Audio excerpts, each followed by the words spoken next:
Hey dreamers, welcome to this safe haven for restful sleep, where we create your sleep stories together.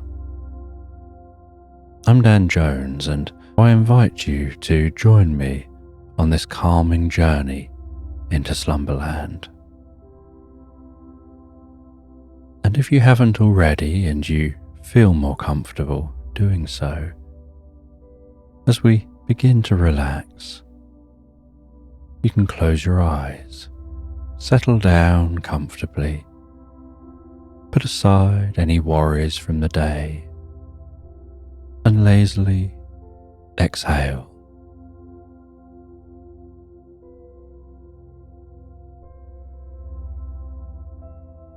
And have a sense of gazing at the evening sky, perhaps 40 minutes after the sunset. Noticing the landscape around you bathed in shadows, the glint of golden light peeking from a point just over the horizon,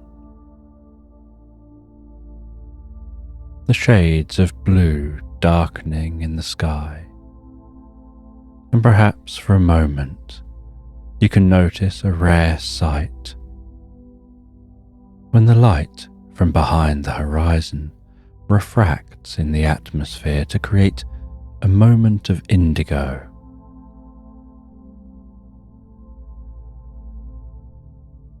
And perhaps you can imagine that indigo light carrying with it the magic of sleep as it travels into your eyes and begins to wash over and through you.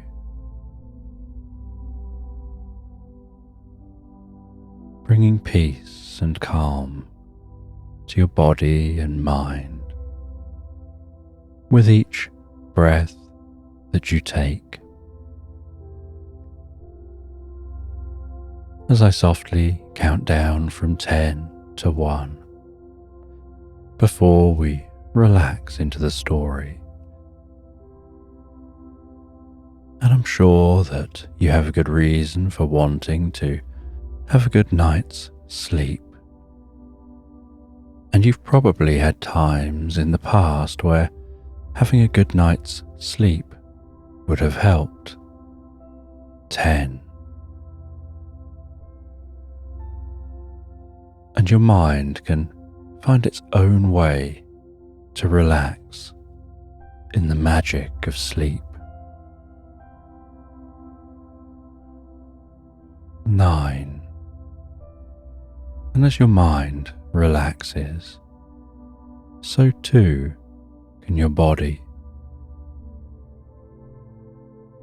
Perhaps letting relaxation happen from the head down or the feet up, whatever feels more natural for you. 8. And while listening to this, it's okay to let that deeper part of yourself take over, the automatic process of falling asleep. 7. And while it does, you can say to yourself, when I settle down to sleep, I'll ignore distractions and I'll have a healthy night's sleep.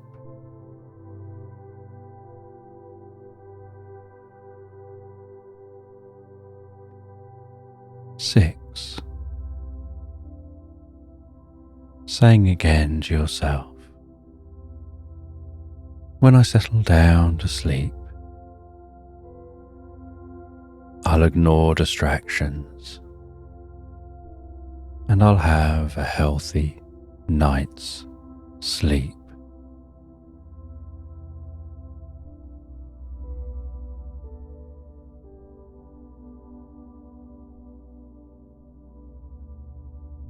5 deeper and deeper relaxed asleep.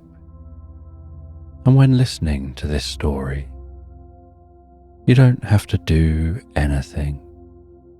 You can listen along for a while or just drift straight to sleep. Whatever's most comfortable for you.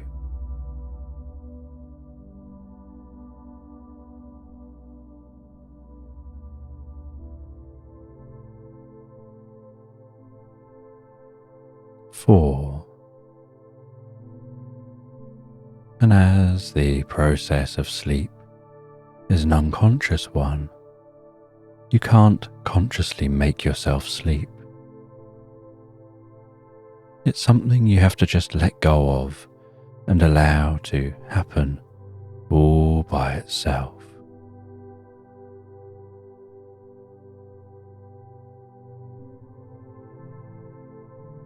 Three. And sleep begins by closing the eyes and becoming very still and relaxed.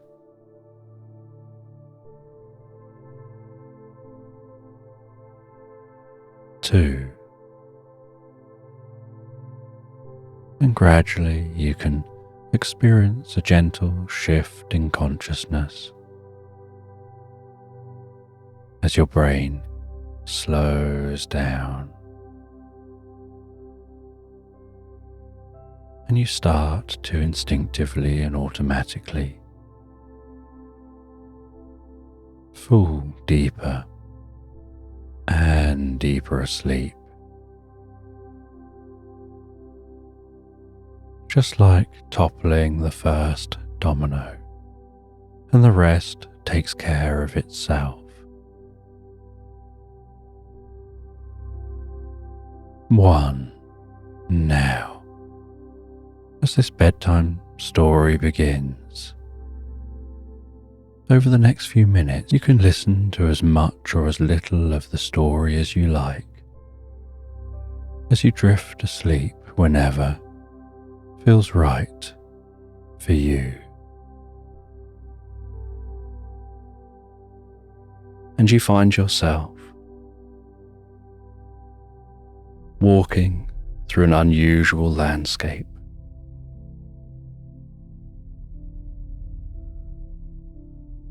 There are stalks rising from the grass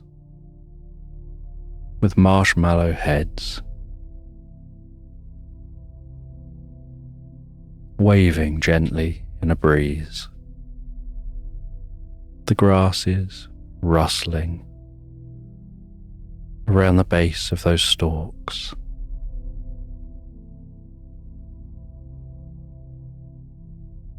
Colourful yellow plants weaved between the grasses.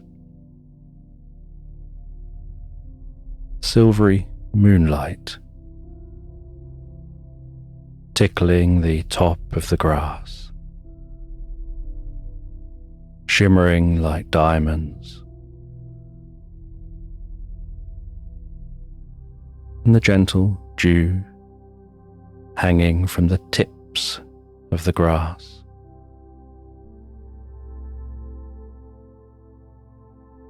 And illuminating the clouds in the sky.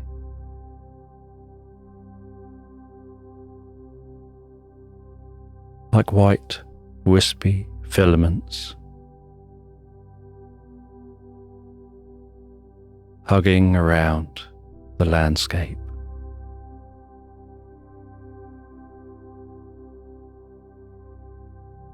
And while walking through this landscape, the rustling sound of each footstep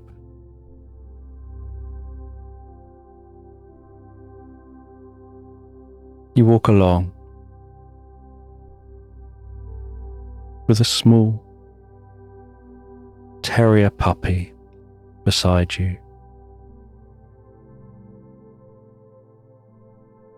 trying to keep its nose up off the grass, almost trying to tiptoe over that grass to stop it tickling its belly.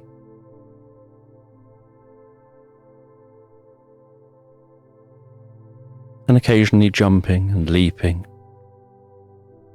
at some flowers.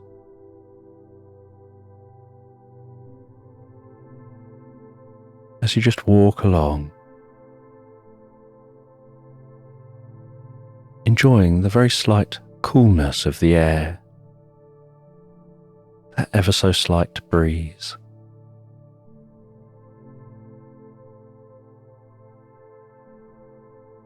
And while the moon continues across the sky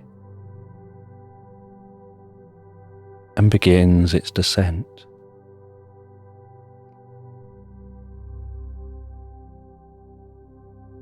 you can notice the way that it seems to almost be bobbing on the waves of the top of the clouds of a distant storm.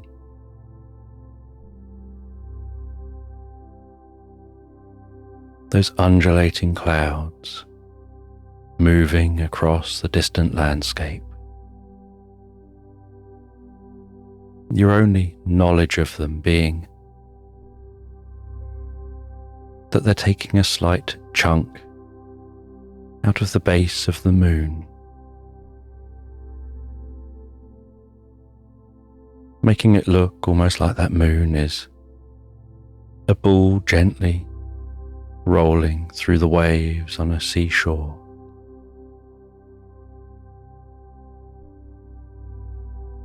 And then hearing the occasional very deep growl of a distant thunderstorm.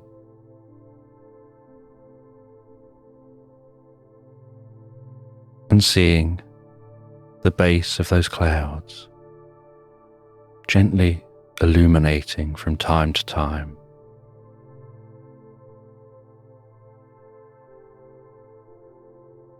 And feeling that comfort of being all the way over here, while that distant storm plays out over there.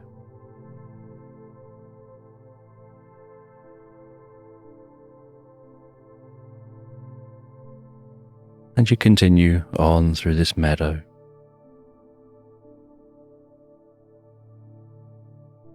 and you see, somewhere in the distance,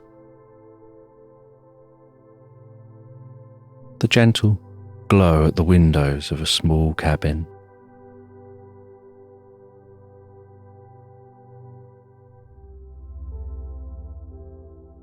And so you and the little terrier work your way towards that cabin, hoping that you'll arrive at the cabin before the storm does. And as you get closer and closer to the cabin,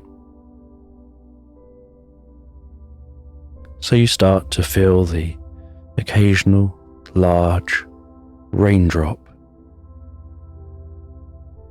explode on an arm or a cheek.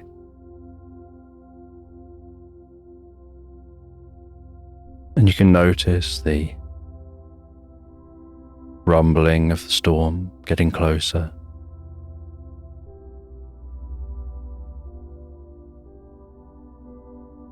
And the light illuminating the underside of those clouds, stretching further across the sky,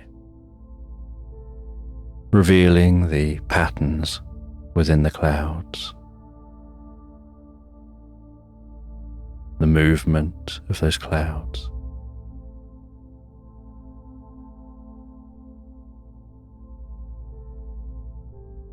And you arrive at the door, the dog tucked gently up around your legs.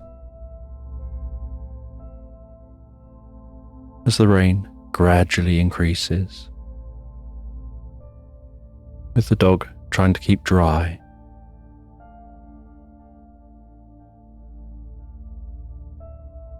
you softly knock on that crusty red wooden door. You hear the latch open on the other side and the door pull open with a gentle squeak. And as the door opens, so you see this friendly, elderly gentleman with a long white beard, wearing a nightgown that's bright yellow with pink polka dots, and a nightcap of the same material, and a yellow, fluffy ball hanging off the tip of that cap, and the warmest smile with gently sleepy eyes.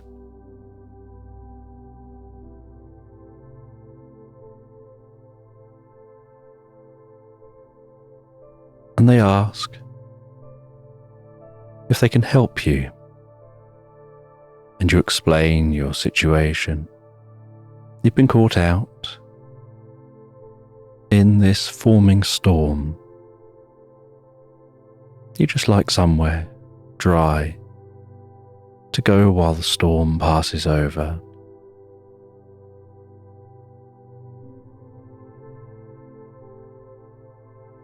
And so, with a spindly old arm and fingers like the narrow branches of a tree, they gesture, inviting you in.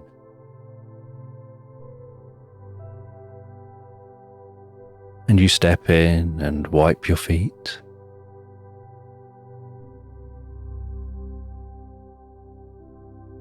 And they direct you over towards the fire. And the dog circles round a few times near the fire before resting down, while keeping its eyes looking up at you. The white of its eyes visible at the bottom of its eyes as it gazes up in your direction, as if just checking that you're okay with its decision. And when it sees you sit in an incredibly comfortable armchair, sitting so deeply into that armchair that not only do you sink into it as a body, but you actually feel your mind sinking deeper and deeper into the experience, and your shoulders gently slumping and relaxing, and the muscles around your eyes and your face calming and softening, like something about sitting here. You felt a deep, instant sense of trust and safety to such a great extent that your whole mind and body just relax. And with that, the dog takes it as its cue to close its eyes and fall asleep.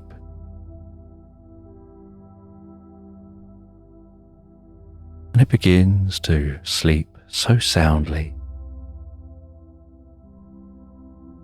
with the most gentle snoring, snuggled down into that thick rug, feeling the warmth beating off of the fireplace. As you feel that warmth rubbing your cheeks,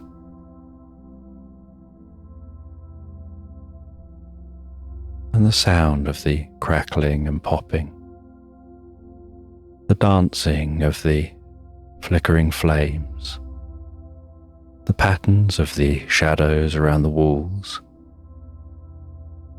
ornaments coming to life.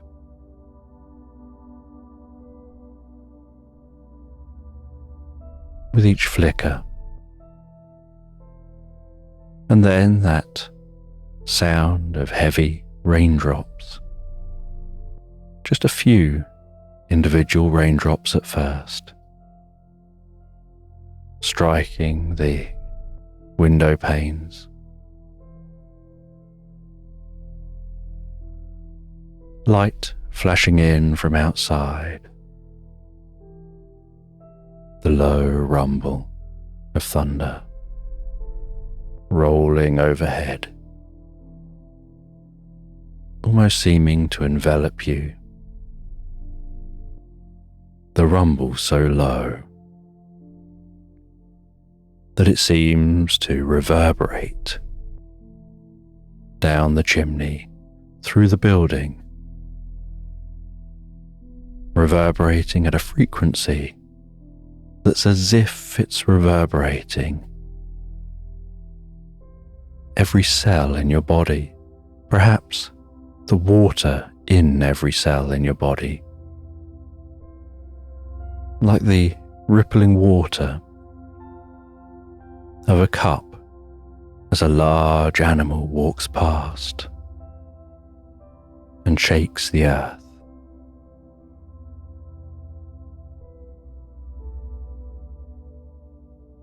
And this elderly man sits down in the chair opposite, and they ask if you'd like to have a drink. They hold up a cup they've got between two hands, with steam softly rising from the top, and the sweetest chocolatey scent wafting from that cup. They say they've just made this for themselves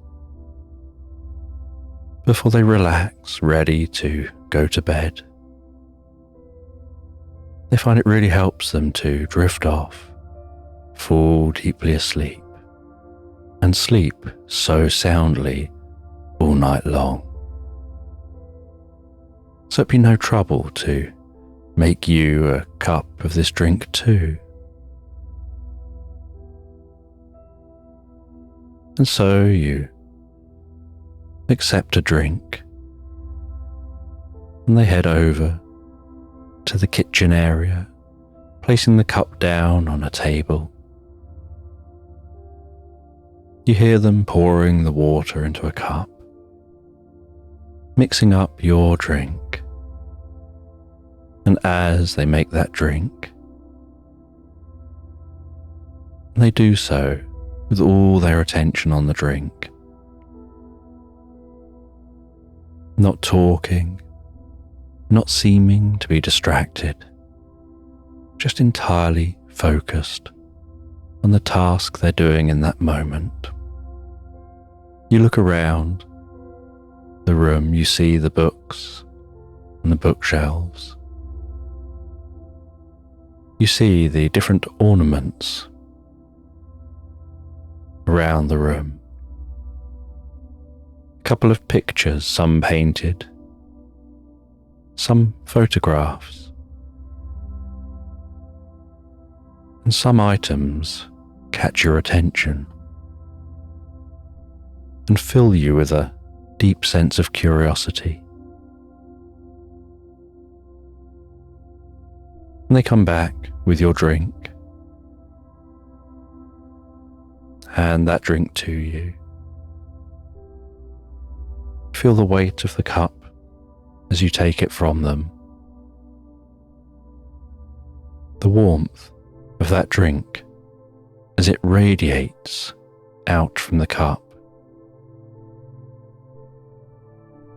And with a hand resting on the cup, you can feel that warmth gently infusing with the hand, warming the hand. and that warmth spreading through you with a deep sense of comfort, and the steam softly rising from the top. And as you bring that up to your mouth, feeling the warmth against your cheek as your nose lets out some air into the cup.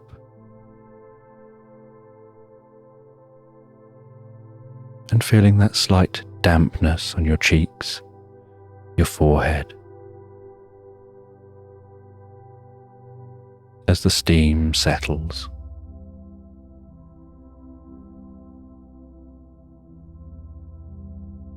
And taking a gentle sip of that drink, feeling the warmth of that liquid pass into your mouth, the deep, sweet scent dancing on your tongue,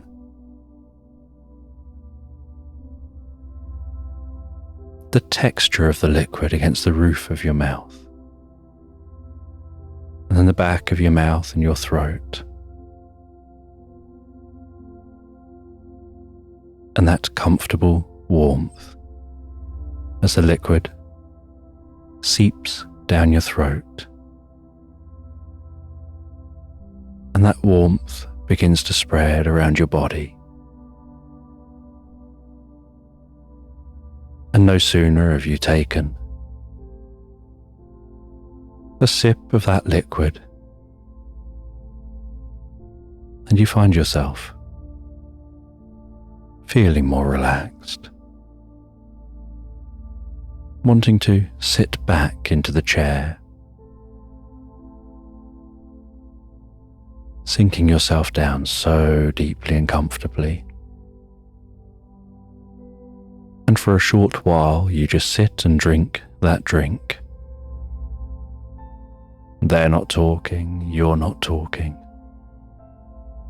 You're just both in the moment, drinking your drinks, being comfortable with the silence. And when the drink is about half drunk, you place the cup down beside you onto a coffee table,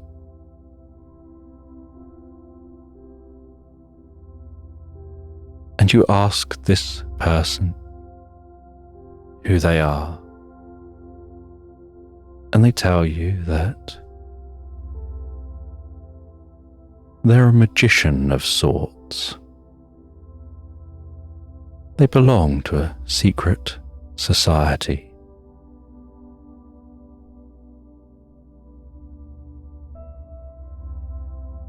And even though you want to continue to sit back, sinking your shoulders deep to the back of this armchair,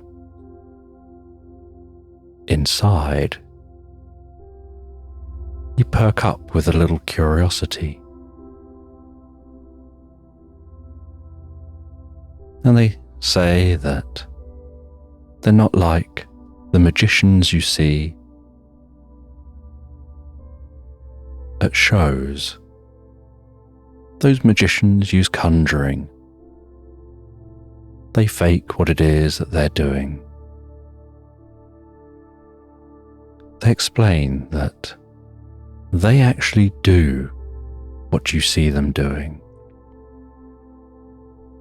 If you see them walk through one door and instantly appear walking out of a door on the other side of a stage,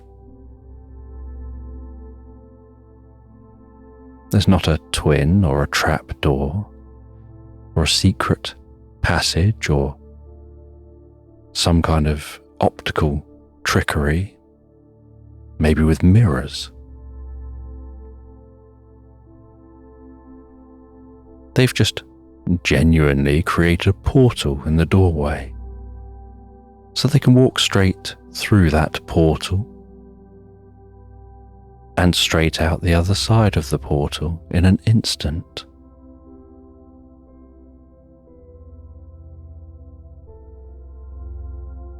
If you see them, chained up, tied up, placed in a bag, the bag chained up, tied up, placed in a box, the box chained up, tied up, placed in a massive vat of water, that vat chained up, tied up.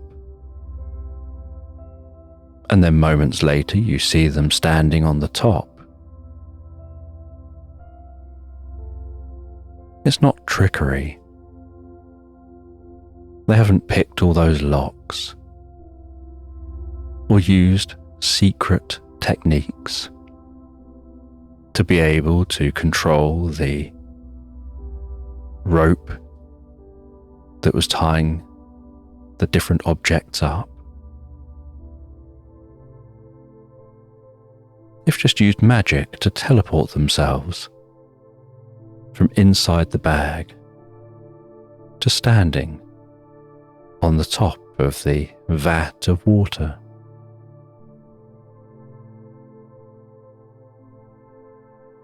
And a part of you finds this hard to believe. And yet they're telling you this with sincerity. But as you're their guest, you don't want to pry or say or do anything that might hint at your disbelief of their claims.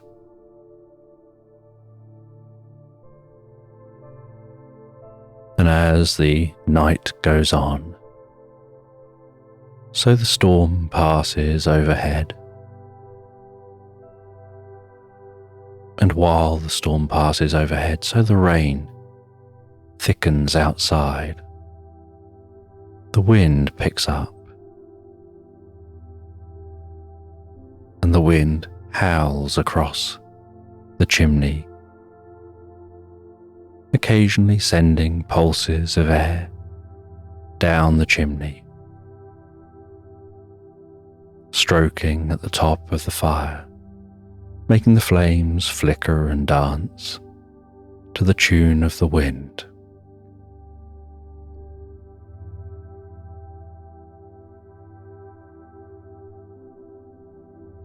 And all of you inside just find the experience deeply relaxing, because you're listening to it from inside rather than being outside in it.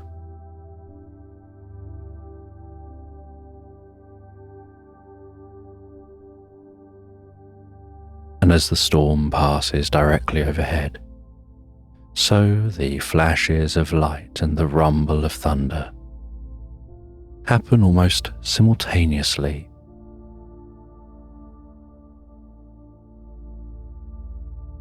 But gradually, as the night continues on, so does the storm, passing off in the direction you had travelled from.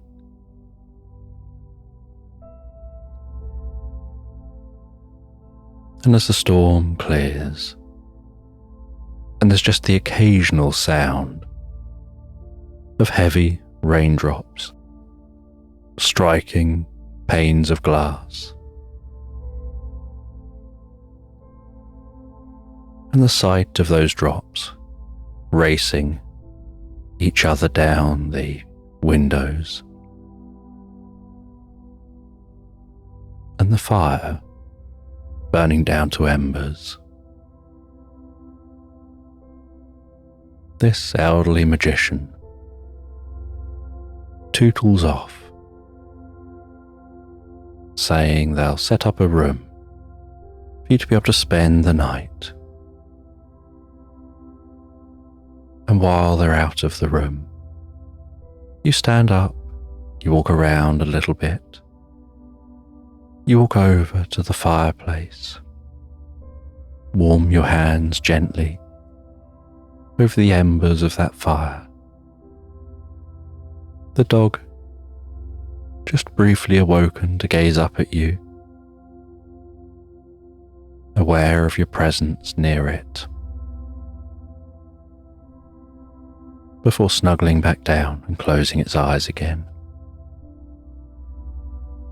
And you see a photo that looks like that magician, but much, much younger. You look at some of the other pictures, the painting above the fireplace. You look at the candlesticks on the fireplace, carefully turning those heavy candlesticks around. The sound of them scraping slightly on the brick shelf above the fireplace. You head over to the bookshelves. You read the sides of those books, noticing that some of them have intriguing names. Some sound like they're in ancient languages.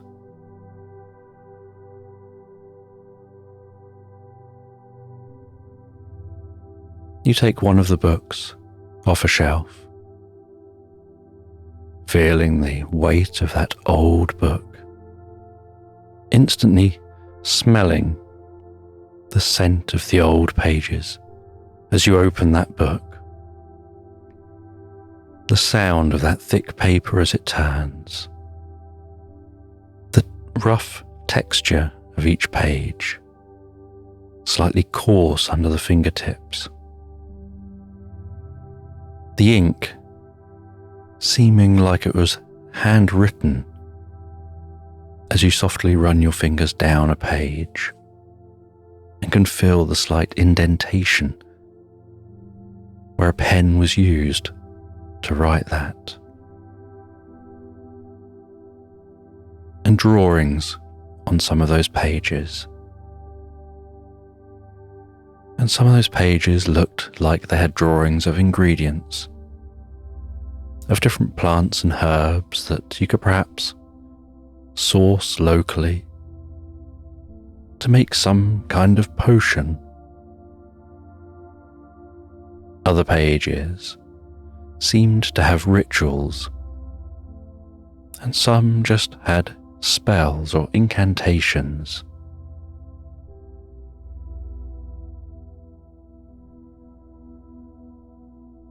But you don't really understand any of the writing. And as the magician returns to let you know that your room is ready, you place that book back where you found it. They gesture down a hallway. You give a delicate whistle, and the terrier perks up, trots over to you. You gesture into a room. They trot into that room and jump up onto the bed, circling around and settling down in the middle of the bed. And you prepare yourself to settle down for the night.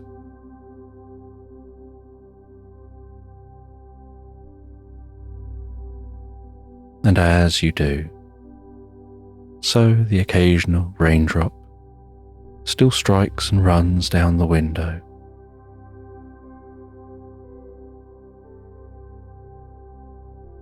But you have the curtains open to the window, and so while lying in bed, you can see through that window out to the night sky, and you can catch a glimpse between the clouds of the blanket of stars above. And from time to time your eyes blink for an extended period of time, an unknown period of time, that kind of blink where, when they open, you don't necessarily remember that they had closed, and and yet you also don't feel like you'd fallen asleep, like you're just resting your eyes a moment.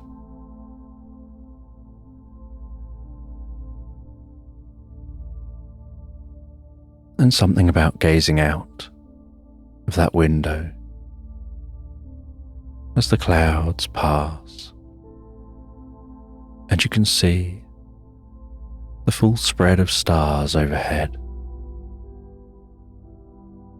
seems almost hypnotic, the way they just hang there in the sky. Those gentle dots, almost imperceptibly moving.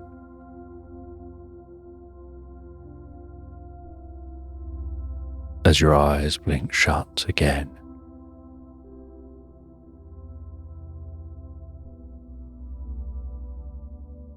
And when they open, it's to the sound of some morning birds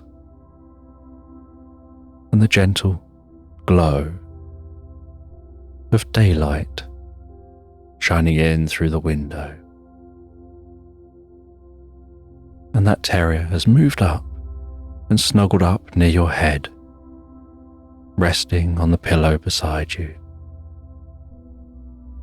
And you don't know at what point during the night it did that.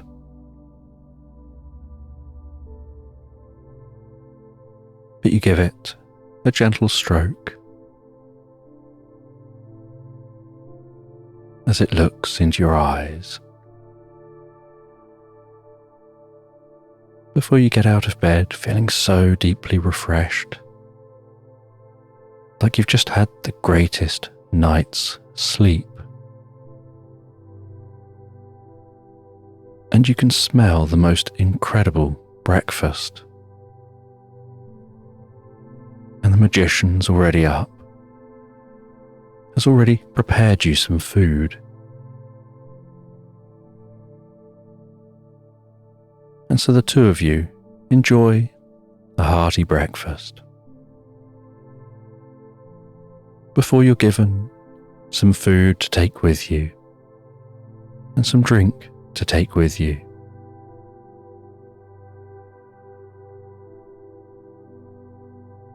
And you set off with that little package with the food and drink that's been prepared for you. You thank the magician for their kindness, their hospitality.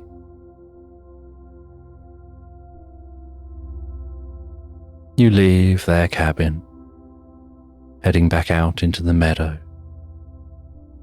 smelling the fresh air with that scent of rain from the evening before.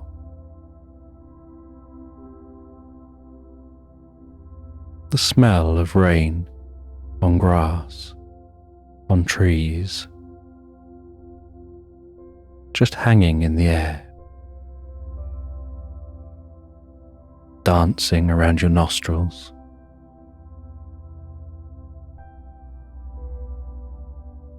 And the grass now is much softer than it was the day before.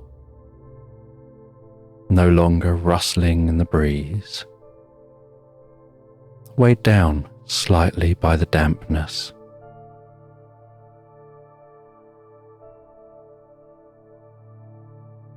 And so you head away from that cabin, continuing your journey, not going anywhere specific, just out for a walk in nature. Journey that probably would have involved camping the night if the storm hadn't struck.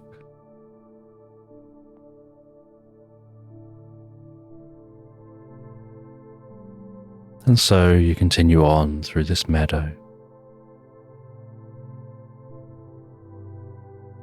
And while walking through the meadow, occasionally brushing your hands past those what look like stalks with marshmallows on top, your hand striking them and some of them exploding in what looks like a cloud of feathers.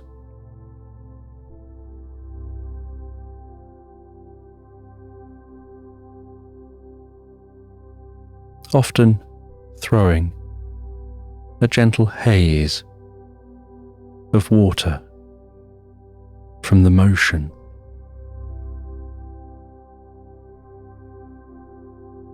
And the little terrier jumping up and trying to bite at those newly exploded flowers.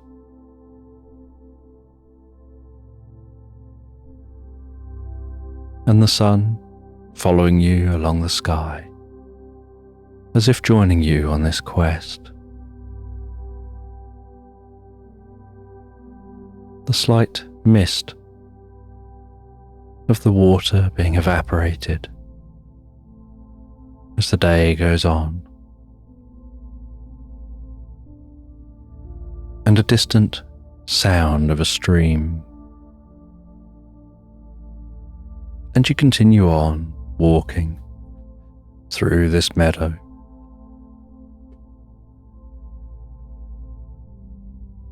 Until eventually you find that stream, and the afternoon sets in, and so you stop by the stream. You open that package to eat some of that food and have some of that drink, and you find within the package a small old book. A note in the book stating that this is from the magician as a gift to start your intrigue, to start you off down a new rabbit hole, one that you won't know where it leads until you arrive at the destination. And so while you eat a sandwich and the dog eats some food, you sit on the edge of the riverbank, shaded by a rustling, weeping willow tree, part of the tree dangling so low it's tickling the surface of the water, catching in that water, causing ripples through the water.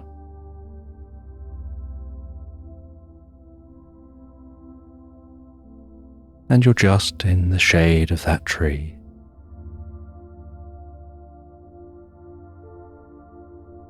And while you read, you find that you understand more of this book than you expect to understand given its apparent age.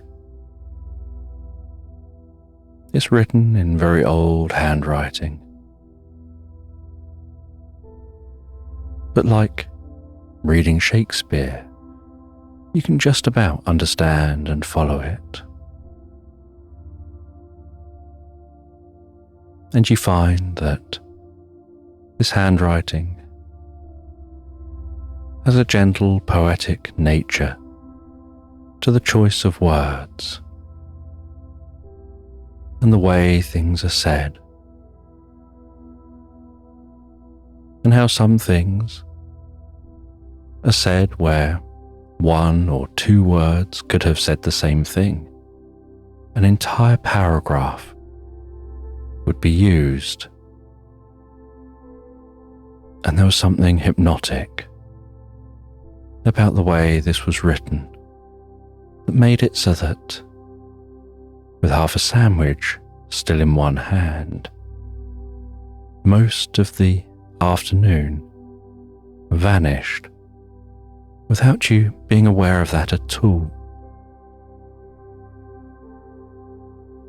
The first you notice is when you gaze up from the book, seeing the gentle orange colour in the sky, the slight orange tint to the surface of the water as it flows past, the slight cool nip in the air.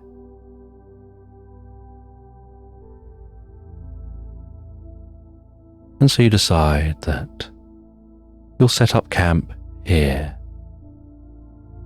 so that you can continue to read. You can always carry on the journey in the morning. And so sitting back in a tent, the dog wrapped up beside you sleeping, you continue to read that book, uncovering some of the beginner's secrets to being a genuine magician, secret ways to communicate, to say things in a way that create changes around you and within you. Ways of interacting with animals, ways of interacting with plants, communicating on a deeper level, a level you'd never understood or known before.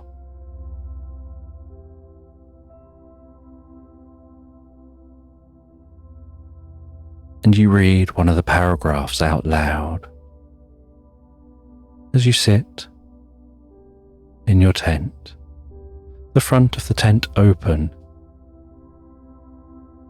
and you can see the water flowing past under the moonlight.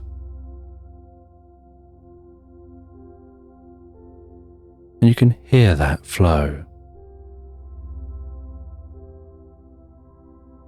And you start to notice as you read dancing lights, pulsing gently as they move over the water.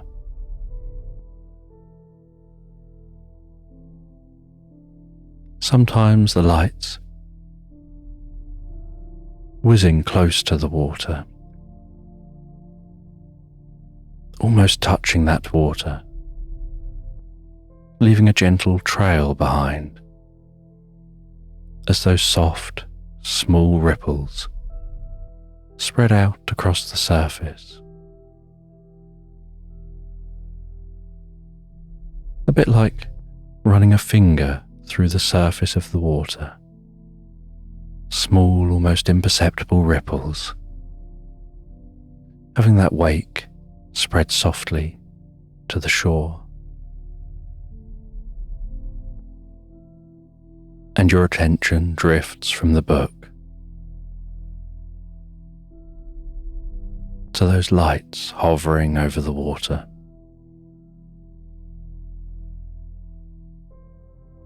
And you watch them dance. You see that they seem to be organized, not just particles floating in the air.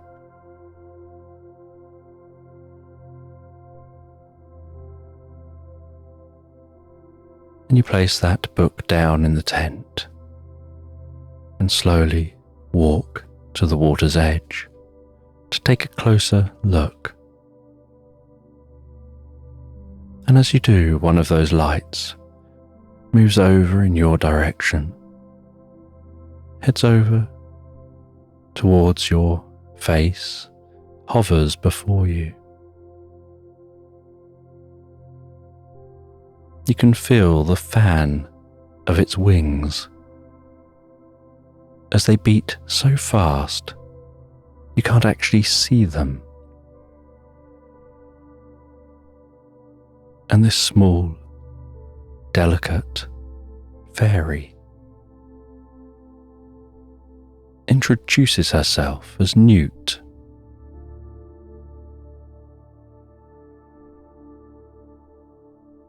And she says that what you have just read was a spell for revealing a deeper layer of reality. There's a mystical layer of reality that normally only children and those with a specific mindset can see. A layer of reality of fairies,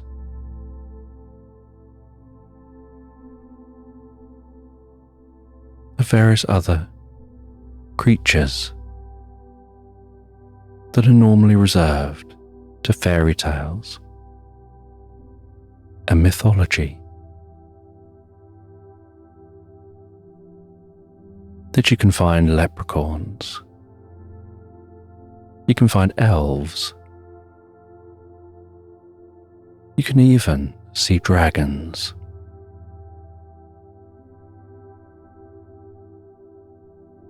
But most people go through life unable to see this layer of reality.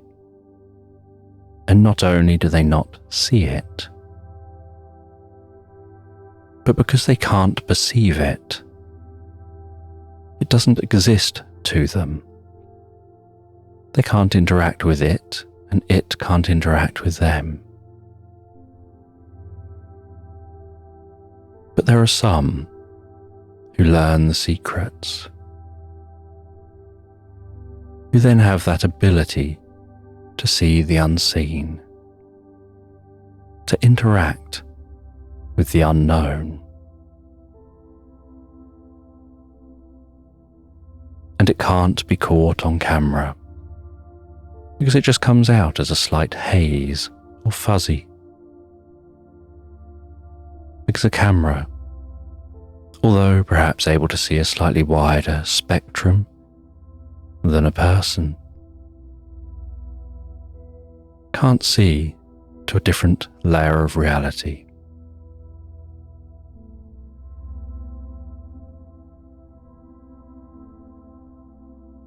And this fairy shares a little more about this additional layer of reality.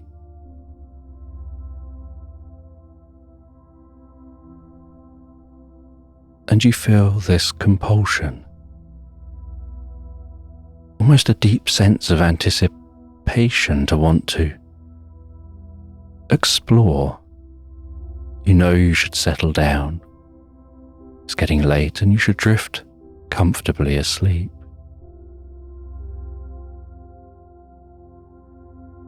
But it's not every day that you open your mind to a whole new perspective on the world.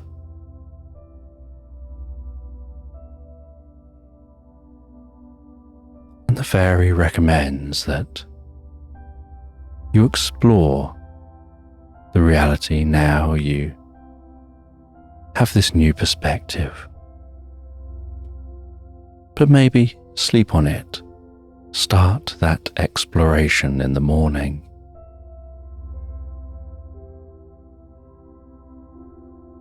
And then flies back and continues, dancing above the water with the other fairies. The fairies' lights, just hovering and glowing, and almost humming with the most delicate energy.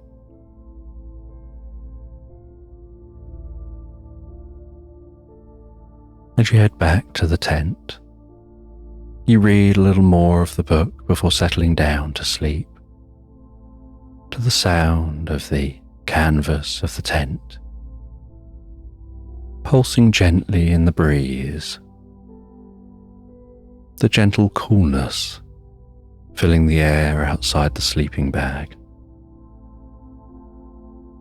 the warmth of the terrier snuggled up with you,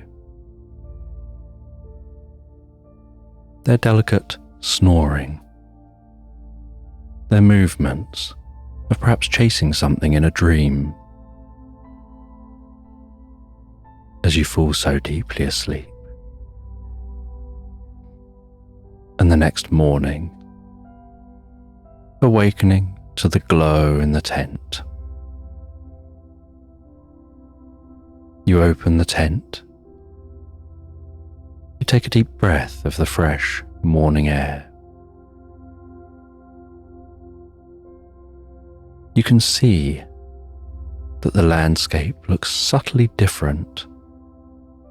You can't quite put your finger on what is different, but there's something subtly different here in this landscape.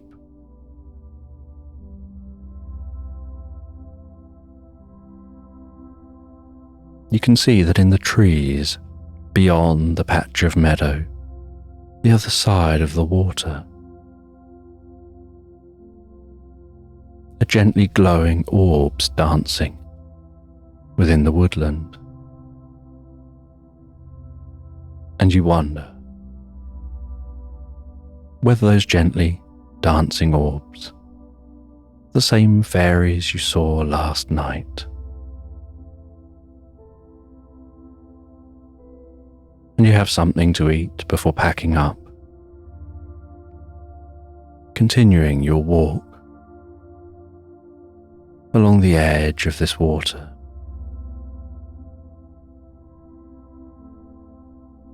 And as the water widens and deepens, so you decide to stop for a moment. You fashion a boat out of a log just lying on the edge of the river. Just a very simple boat to travel a little quicker.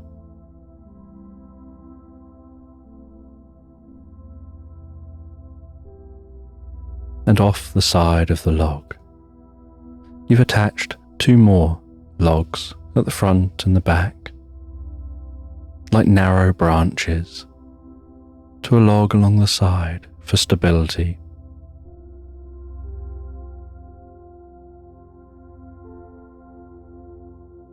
And you've made what's almost like a net along the side of the log. You place your backpack into that net. And with another small log, you shape it into an oar. And you begin to paddle along this wide and deepening river. The sound of the water being pushed back, feeling the weight of the water with each push, gently on one side and then the other, one side and then the other. A few drops of the cool river water dripping on you as the oar passes across your body. Rowing on one side and then the other.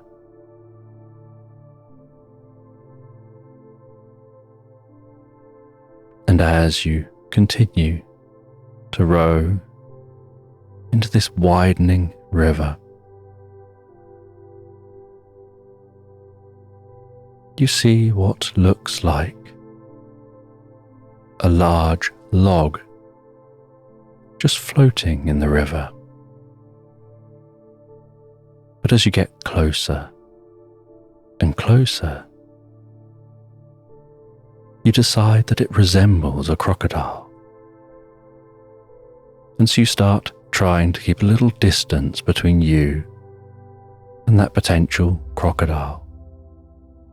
You see its tail move gracefully as it changes direction and slowly starts heading towards you.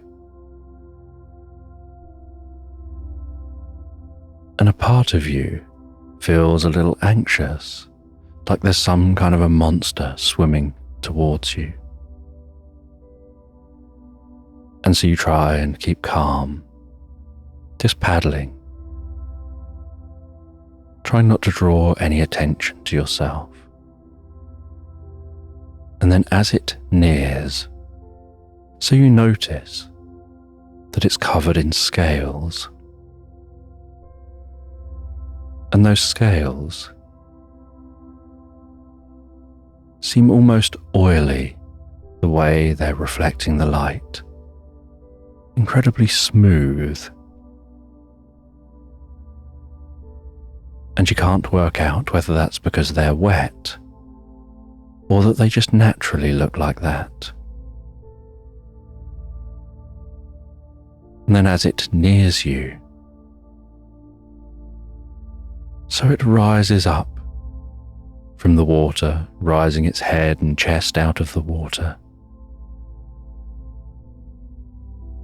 And it's still some distance away, but you stop rowing as you look towards it. And it begins to talk in a low and booming voice. And as it rises from the water, so you notice that what was below the surface are enormous wings. And it's actually an iridescent dragon. And in its booming voice, it shares that it welcomes you to this land. It's the king of the land. It watches over the land from above. It dives down into the abyss, deep in this river, where it can see the land from below. It can pulse out beams of energy that can see through the land. And within a moment, it's aware of what's above and what's below. And with a gentle leap and a flap of the wings, and the water falling from those wings, and a haze of water forming as spray, while it leaps out of the water, it flies up and hovers before you. And now you can see its scale. You can see how large it is, how it dwarfs your boat and you.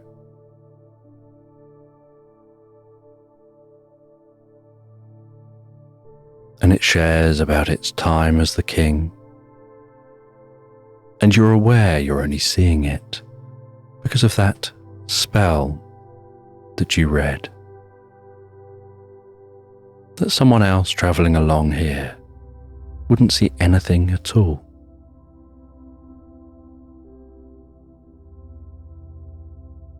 And it tells you that the spell will wear off, and you'll lose this ability to be connected across the realms in this way, to see the magic of reality.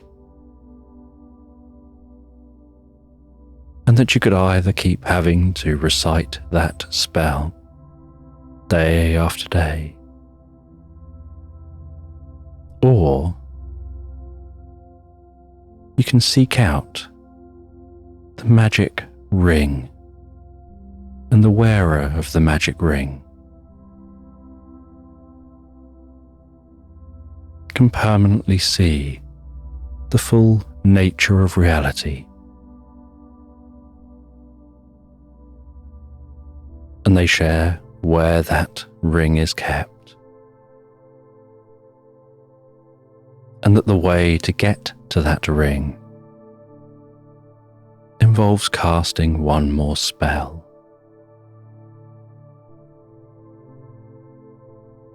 And so you pull over to the side of the river.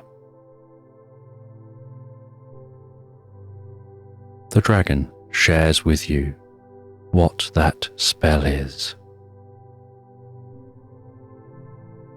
and the spell involves lighting a small fire, throwing a few heads of those marshmallow plants onto that fire. Their sweet scent filling your nostrils as they burn, releasing a delicate pink cloud of smoke as you recite that spell. And before you, in that pink cloud of smoke, a portal begins to form. And the portal gets larger and wider and taller. And in the centre of that portal, you can see a different landscape opening up before you. And you step through the portal into that landscape, finding yourself standing in what looks almost like a desert, with the ruins of an ancient church, in an incredibly quiet landscape. Just the gentle wisp sound of the finest breeze tickling the surface of the dry dirt. Just a few grains rolling on the surface in that breeze. The warmth of a sun beating down on you. And beside that church is a sturdy lemon tree.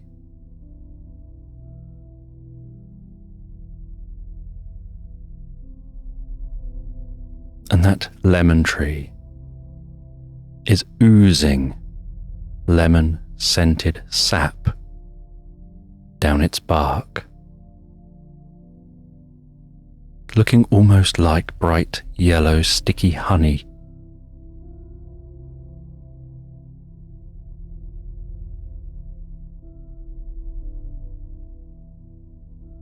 And so you head into the ruins of that church.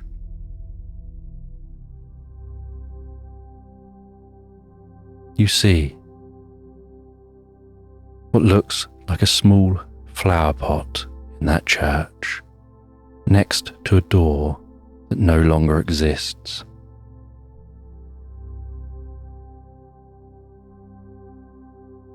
You lift the flower pot and find a tiny key that's been there for generations. You take that key, you walk through the door frame. You head to another door beyond that, and that key fits the door. And as you softly open that door, a sound of bells begins to sound around you, not coming from anywhere specific, almost like it's coming from within you, in all directions. The terrier, rubbing itself against your leg, keeping as close as it can to you as you walk.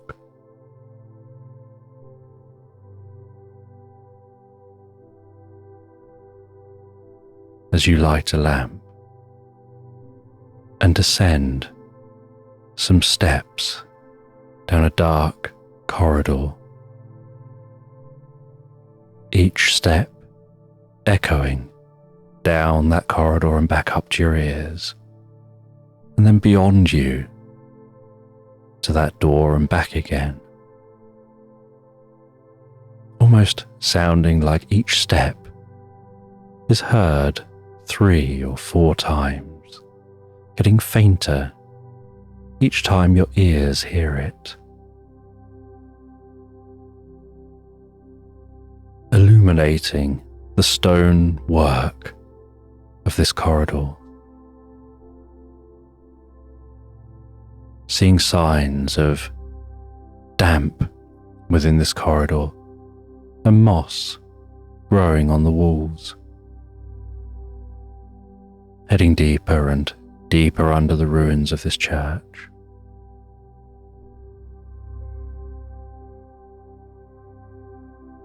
Until it opens out into an almost cavernous space of arches holding everything up above. Each footstep echoing and reverberating around this space. While you walk through this space,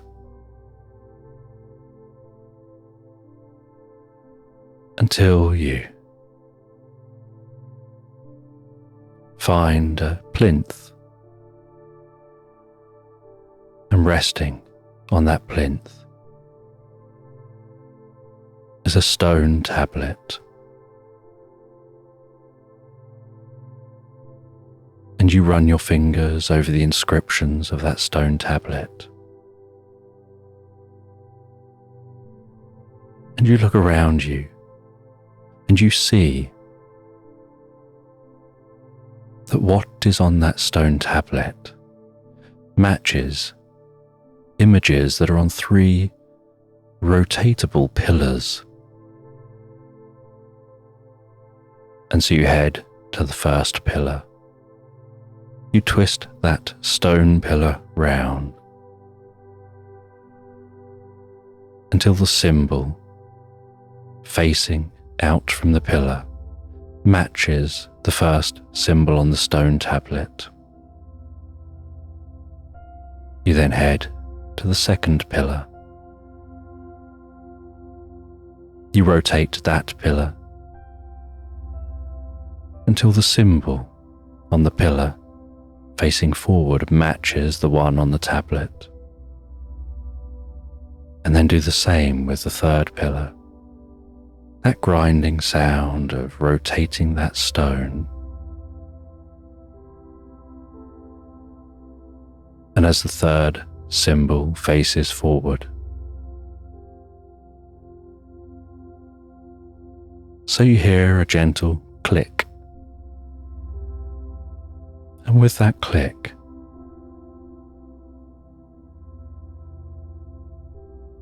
you place the tablet back on the plinth. You walk over to a candle holder. You pull gently on that candle holder, and a stone wall slides to one side. And you walk into this secret room. The air in here, thick, warm and still. The sound, dulled by the most incredible mushrooms carpeting the walls, glowing, pulsating, filled with energy. And in the center of this room is a small little wooden box. And on the top of that box are some squares you have to move around. And so you move those squares around, forming a pattern on the top of the box. And once you've finished forming that pattern, the box clicks, and with a slight spring, the lid rises. You open that lid, and inside, resting delicately on a satin bit of material, is a golden ring with what looks like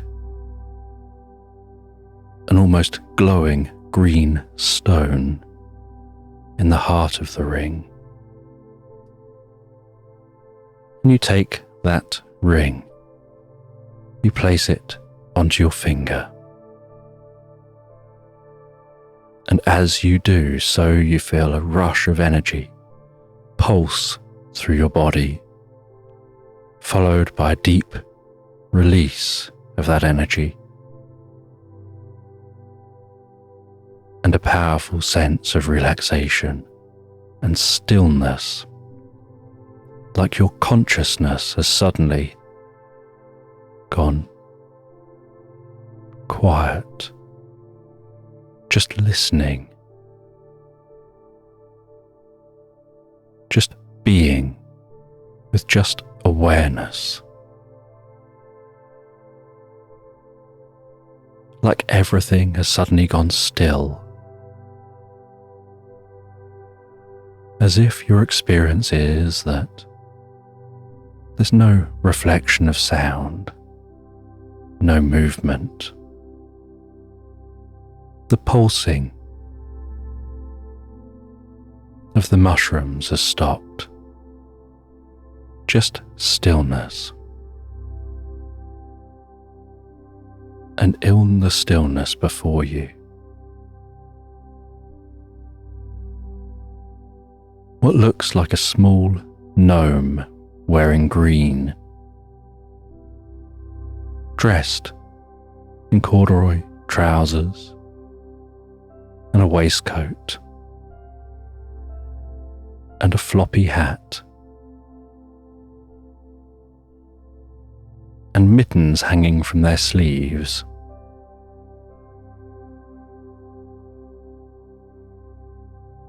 And pointy leather shoes, walks over to you,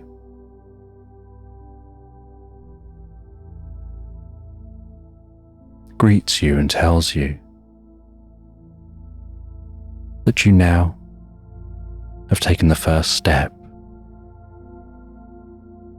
to joining the secret society of magicians.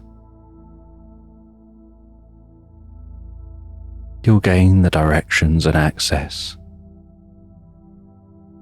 to the library of knowledge. And if you want to take up the task and want to go down a rabbit hole of learning more about this secret society and uncovering the secret magical knowledge that has been passed down through generations, from teacher to student, you can go and explore. You can head to that library, undertake your study in that library. And in that library, time stands still. And so you can be there and learn and study and read and reread and read again every single document in the library. And you won't age. You'll just increase in how wise you are. While in that library, in that timeless place, in that spaceless time,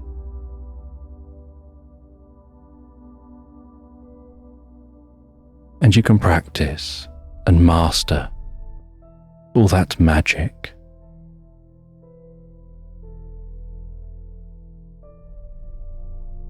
You can then head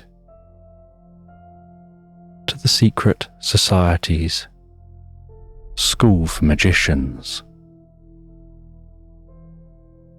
where again it's timeless, and it's described as the carnival, the place where you're expected to just practice, with so much excitement and intrigue.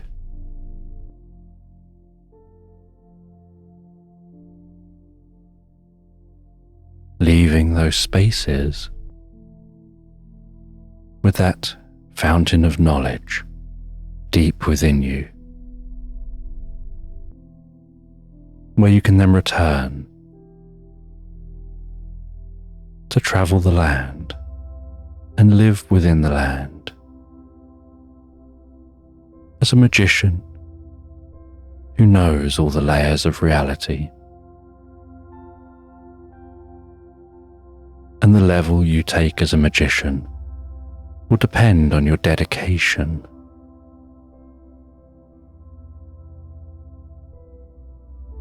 But that's something you can explore if you decide that's something you'd like to do.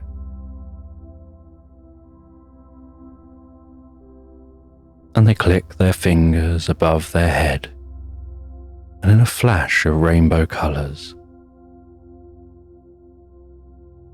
that falls to the ground like water dropping from an exploding water balloon, they disappear. The pulsing begins again of those mushrooms. The gentle, reverberating sounds fill this space once more, reaching over and touching that ring on your finger. You leave this space. You leave this church. You head back through that portal. You talk briefly with that dragon about the experience, about the decision you have now to make, about the crossroads you're at and the paths ahead.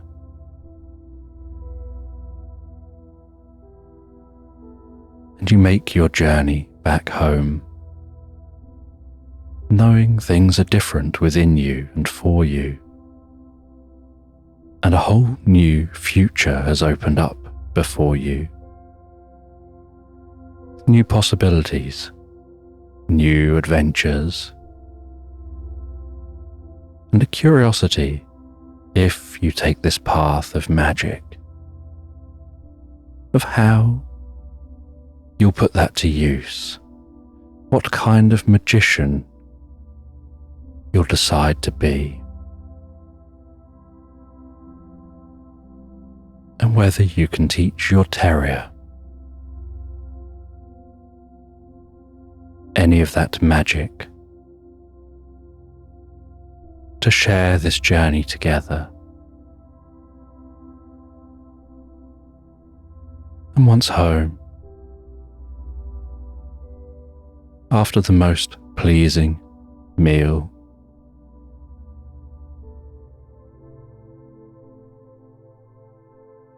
you settle down and drift comfortably asleep. And with your mind full of the most incredible thoughts and a new connection to the world around you.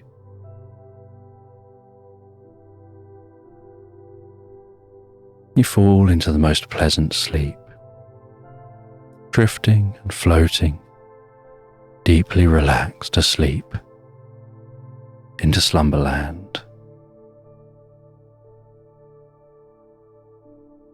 And in this bedtime story, a bear is wandering through the woods.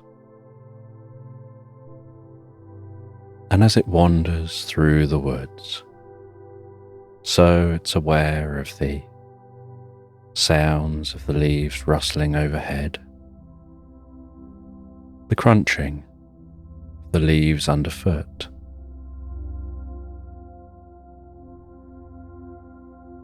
the sounds of birds in that woodland, and the way sunlight dances through the canopy, sparkling across the path ahead.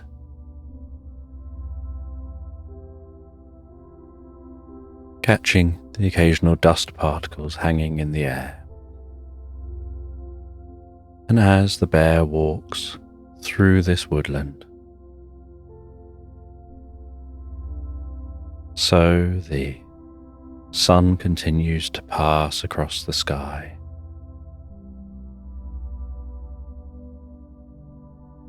And the bear has been travelling a very long distance. It's travelled through snowy landscapes, over meadows, and into this woodland.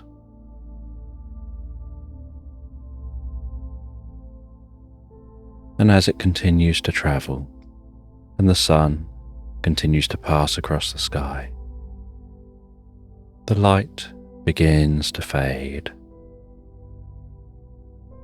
And as the light begins to fade, so the bear takes out a lantern, lights that lantern, continuing on in the dark, the light only illuminating a small area around the bear.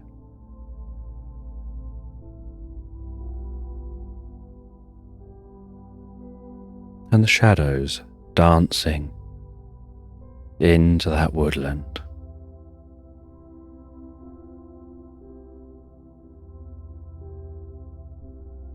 And after the sun has set, so the moon begins to rise.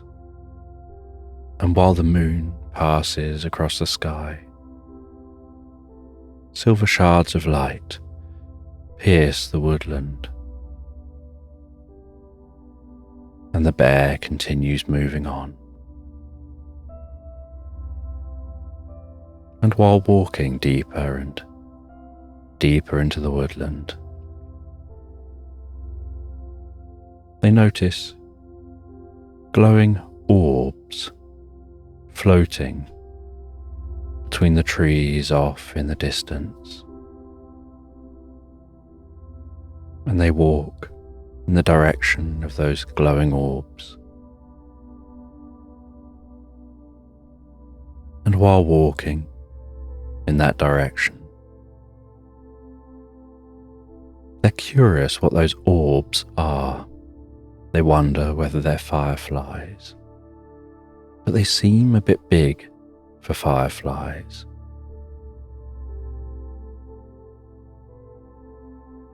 And as they get closer and closer,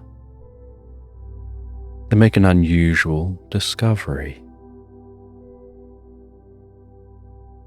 That those orbs are tiny, furry kittens with glowing bellies and delicate wings on their backs, almost like wings made of stained glass,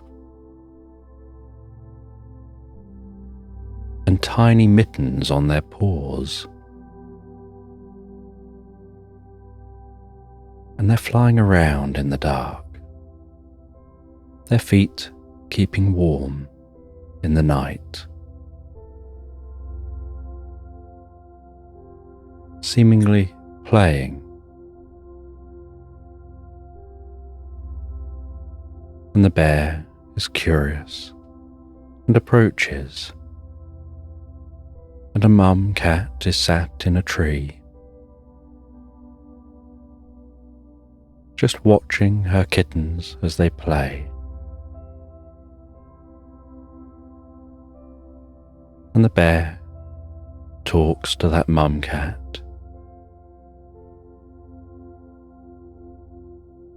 who explains that they're not like typical cats. They're flying cats. You get flying squirrels. you get other flying animals. They just happen to be flying cats. And they live here in this woodland.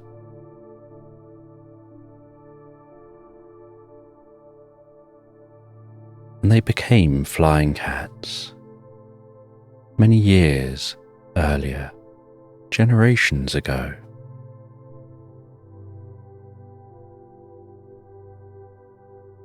And they start off like normal kittens, but then grow up and reach an age where their wings begin to form. And the mum cat stood up, and her wings were much larger, and the moonlight sparkled through those delicate wings. And she leapt off the tree. Her wings large enough that she almost hovered to the ground, landing delicately on the woodland floor.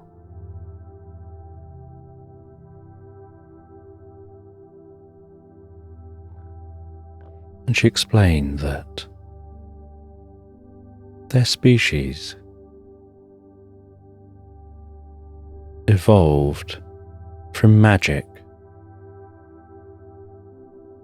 that they'd encountered a wizard in another time, in another place.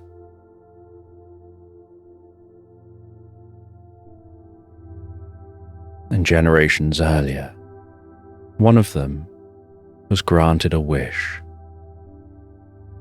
and their wish was to have wings. And when that wish was granted, it stuck within their gene pool.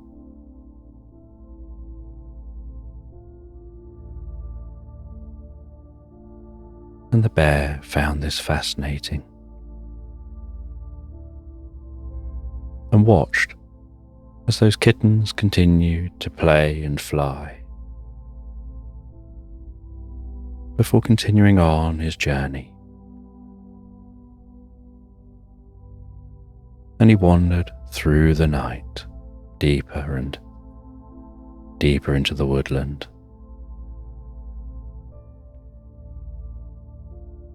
He was heading to see some old friends, and they were staying in a cave deep in this woodland. And he was determined to make it all the way to the cave before stopping, and so he carried on walking. And while walking through this woodland, occasionally getting hungry, picking some berries, and eating those berries on his journey,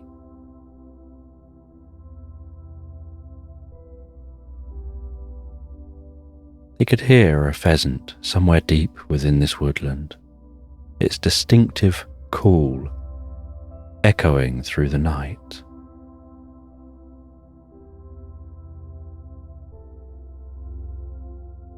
And eventually, he noticed a slight glow in the distance, the glow of firelight,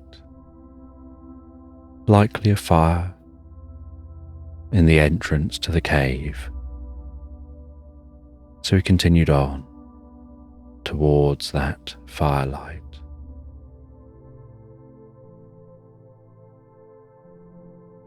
And arrived at that cave, where he met up with his old friends, two other bears who'd also travelled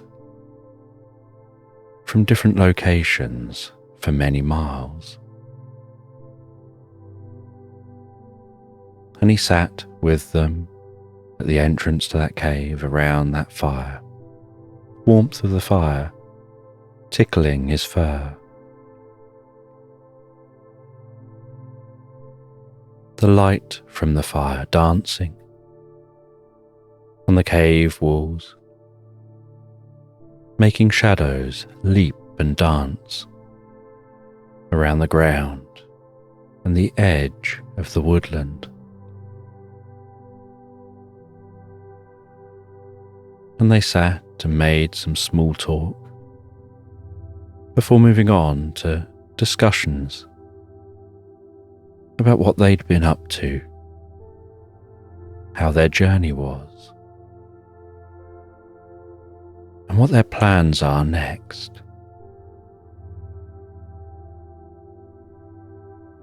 And while they talked, one of the bears mentioned encountering a gnome deep within a nearby forest. And that this gnome claimed to have a magical hourglass. An hourglass which could transport you through time as the sands of time flowed. And the bear was deeply curious and skeptical about this, and so asked some further questions.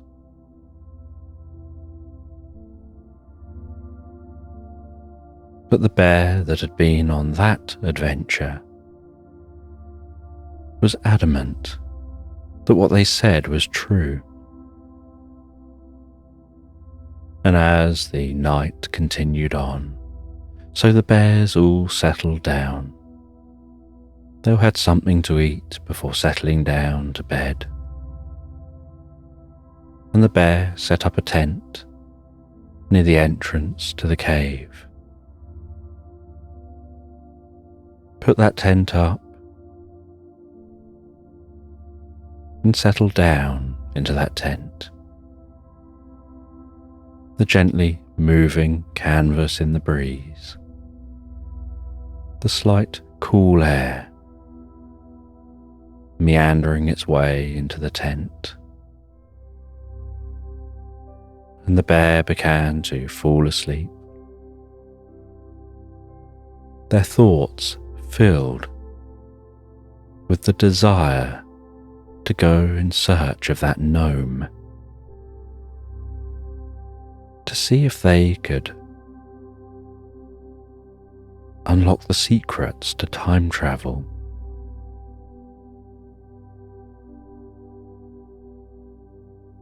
And they drifted and floated so peacefully and relaxed to sleep after the long walk they'd been on.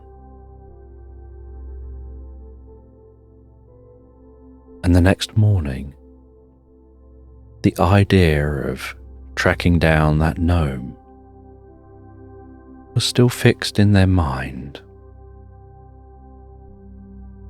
And so they spoke to the other bear for directions to that gnome. And the other bear told them where to go.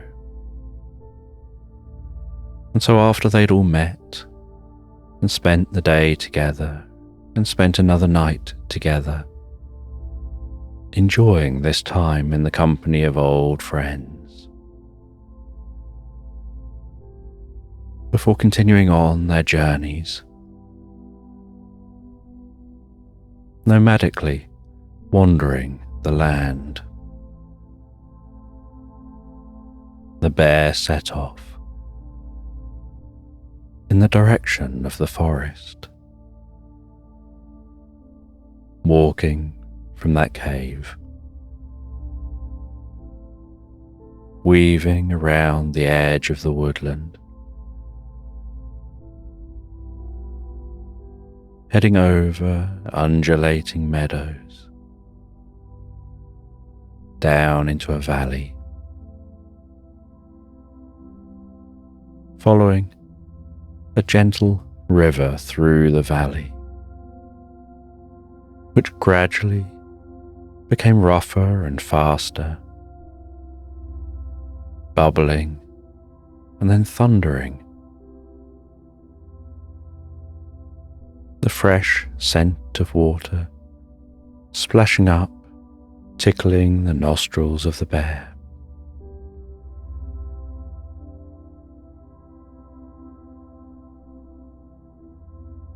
As they approach a waterfall,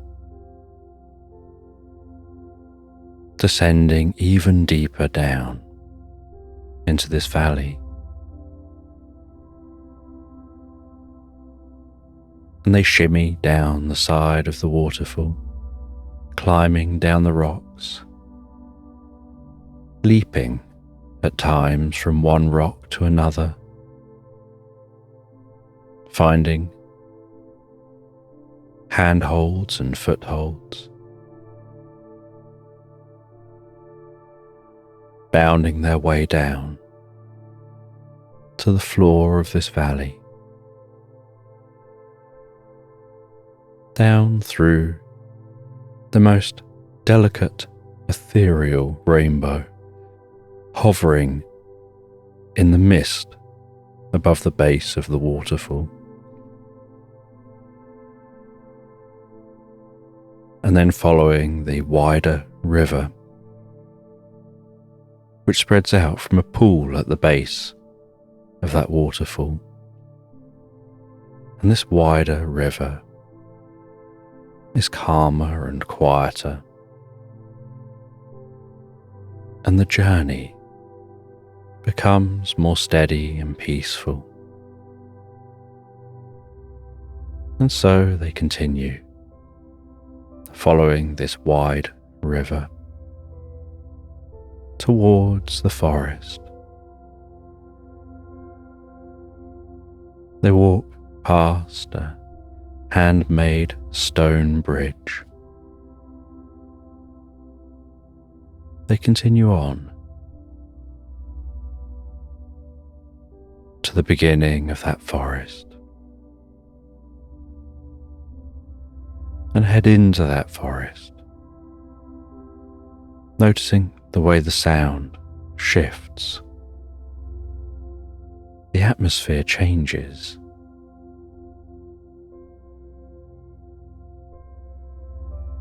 The wind calms down. There's a certain stillness in this forest.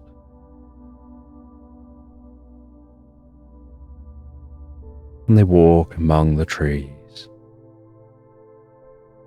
pushing through branches, weaving around the trunks of the trees.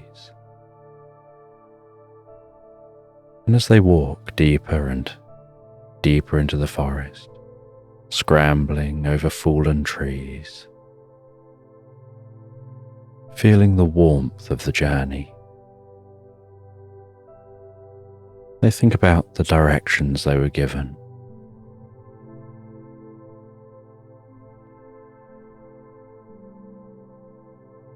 And they veer off from the river, heading directly among the increasingly dense forest.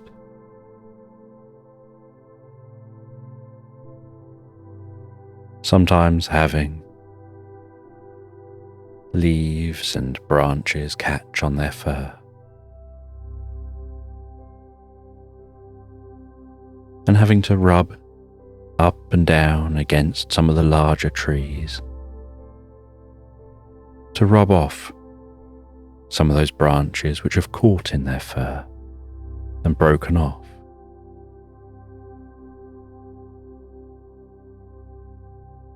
And they continue through this forest as day turns to night, resting for a while, and night turns to day.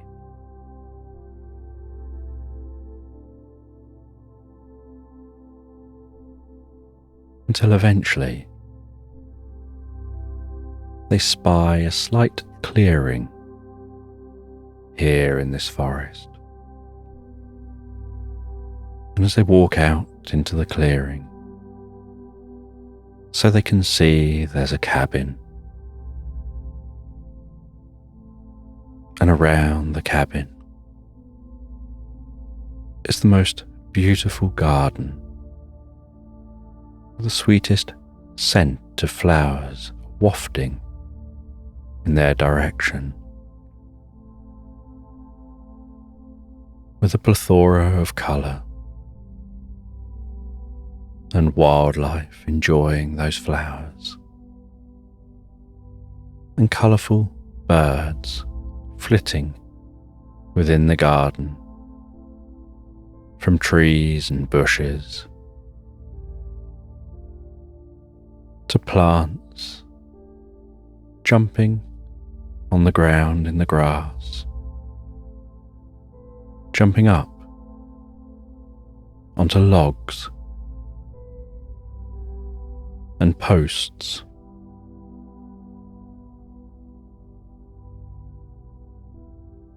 and they walk up to the front door. They take a deep breath, compose themselves, before knocking gently on that door. And after a few moments, a gnome opens the door and greets them with the friendliest smile and the pointiest of hats, and invites them in. And the bear explains their friend told them about this gnome and about that time-travelling hourglass. And the gnome smiles and says it's true. They do have a time-travelling hourglass. But it may not work the way they expect. The sands of time flow through that hourglass. And to use it, you have to know what time you want to go to. And then you turn it over, and time ticks along.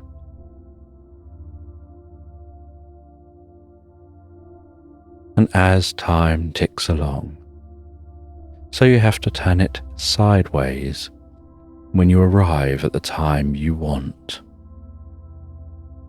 And you turn it back over the other way to head back in the other direction.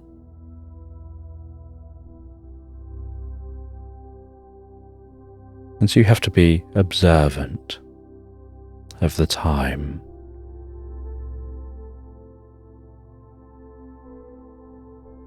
And inside the gnome's home, the bear looks around. It can smell the sweetest scent of cooking coming from the kitchen. Perhaps a cake reaching the point of being done in an oven.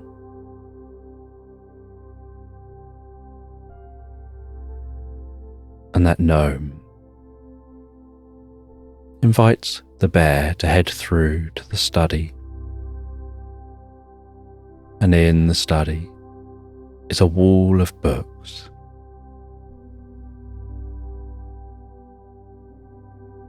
And there are all kinds of books on the shelves, old books and newer books, books about various subjects.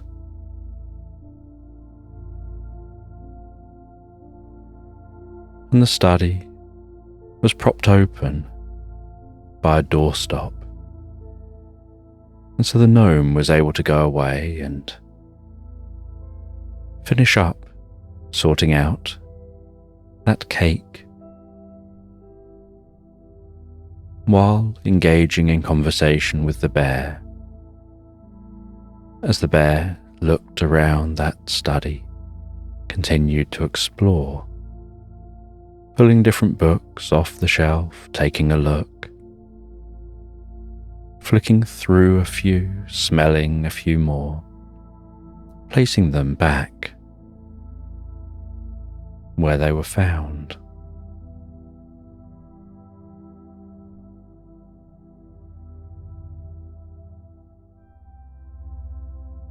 And on some bookshelves, books were propped up with bookends that were really creative ideas, like the front of a sausage dog in front of some books and the rear of one behind others.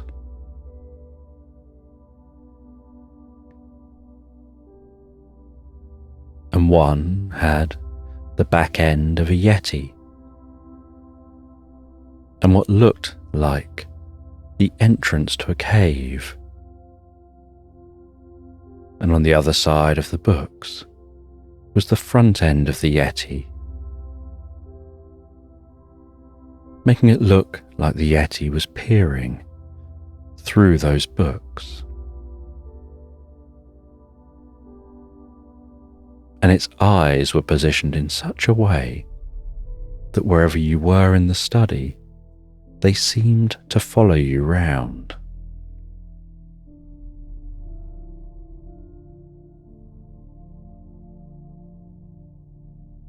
And the gnome came back to the study, and the bear could see that hourglass perched on a shelf, and was surprised at how small the hourglass was. They were expecting something large for something that can travel through time. But it was small enough it could just fit into a pocket.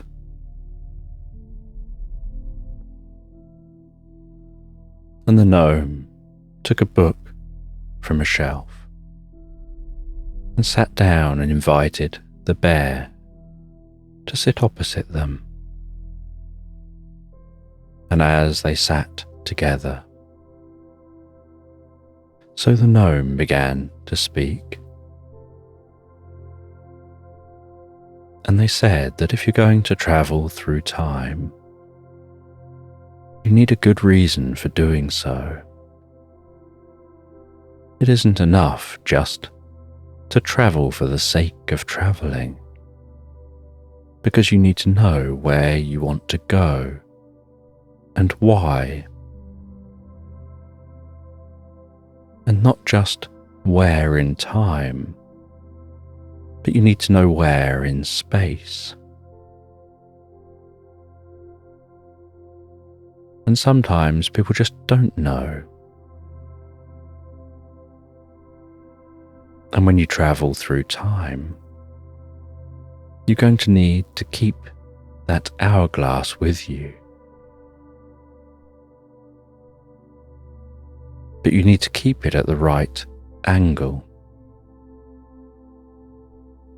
Up one way for travelling back, up the other way for travelling forward, and on its side for staying where you are. And so the whole time you explore,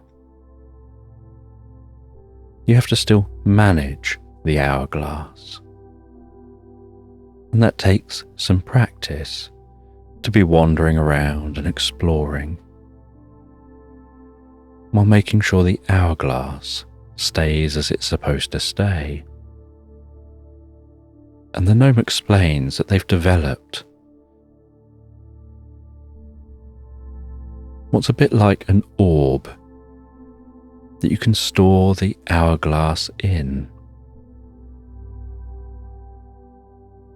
And when the hourglass is stored within that orb, you place it in there, up the way you want it. And then you seal it, and the orb can spin and roll and be thrown around.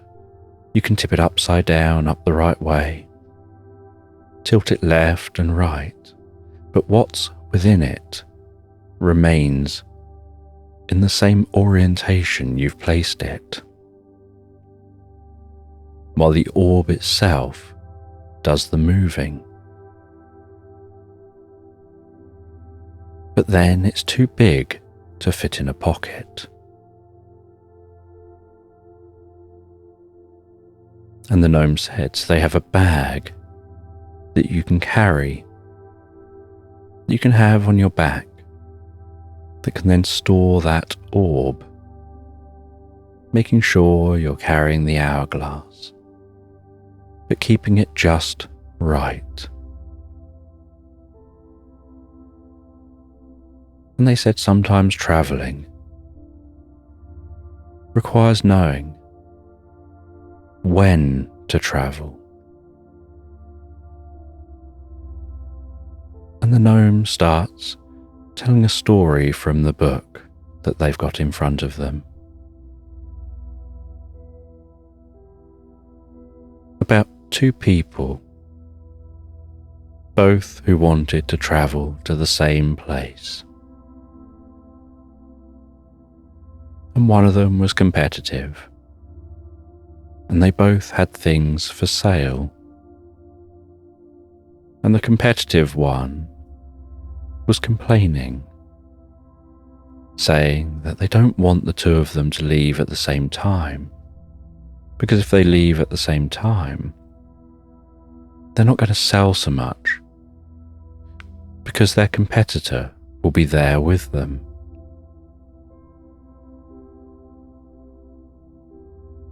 And they were going to have to go on a journey,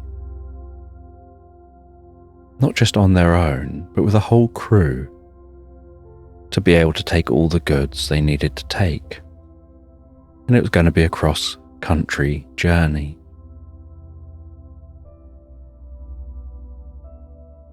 And so the calmer one of the two said, well, why don't you go ahead then?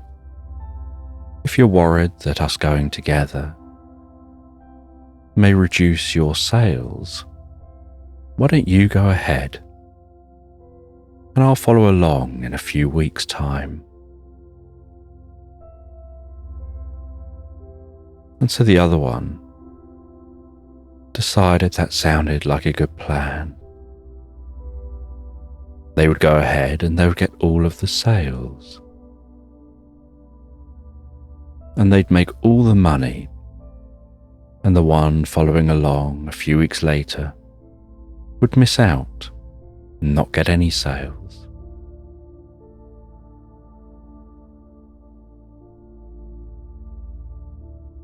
And so they set off, and the other one was asked, why did you let them go first? They're going to get all of the sales now. Isn't that bad for your business? And they explain that the one that's gone first has to travel across country, has to push through difficult terrain, has to hack their way through forests. All their horses will graze on whatever old grass has been growing in the locations they stop. It'll be very hard going for them. Whereas by going second, the path through the forests will already be hacked down. New grass will be growing up fresh and easier for the horses to eat. And those who went first will have to haggle and try and negotiate on prices. And they'll obviously want to push to get as much as they can. But by going second, you'll arrive in locations where they've already done that haggling. They've already established what kind of price things can sell for. And so you can turn up and sell for a good price. without having to do any pressuring or haggling. And people will be happier to buy. And so sometimes it's better to not be the first to tread a path, but to learn and take advantage of those who came before.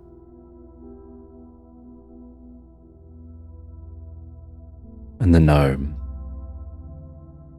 continued reading from that book, explaining that this book contains knowledge that's helpful to be aware of when you're traveling through time, because you never know what you're going to encounter, and so you need to be observant enough to be able to learn from those who've already been there and done that.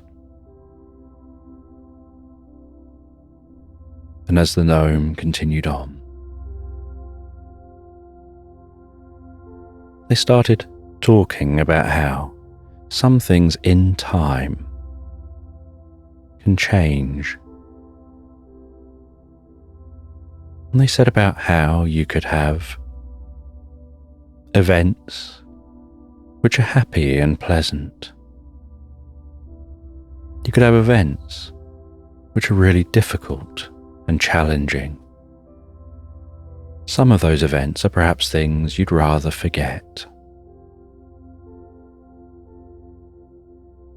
And so you have a whole mix of events, things you like, things you don't like, things you want to forget.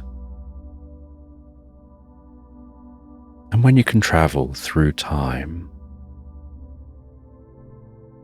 you can take a totally different look at time. And as they turn through the pages of the book, they show a page which seems almost like it's moving, like the images on it are alive. And they point out that what you can see on that page is a typical timeline for any individual. And they point out that on that timeline, which looks like a row of slides, there are those slides at the beginning that are white and happy, and mixed in with those slides are some red slides of events which have been a challenge.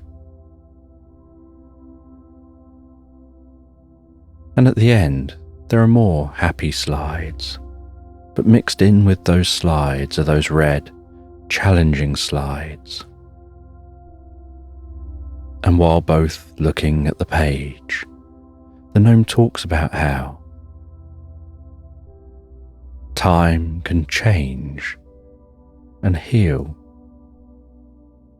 And while talking, on that page, the red slides lift out from that timeline, forming their own timeline slightly separate from the main timeline.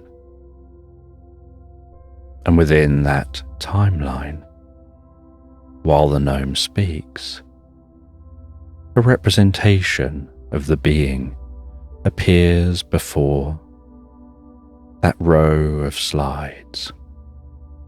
And the gnome talks about how that row of red slides can come together so there's no gap between any of them.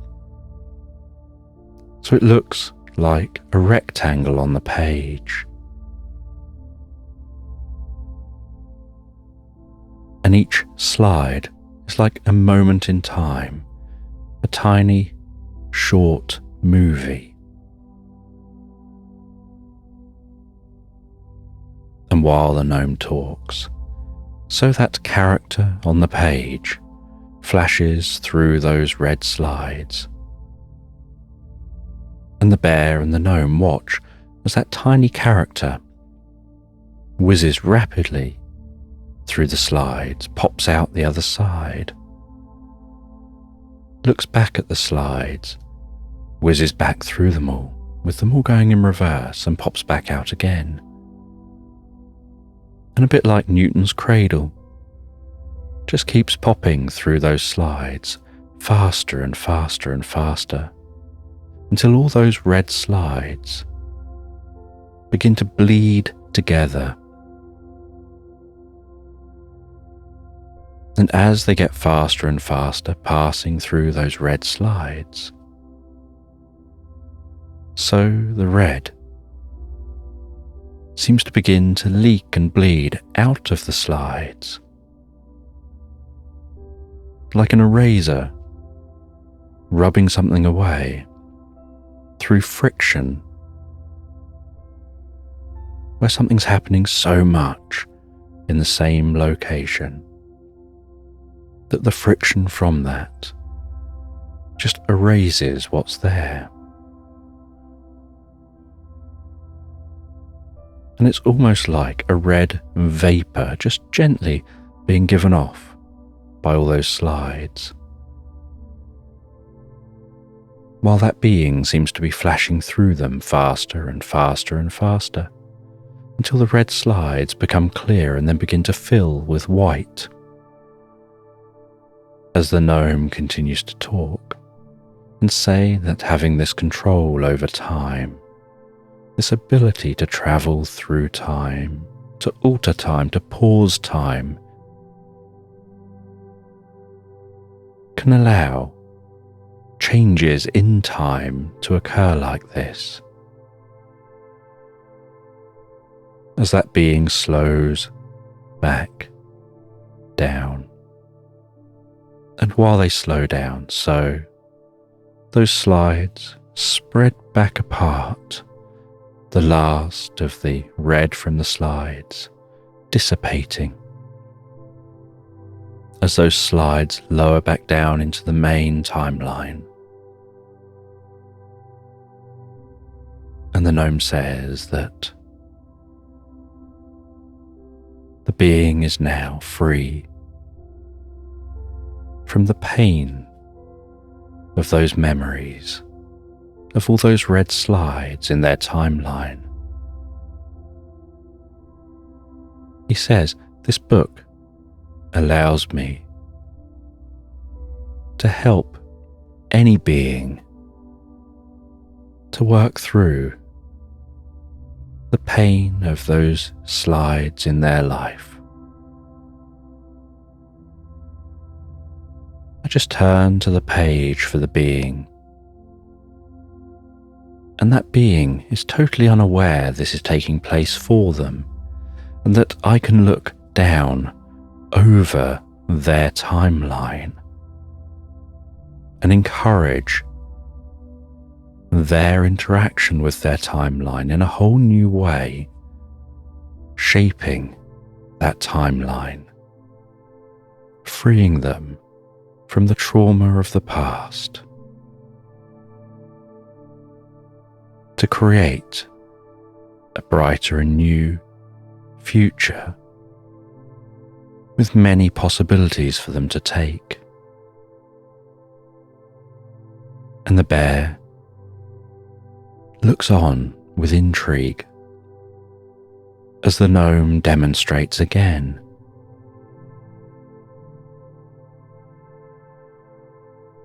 On another being's timeline.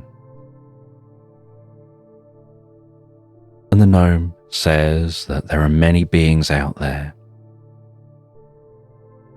that have timelines that they just wish they could somehow fix. And one responsibility of this gnome is to help to fix those timelines. But there are so many, and they only do it one timeline at a time.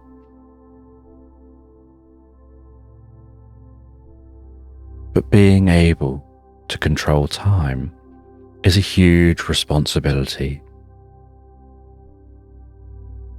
And with the book, they have this meta view of all timelines of all living creatures, from the past, the present, and the future. And it's a never-ending story, a never-ending book of timelines.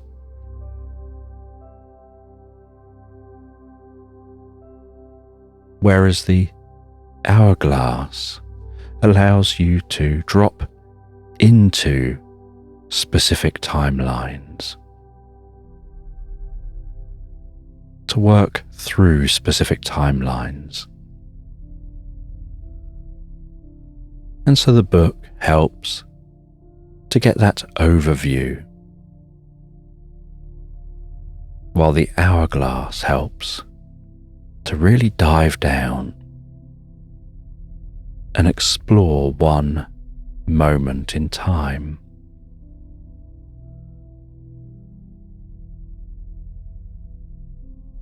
And the bear shares their curiosity with wanting to try out exploring a moment in time.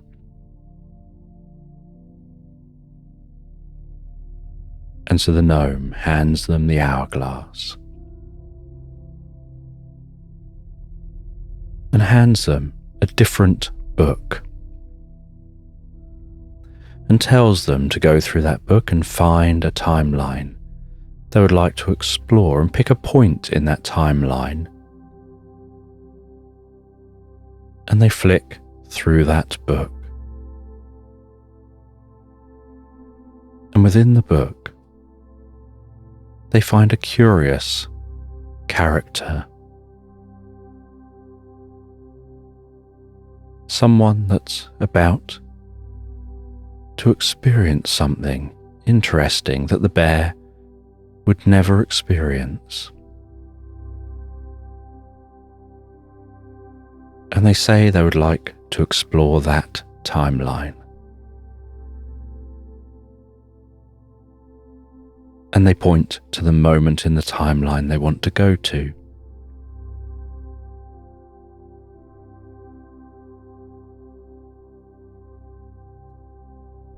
And so they then move that hourglass, thinking about that moment in time, and the time around them begins to fade and fizz and glitch and shift as they move not just through time but space, until they find themselves in the past, in a different time and place. And they find themselves as a meteorologist called Rose. And this meteorologist is exploring why the climate is so hot. And she's out on a boat, a large boat, a short distance from a tropical island. And the boat is gently bobbing up and down in the water.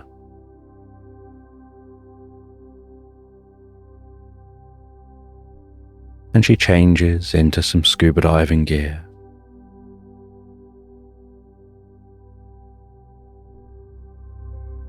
And drops off that boat and begins a descent deeper and deeper underwater.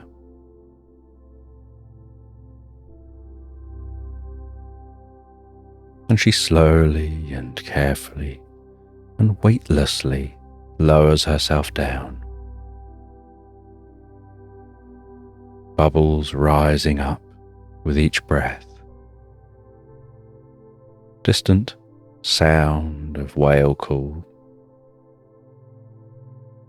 a distant sound of dolphins, a low, distant rumble from a large ship.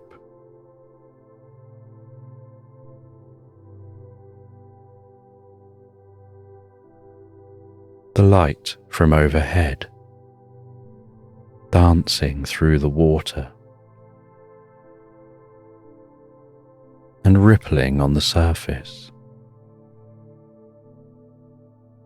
Schools of fish parting as she lowers and descends.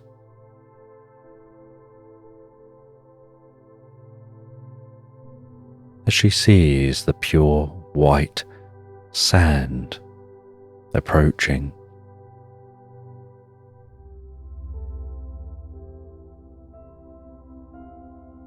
And once down at the bottom,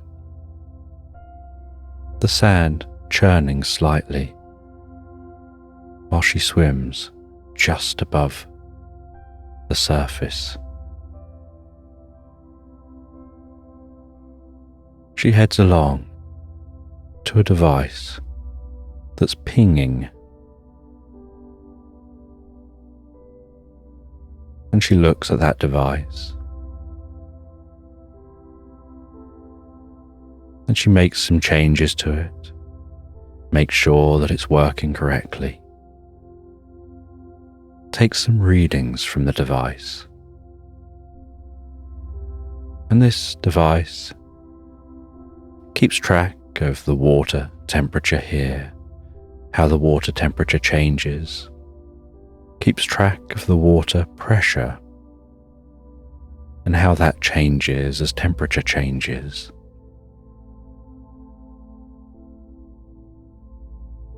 And time down here seems to slow right down so comfortably, like everything is becoming still,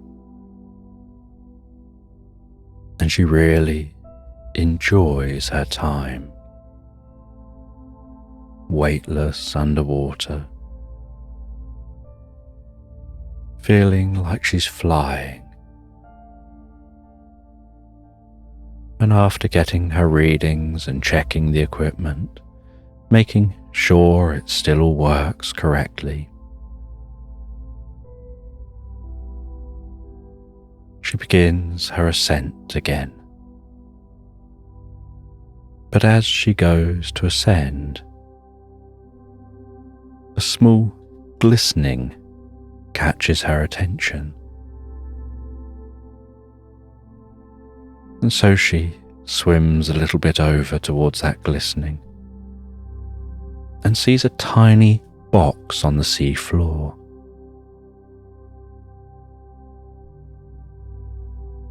She swims carefully to that box, picks it up and sees that it's a small jewellery box.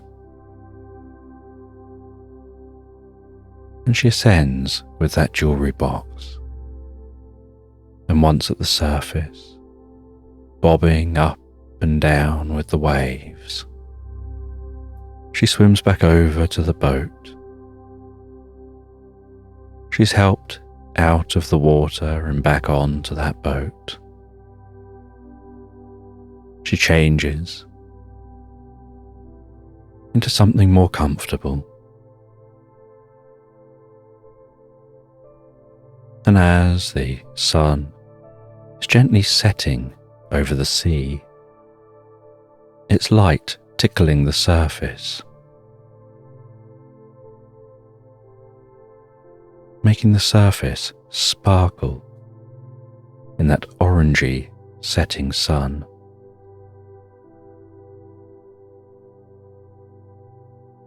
She opens that jewellery box and inside the jewellery box she finds a ring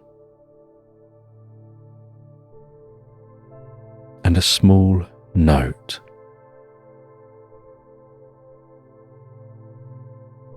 and inscribed on the underside of the ring, it just says, "Forever loved."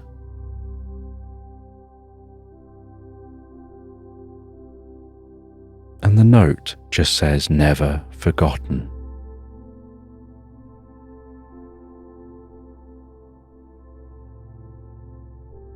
She places that back into the box and seals that jewelry box again.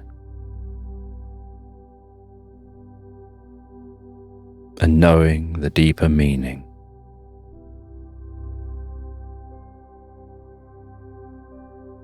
with the deepest kindness and respect, she lowers it back into the water and watches as it sinks out of sight, back down towards that white sand.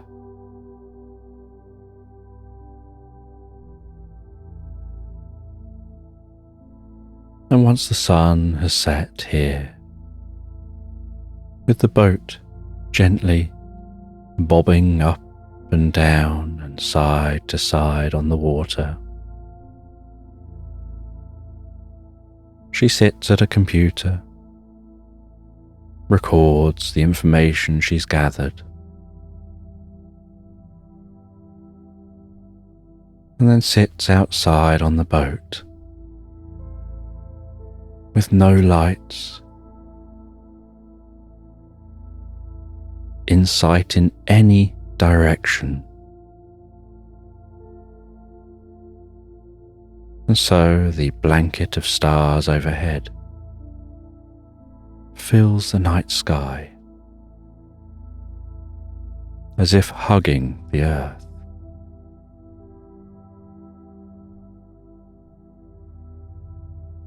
And she watches as the bright light of the International Space Station arcs carefully and smoothly across the night sky, so silently,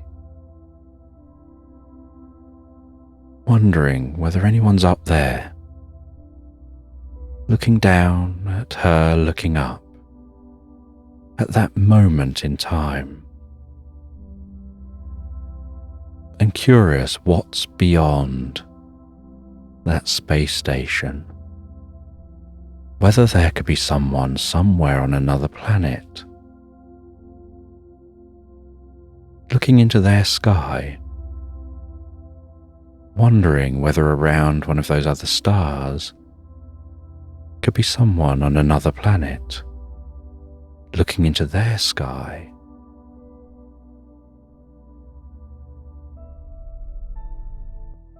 And as the moon begins to rise in the sky, so the light hides some of those stars and hides the cloudy view of the Milky Way.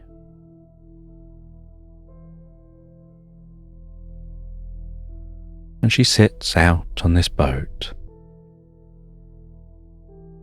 until she begins to feel so tired that she drifts and floats peacefully asleep. And the bear moves the hourglass, and time moves around them. And that time moves back to sitting with that gnome. And to the gnome, it's as if the bear had never gone anywhere, had just phased for a moment, and then the phasing stabilized, and they're still here. But actually, in that phase, they were gone for quite some time, following the experiences of Rose.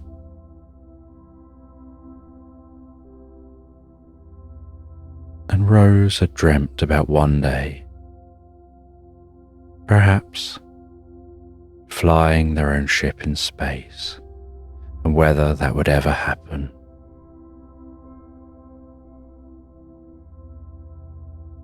And the bear had felt a deep connection with Rose and their experience.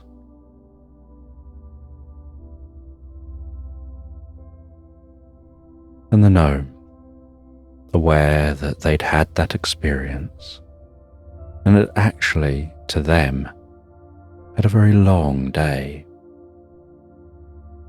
asked if they wanted to have some of that cake that has been made in the oven. And they sat in the living room of the gnome's home, enjoying some cake by a fire, talking time and time again. And the gnome spoke about different times they visited. They'd visited an explorer who found a temple. They'd visited ancient Rome and ancient Greece. They visited a time when cats came from Mars and space rats flew through the solar system.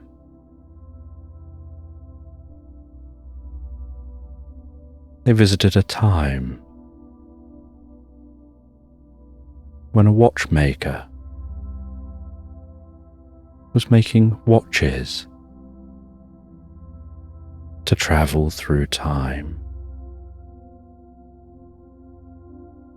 They visited times in other realities, in magical realms,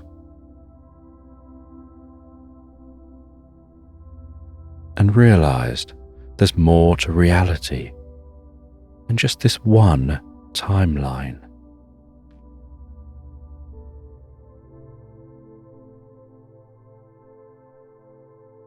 And that you can spend a lifetime exploring time. And after talking time for a long time, even talking about an encounter with Father Time, the controller of all time, who didn't require devices to access time,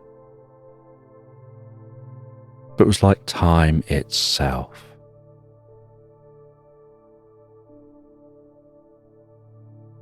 The bear said they were getting tired, and it was now time for them to set off, because they need to find somewhere to go and set up camp and fall asleep. And the gnome said they could stay for the night if they want, and set off the next day.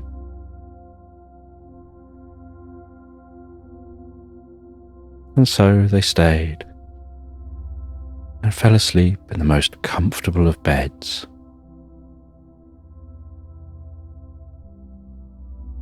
And the next morning, before they set off,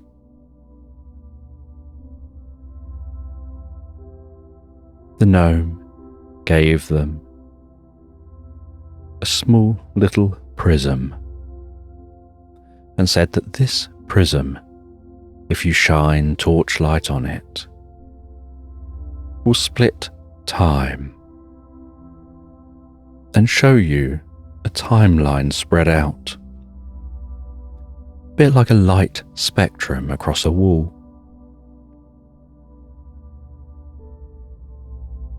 And that light spectrum timeline, you can shift it around. You can see different times, different timelines, and it won't allow you to go to them but it will allow you to get that overview of them, to pick different timelines to move the torch around, moving it one way for the past, the other way for the future, moving it back from the prism and forward to the prism to alter which timeline shows.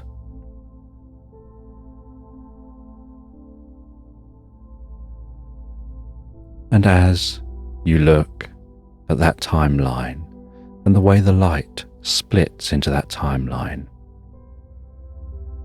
so the type of timeline you're thinking of, it will find the best fit to show you. And hopefully you can use that to explore your curiosity for time and maybe learn something new that makes you come back here in the future, perhaps as a student of time. And the bear thanks the gnome and sets off on their way. And they start their journey home, heading through the forest, following the river, heading back through the woodland, back through undulating meadows, through mountains. And after weeks and weeks and weeks of travel, they eventually arrive back home.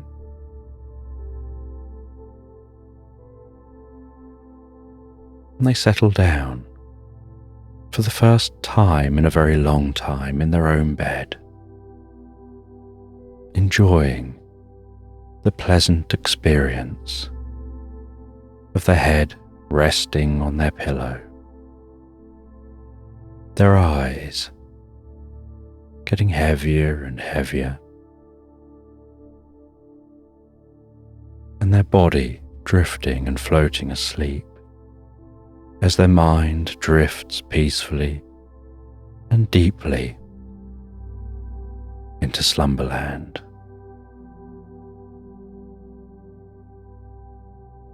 And the meadow was warm and comfortable, with the wildflowers growing peacefully, waving gently in the breeze.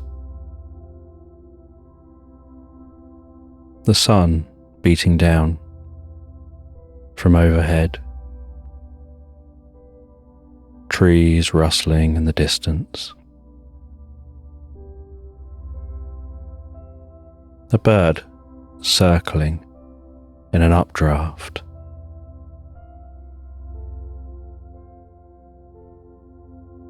And a pig building a house.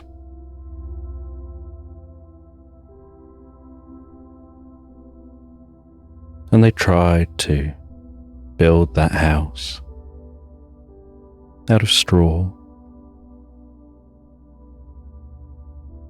but the house just blew down once there was a big gust of wind. They rebuilt their house with wood,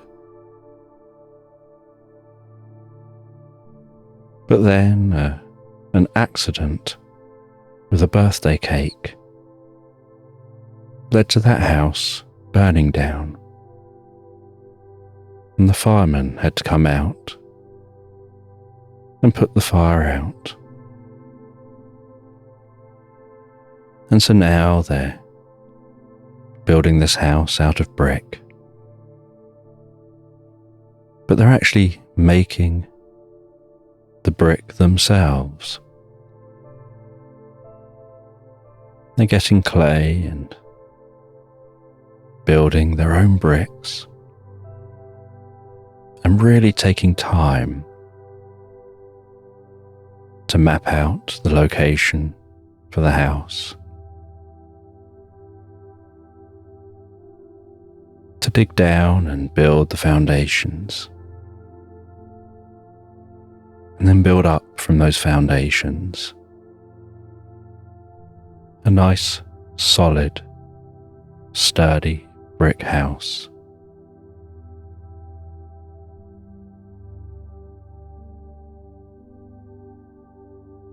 And they start building the house in the spring on the edge of this meadow. The butterflies flitting from plant to plant, bees buzzing around, birds flying high. They know how it feels to relax while building, feeling so comfortable with the nature around them. The distant sound of the stream,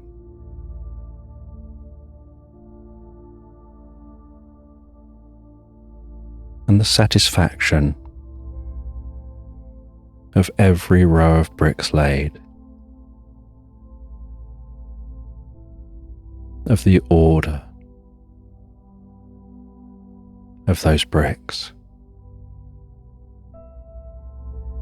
and seeing that house gradually rise up higher and higher day after day.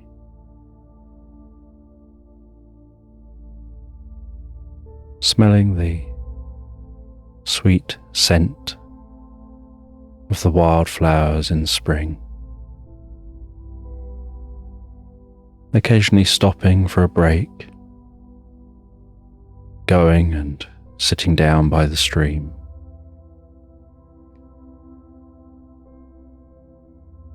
enjoying a piece of cake while resting their feet in the water, feeling the coolness of that water, hearing it trickle by so gently, looking back up at their house, finishing their break, heading back up and continuing to build that house. And while they're building, so they're staying in a tent. And it's a tent that's made to look really nice and comfortable, like a large yurt.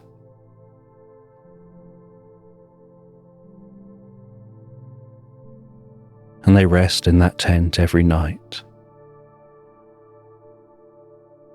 The sound of the canvas weaving in the wind.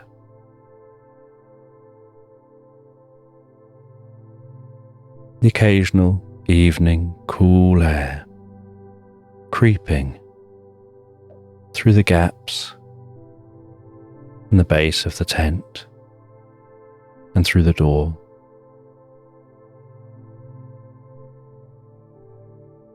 But being in the coziest bed in that tent, in the thickest, warmest blankets,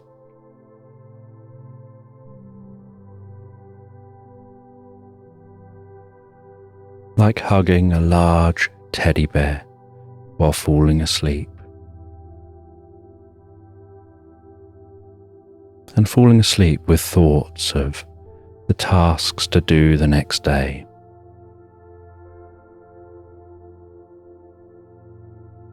And a sense of satisfaction from the tasks they've done that day.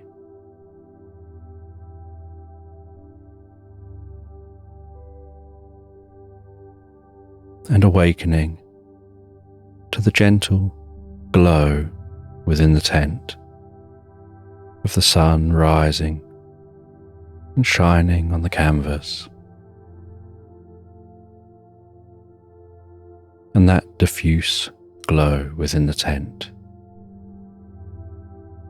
makes the whole tent almost radiate with light.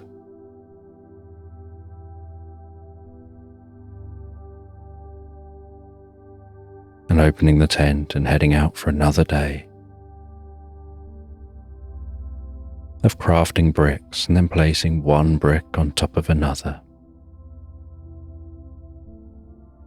knowing that once this house is built, they'll have a tale to tell of the previous houses they'd built. What had happened to those houses? And the thought and hard work they put into this one.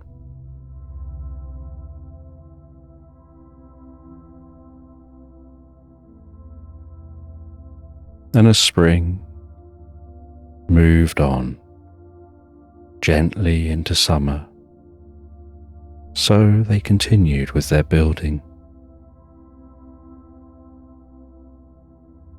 The meadow filled with long grass, bright flowers.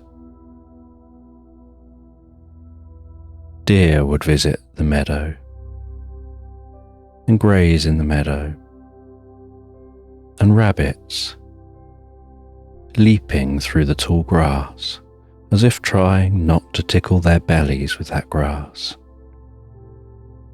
their tails flashing with white as they leapt.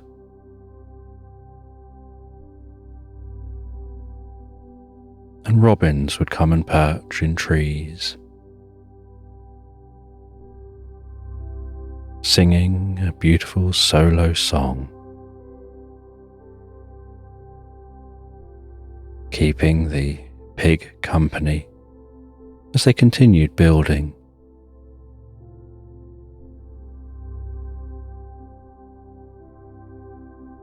And the summer days were long and hot. They'd have to take multiple breaks going into their tent, often spending most of the lunchtime in their tent out of the sun. But they would start really early in the morning.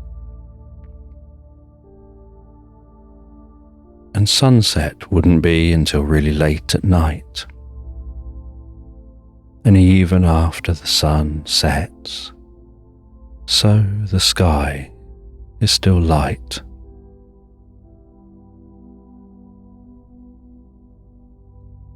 And that slight orange glow of approaching night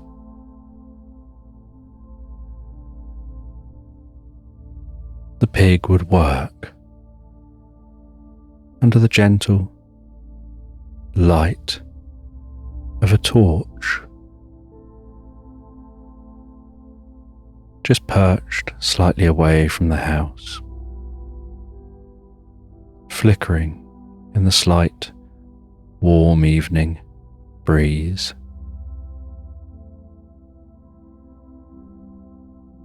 Working until the stars were arching overhead.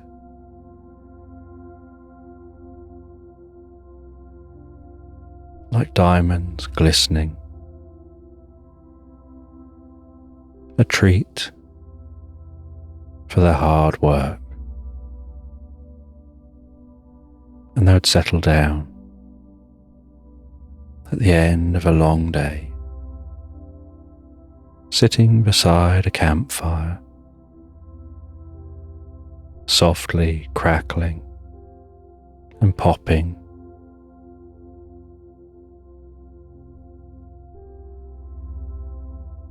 Shadows dancing, the occasional sight and sound of bats flying overhead, the sound of a distant owl hooting in the woodland.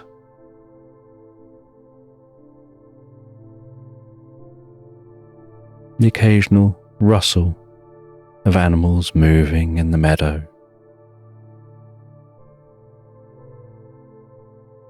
And prancing around in the wood.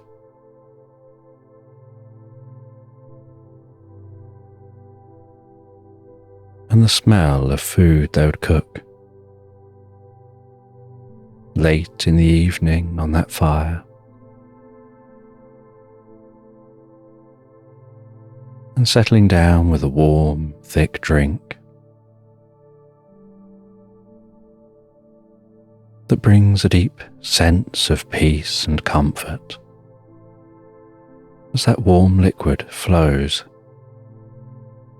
in their mouth, down their throat, and gently to their stomach. And something about that warm liquid makes their cheeks go slightly rosy, and their ears tingle slightly.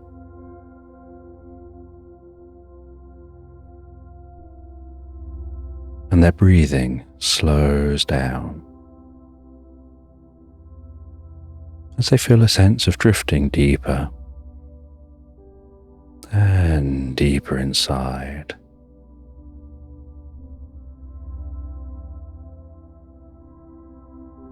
Into thoughts of the day, the work they've carried out, and the work they've still got to do.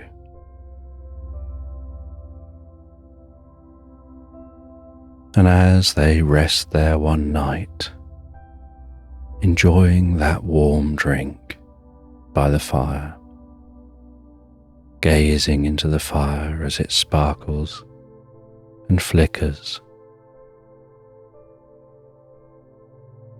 the flames seeming almost hypnotic, they find their eyes gently defocusing,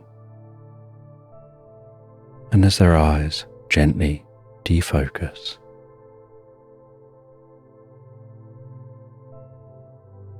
they remember how sad they were when their second house burnt down.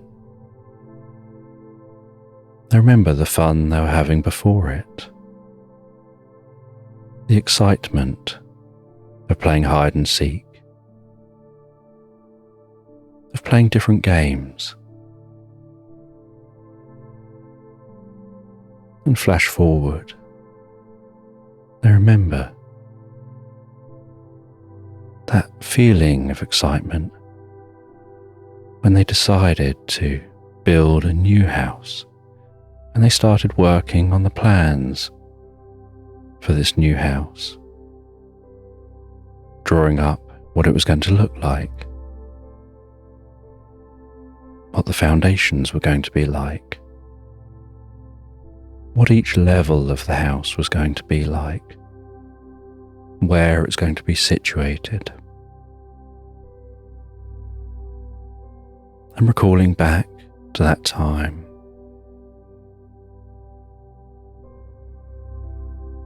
finding that perfect hiding place,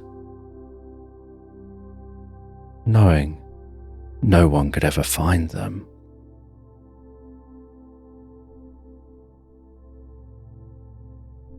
Recalling playing the game where they had to make their way secretly and very stealthily from a starting point to a flag, and their friends had to try and catch them, and crawling through the grass on their belly, feeling the slight tickle touch of that grass on their belly and around their snout as they pushed through the grass so carefully, so quietly.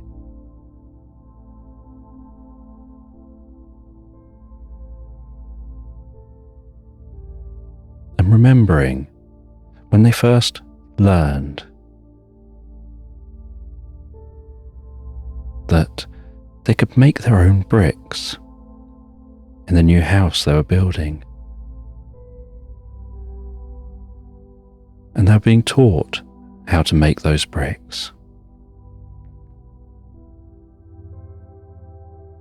And how to make the bricks out of just what they can find around where they live, in the meadow, by the stream.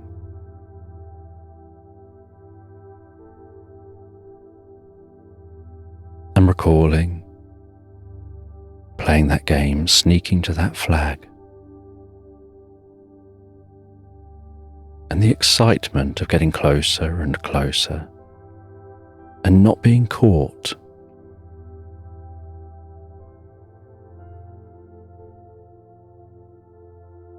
And in a back pocket, having a braided rope they'd made,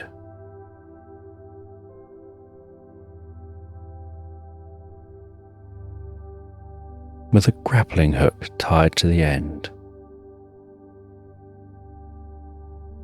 and throwing that up from the foot of a tree, it swinging around the tree, catching on the rope, and then shimmying up that rope, up into the tree, pulling the rope up with them, creeping carefully along a branch, overhanging the flag.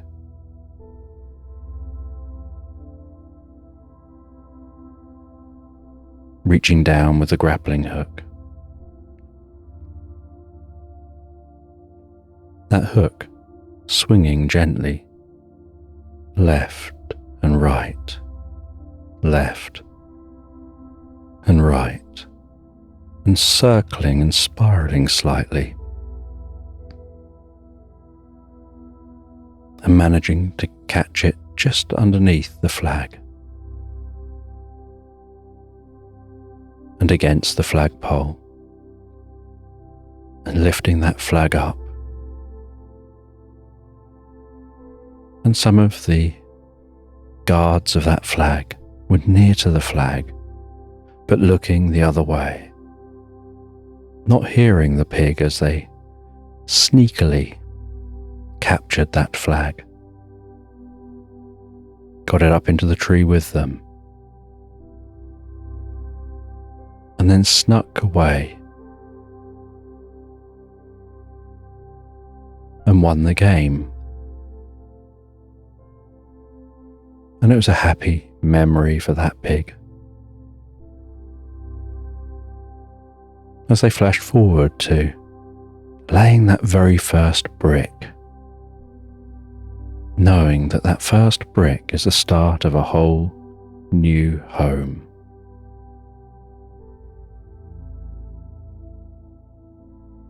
Almost like everything that had happened in the middle just fizzed and flickered in the flames of the fire, sizzling, fading, almost like it was glitching in the mind's eye, back and forth, fizzing and glitching,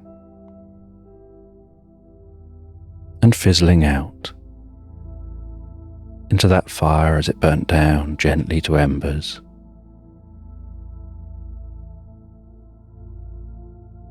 And as the fire dimmed, so did the negative feelings they had of some of those experiences. They remembered it wasn't the greatest moment, but they'll always have that game and laying that first brick. And with a gentle smile,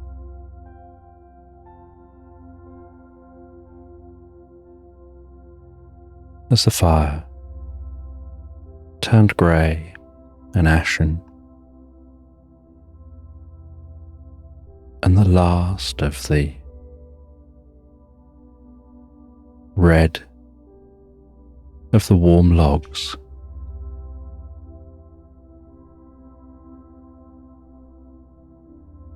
disappeared, faded away, so their eyes wanted to close, and so they settled down into that most comfortable bed.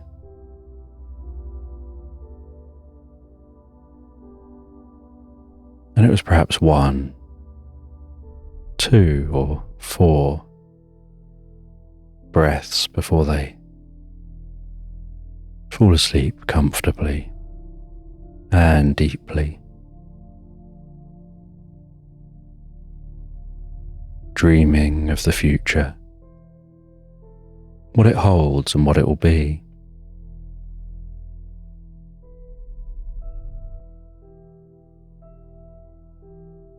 Awakening early to that glow through the tent. The fresh scent of the summer air, continuing to build that house higher and higher, feeling like as they build the house, so they're building up a part of themselves, those strong foundations, the structure,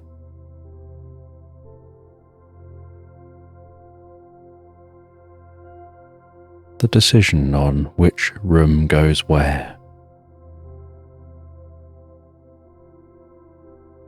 and through the long summer days, they get a lot of the work done, and they spend a lot of time dangling their feet in the stream,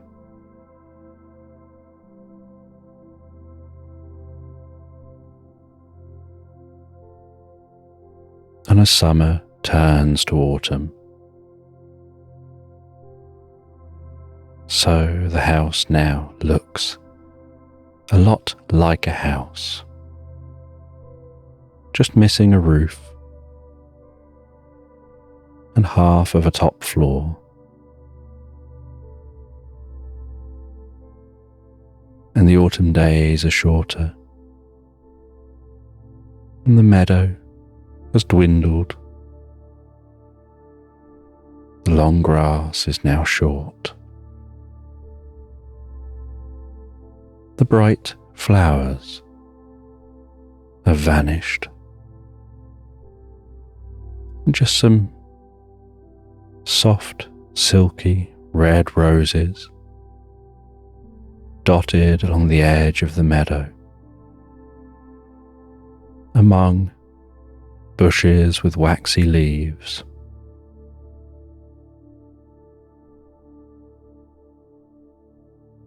The trees now rustling, as if trying to rub off the last of the leaves, and those brown, golden leaves, and the oranges and the different autumn hues,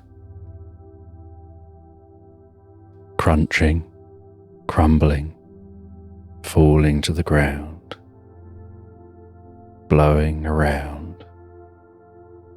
as the wind blows a breeze.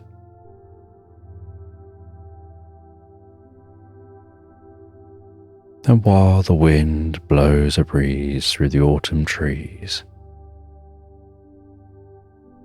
so those leaves begin to carpet the floor of the meadow.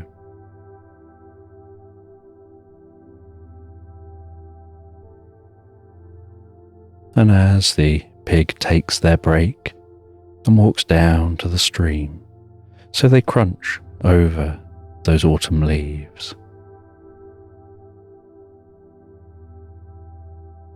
And the water sounds thicker and heavier as it trickles by, and feels cooler to the touch. And the low morning and low evening light dances on the surface of the water, like tiny diamonds jumping from peak to peak as that water flows past.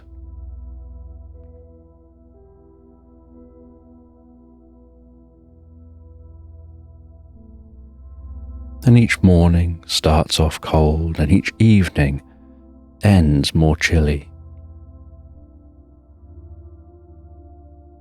But the middle of each day, there's a certain warmth on the sunny days, and a slight heaviness to the cloudy days. And sometimes it rains so heavily and so windy. They spend much of the day tucked safely away in their tent, the wind and rain buffeting that tent, the canvas shaking, pulsing and rippling, the sound of the rain turning the tent into a drum played by a million insects at once, reverberating through the tent as they wrap themselves up so warm and cozy in that bed. The blanket tucked up just underneath their head.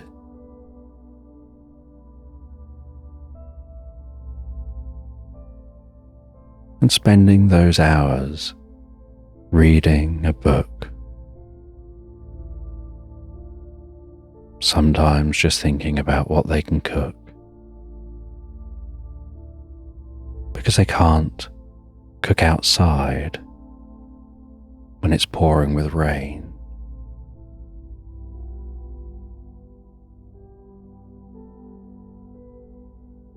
And so instead, they have to make do with eating fruit and other food that doesn't require cooking.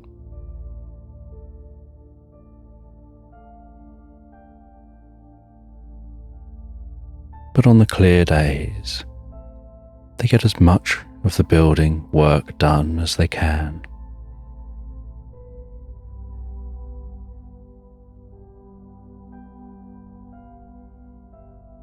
And they can see they're coming to the end of their building. They know it won't take long now to finish building this house.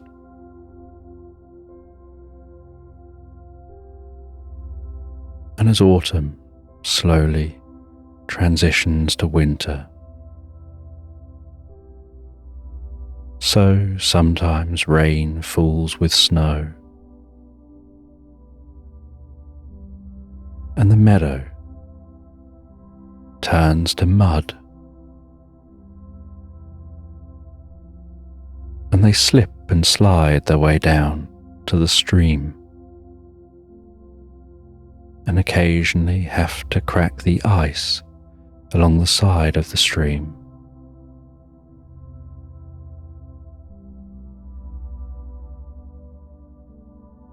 And that water smells so fresh and calm.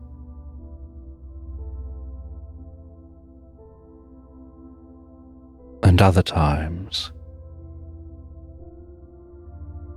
they wake to it snowing, and the environment becomes still. The colour drains from the environment. The sound becomes soft and muted, and they can see in the snow the most delicate, tiny footprints of small animals which have explored the meadow and nuzzled their heads into the snow-covered land in search of grass buried beneath that snow.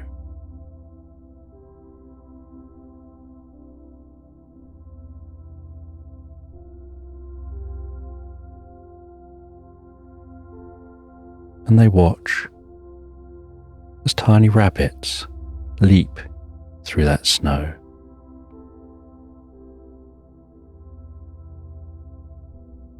As large deer walk through the meadow and back into woodland, and a curious fox which occasionally comes out from under a bush, roams around for a while, one day even rolling on its back, whipping up the snow with its tail, ending up with a fluffy, snowy white tail, and playing in that snow, leaping off a tree stump, splatting into the snow, leaving a fox print in the snow.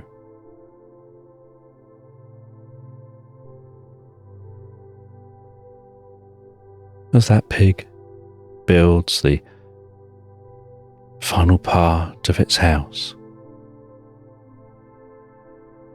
adding the final touches to the roof, just as winter's coming to an end,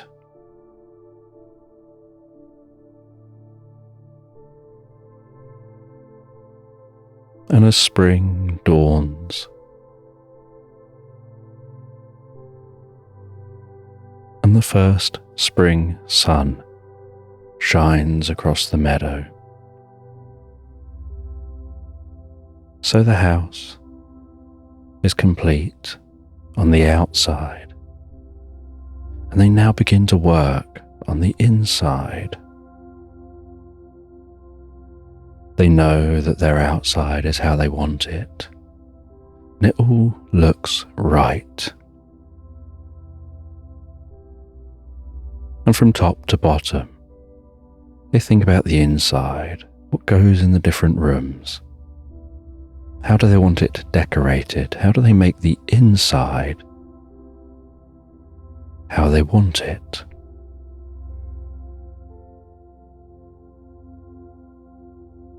And so, for a few weeks, they spend a lot of time in the beginning of spring, writing down their ideas, drawing images of what they think it should look like, drawing out the different rooms, taking measurements for their pictures. And as they do, they can see the front of their house, and they feel inspired by what their house looks like, knowing across a year they built that themselves. The strong foundations, and that sturdy built house that fits well in this environment. And they sit in their tent, looking out across the meadow, while drawing their ideas. Before then, seeking the items they need, furnishing that house, placing smaller items, personal items in the house, giving some character to the inside of their house, making their house a home.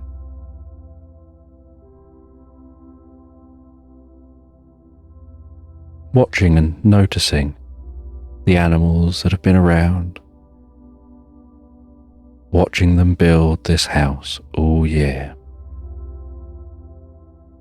Now stopping and looking at the achievement.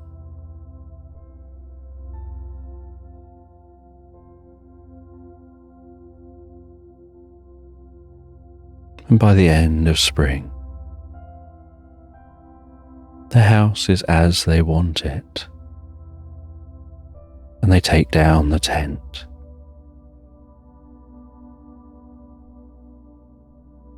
And they throw down some grass seed where the tent has been all year long. And they water that grass seed and leave it to do its thing.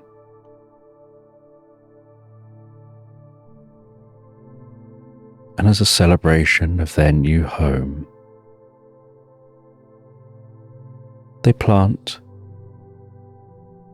a seed of a sunflower by their front door, just to the side of the front door. They give it some water. They gently pat the earth.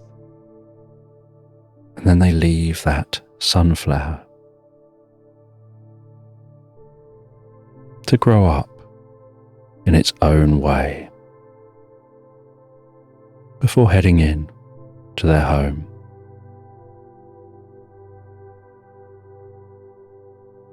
Putting on the kettle in the home for the first time ever. Waiting and watching with anticipation, transfixed on when the water begins to bubble and boil.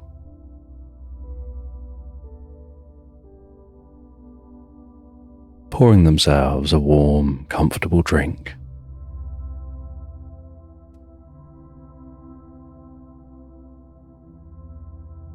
And then sitting out on a small porch out the front of their house, holding that drink comfortably.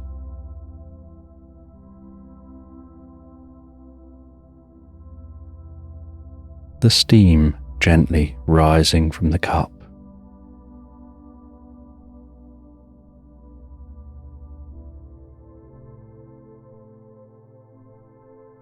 As the sun begins to set.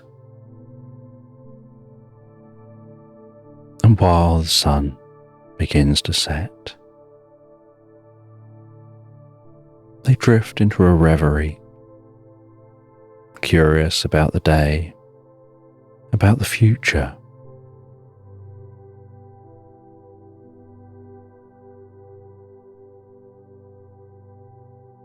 About this new home they now have.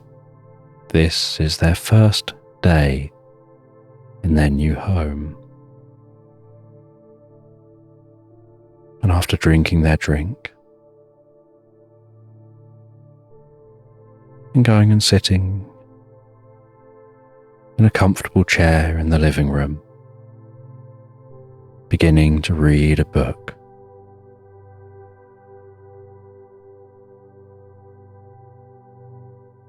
they decide, with this being their first day, they're going to keep a diary or a journal, a record of this new life and this new home.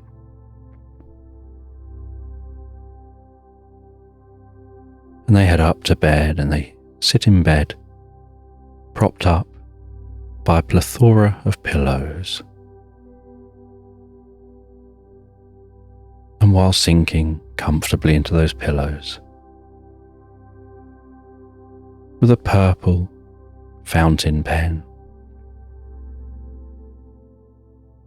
they begin to write a prologue in their journal, telling the story up to their first day in their home.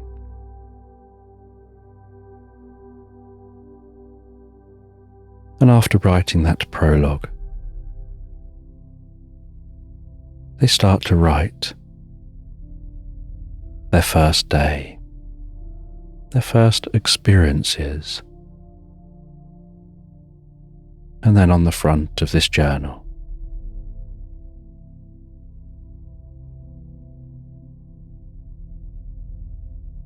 they write a pig's tale.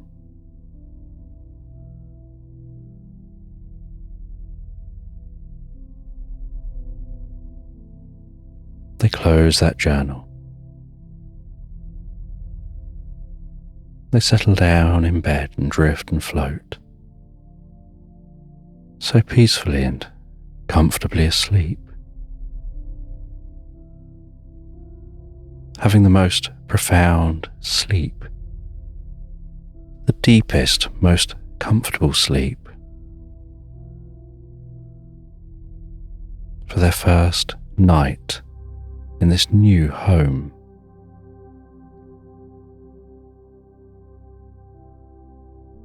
And the next morning they awaken, curious what to do now they've finished building. They've spent a whole year building this home, and now that it is a home, they don't have a task to fill their time.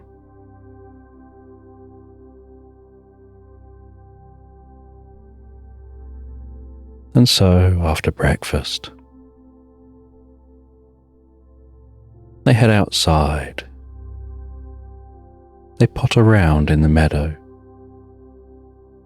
They enjoy the sights and sounds in the meadow, the gentle wispy clouds overhead.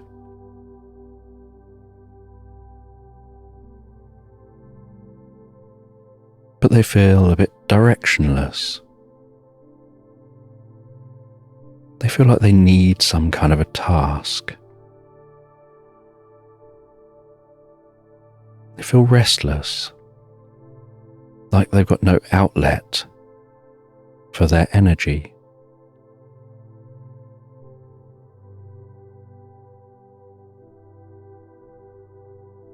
Then as they go and sit down by the stream,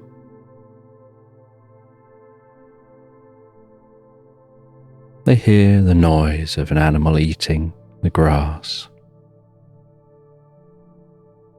and they gaze up and they see the other side of a stream.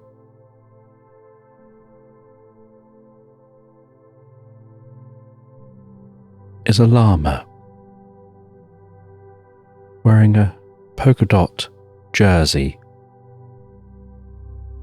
and cherry earrings, with a Mohican of purple hair.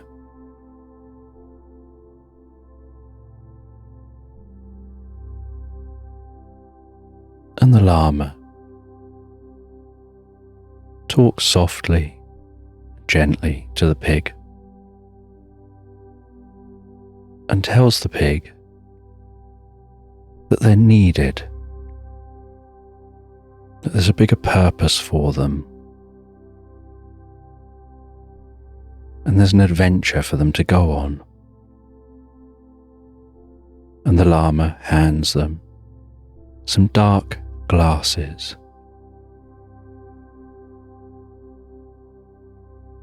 And when the pig puts those dark glasses on,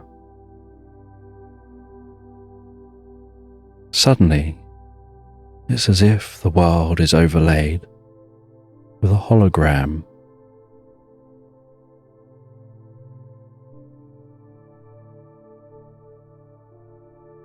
They see a turtle standing before them. And this turtle explains that they're from another time. And these glasses allow you to communicate and see things almost like augmented reality.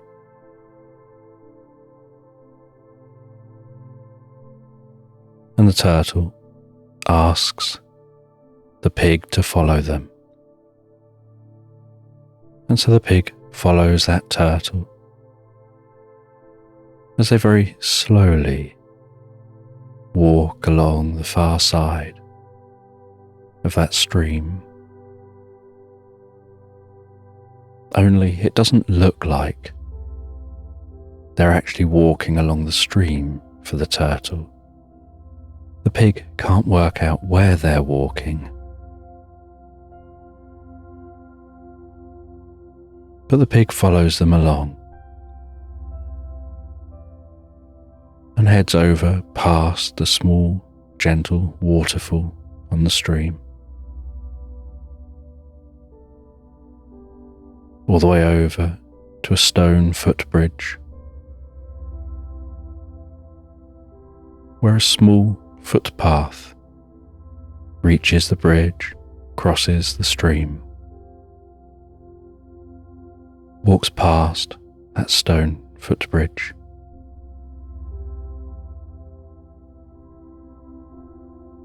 and heads to a large oak tree.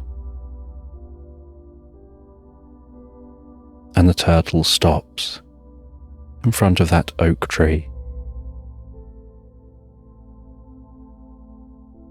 and tells the pig this is where they need to go, and gestures to the tree. And the pig takes the glasses off, and it just looks like an oak tree. Puts the glasses on, and the turtle is stood there, still gesturing. And so with the glasses on, the pig feels around the side of this tree, pushes on the bark, even tries shaking the tree a little, which just makes the leaves softly rattle and shake. And then while pushing on the tree and walking around the tree, the pig accidentally steps on a root which seems to move and open a passageway into the tree. And the other side of the passageway, as far as it looks on the glasses, is a fizzing blue portal. And the pig removes the glasses, and it just looks like an entrance into the tree. And the pig places those glasses back on again, and the portal is right before them. And so they step through that portal, and their whole body tingles. From the top of their head to the tip of their tail. And everything around them goes electric blue. And in a flash, it feels like they're exiting the other side of this tree. They find themselves in the most beautiful bluebell woods. And they walk through this bluebell woods. The scent of the bluebells filling their nostrils.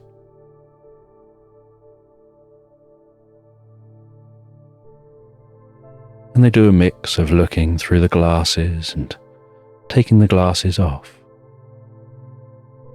as they walk, to try and see if they can notice what perhaps they're here to do. And as they walk, they hear the sound of a drum being played in the distance, an ethereal sound of a tongue drum.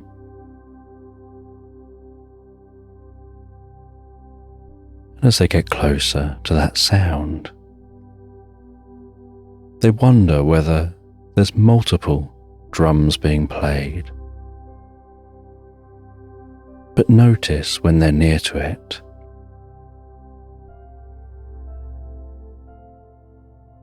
that it isn't multiple drums being played.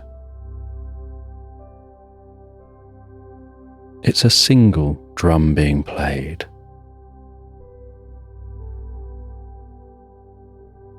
by an 8-legged, furry creature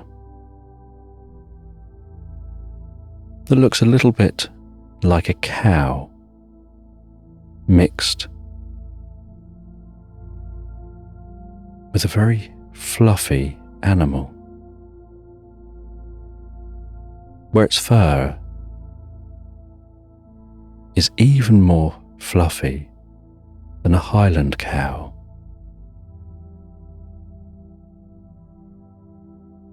That a Highland cow's hair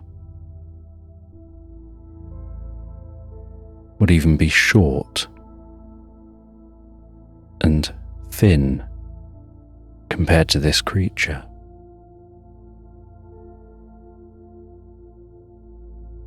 And it had multiple legs playing that drum,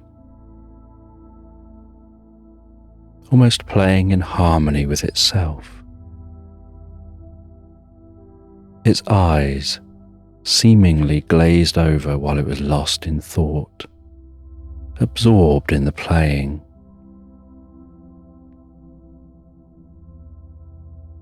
And the pig carefully, slowly walked over to them.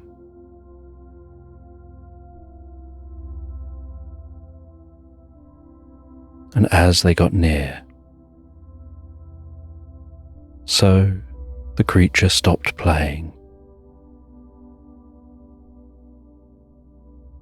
and looked up at them.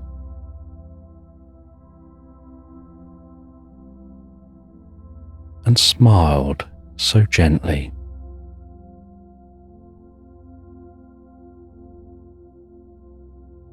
And they called themselves Noodle because they like noodling on musical instruments, just being lost in the experience of playing music, whether it's playing this magical drum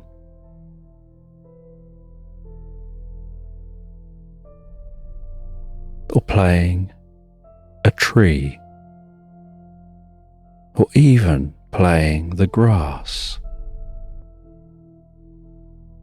and creating music out of thin air. They can even use their fur and turn that into an instrument, which when played sounds a bit like a violin.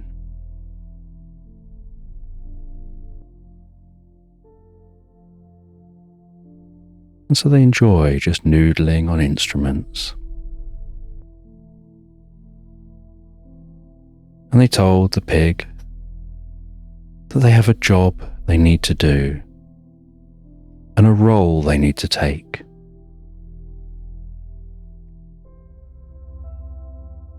They need this pig to be something of a secret agent. They're aware of their past, their skill at sneaking.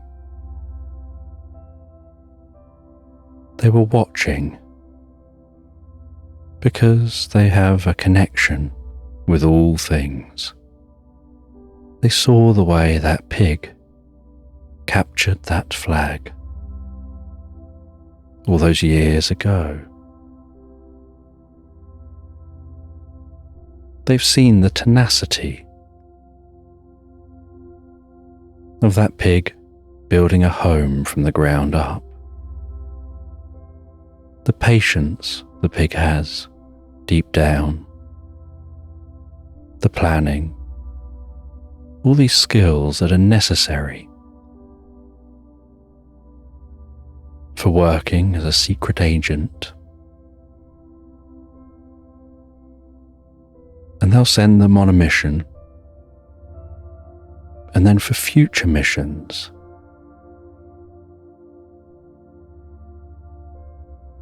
the crow will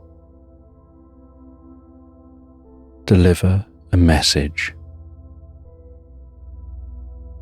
and leave that message at your home, they say.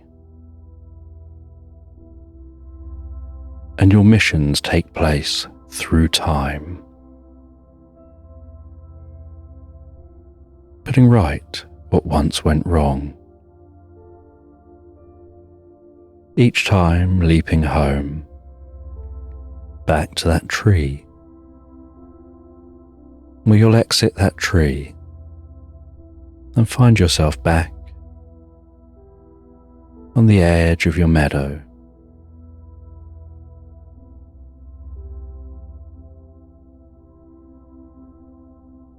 And they said that this first task, this first mission, you just have to go and retrieve a book.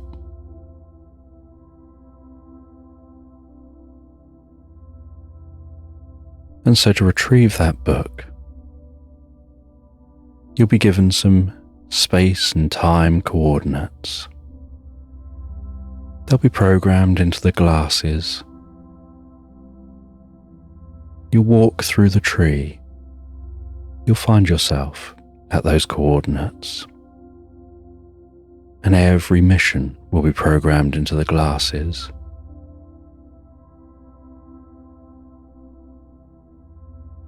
And so the first coordinates are programmed into those glasses.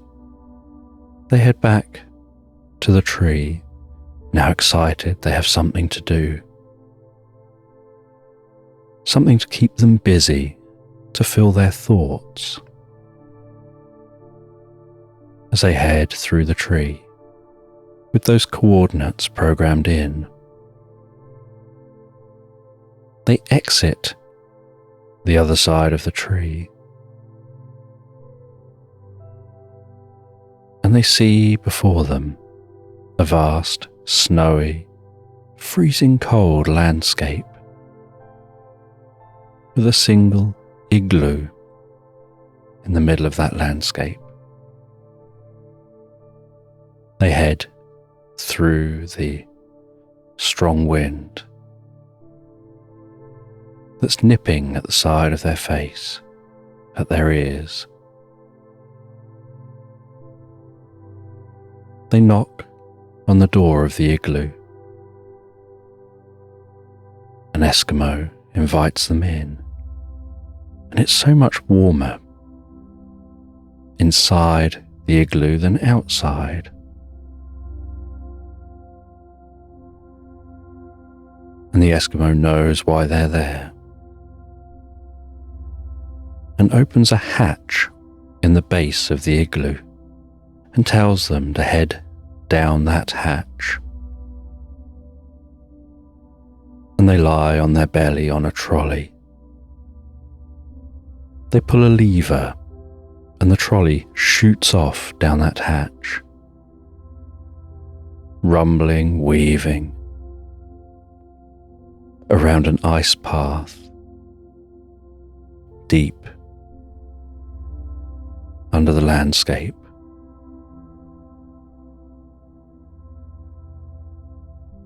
Before coming to a halt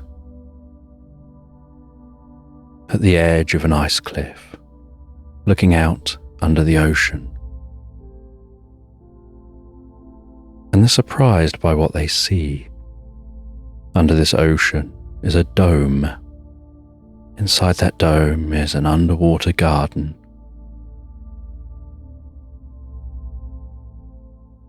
And a small little cabin.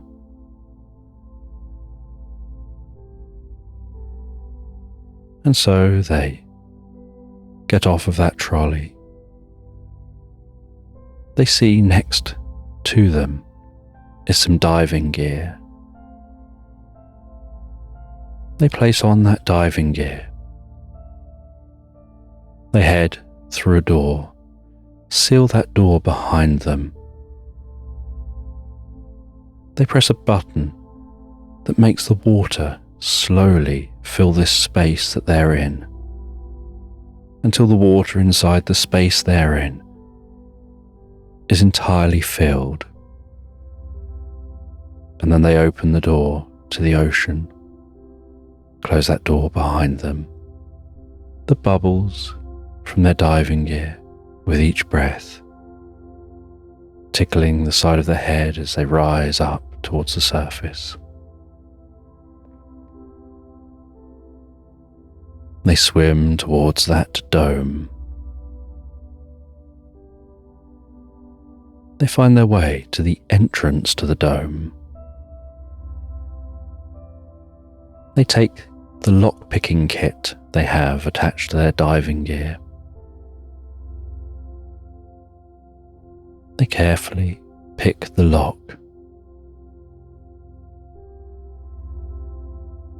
And as they open the door, so the water floods in with them into the chamber the other side of the door. They seal the door behind them, press a button, and the water pumps out of this chamber. They remove the diving gear. They pick the next lock into the dome. And they sneak their way through this garden, getting closer and closer to that cabin.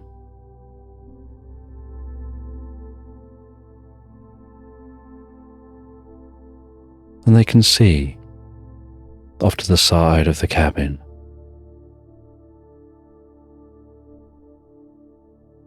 is a creature playing chess against themselves. And the pig wonders who's winning. And that creature looks like a small gnome with a blue floppy hat, pointy ears, a red nose, and a bright green outfit with bright red, slightly curly shoes. And they seem so preoccupied with their game of chess against themselves that the pig manages to sneak their way through that garden, find their way to the side of the cabin.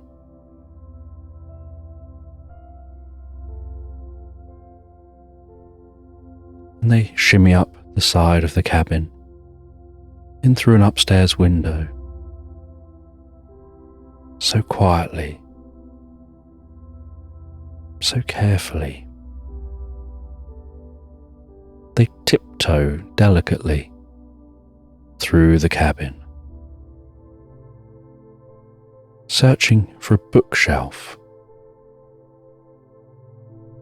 And on the ground floor, against a wall, they find a bookshelf. They look for a specific book.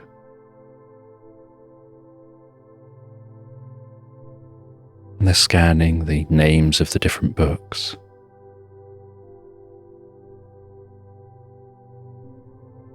They find the book they're looking for. They carefully pull on that book, and the bookshelf and the bit of floor they're stood on rotates, and they find themselves in a secret area behind the bookcase. They start to descend some steps behind this bookcase, walking deeper and deeper into the bowels of this secret location.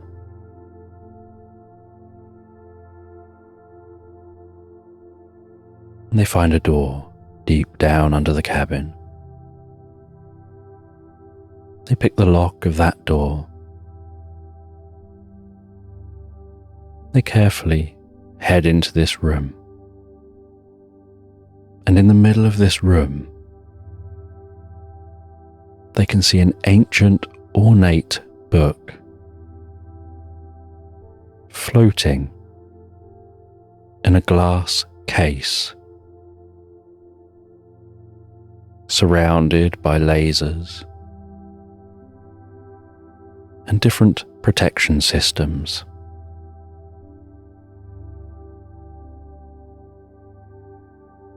And so the pig carefully weaves and undulates and worms themselves around the lasers, over some, carefully trotting over them,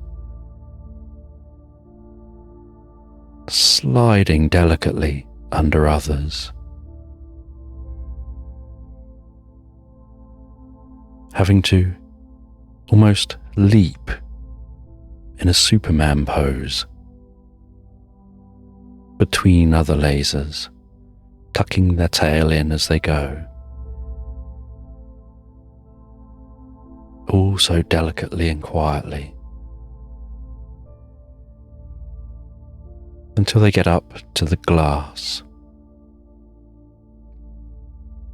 and they take a look at that glass. And all they've got on them is a pickaxe, and it's only a very small pickaxe, more used for climbing ice.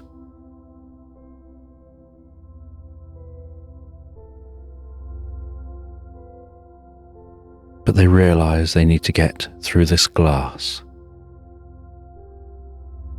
and so they very carefully score the glass with that axe.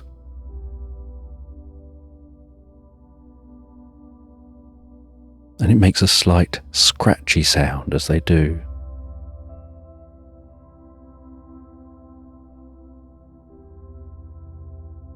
And then they have to get up to the height of the gap to be able to reach straight through to get the book.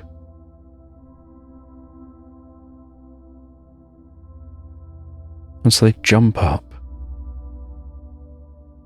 as high as they can, catching the axe in a beam overhead.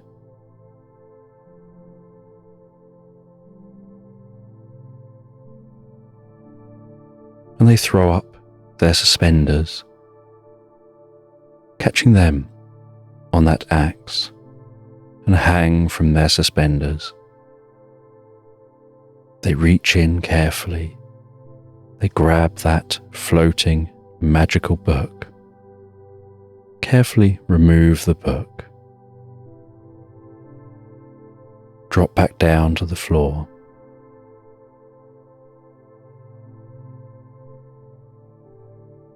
and begin to sneak their way back out.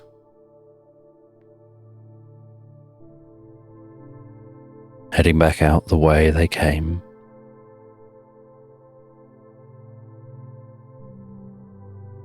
Leaving the dome. Getting back to that entrance into the ice shelf.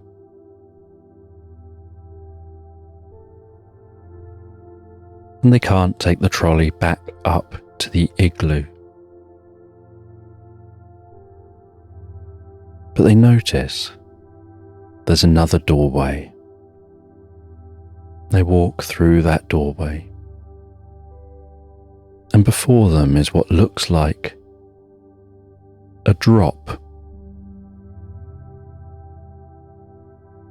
And as they look down, they notice there's a trampoline down that drop. As they jump as high as they can, and as they strike the trampoline and then spring back up, so they add in some additional strength from their legs. And they spring up high enough to knock a hatch at the surface and manage to grab on to the edge and pull themselves up out onto the snow. And they find their way back to that portal. Passing back through the portal, back out to the edge of their meadow. And they're carrying that book.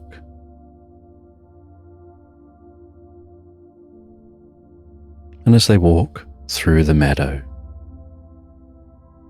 so they encounter that llama again, who takes the book from them, thanks them for the good job they've done, tells them they'll be required, if they're happy to do so, to do many more missions in the future, and that these missions are all about saving reality and putting right things that went wrong. And they'll return that magical book to its rightful place,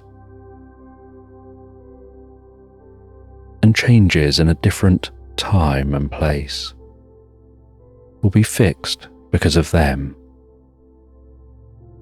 because a wizard will be able to do what they need to do.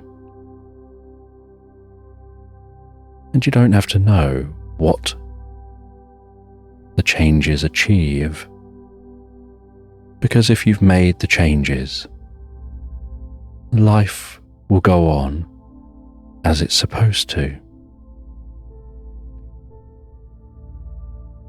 And so they tell the pig, from your perspective, nothing will ever seem different, but only you'll know that you're the reason why everything is the way it is.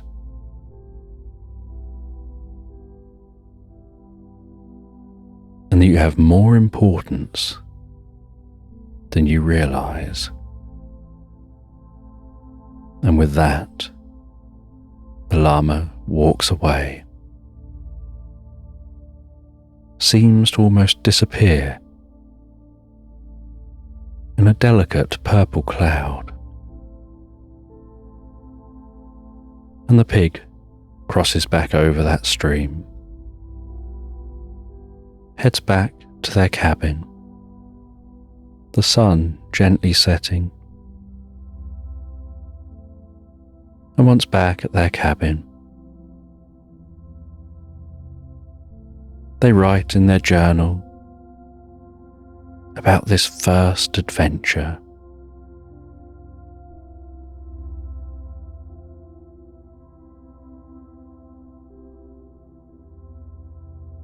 And at the end of the day, they head to their bed.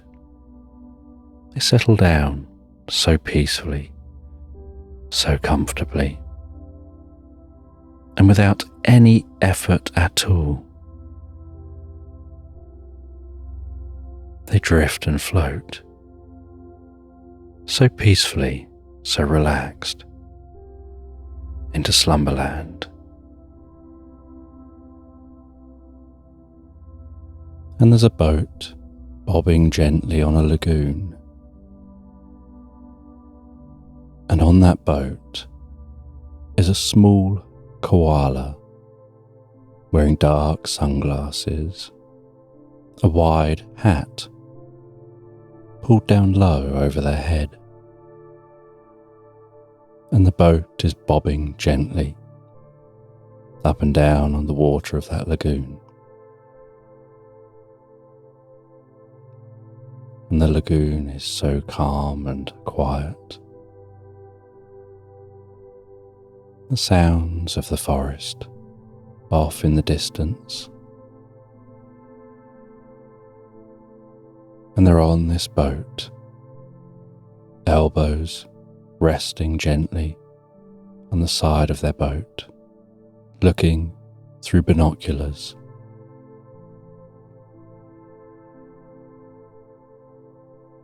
And watching some people on shore.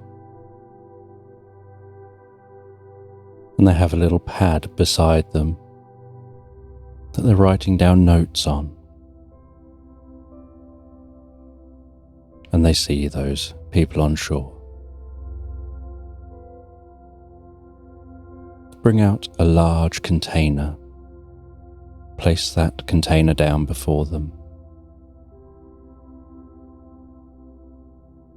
Opening the container,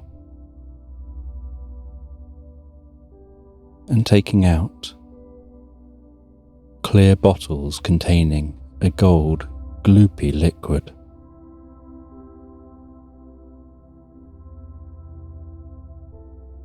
And one of the people hands that gold, gloopy liquid to another one to check.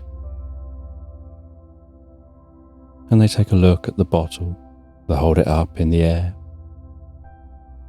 They turn it around, closely examining that bottle.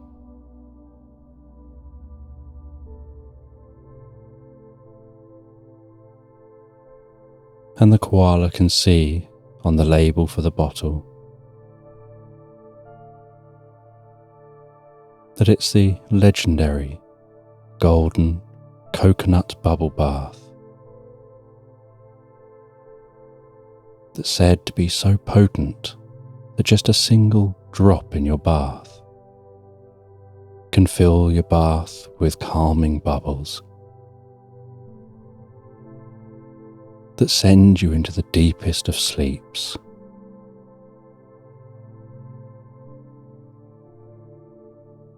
And after they examine the product, they put it back into the container and they shake hands,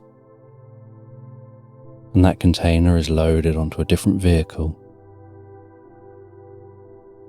and then that vehicle drives off from the edge of the lagoon and follows a road round and off deeper into the forest. And the first group go back to their vehicles and head off in the opposite direction. And once the coast is clear, so the koala starts the boat and pilots the boat to the shore and lets that boat run aground, skidding up across that purple soil on the edge of this lagoon. As it scrapes up to a halt, then the koala leaps off the boat, its feet sinking and crunching as it runs into the forest.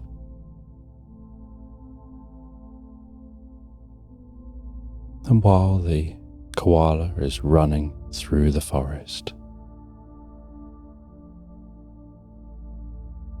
they grab an item out of their backpack, and while still sprinting, they swing it around up over their head. It extends and clicks and clacks into place. The koala pulls down 2 bits at the side, at the top and the bottom, still swinging it around over his head.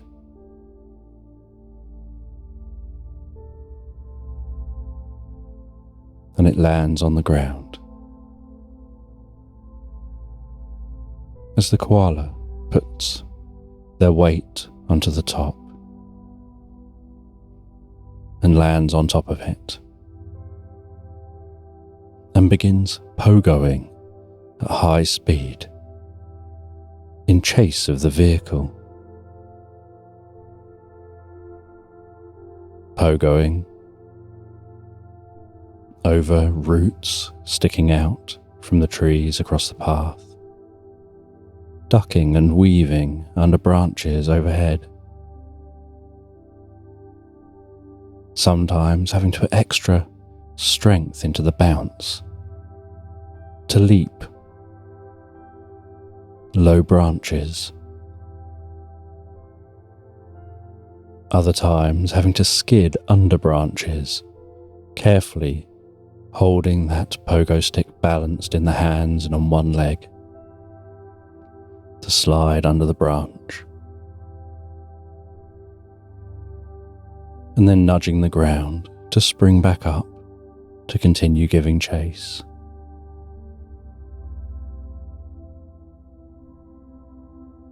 And they can hear the distant sound of that vehicle as they continue to do their best to keep up, heading off the main track, trying to cut the vehicle off. And they can see the edge of the forest getting lighter and lighter,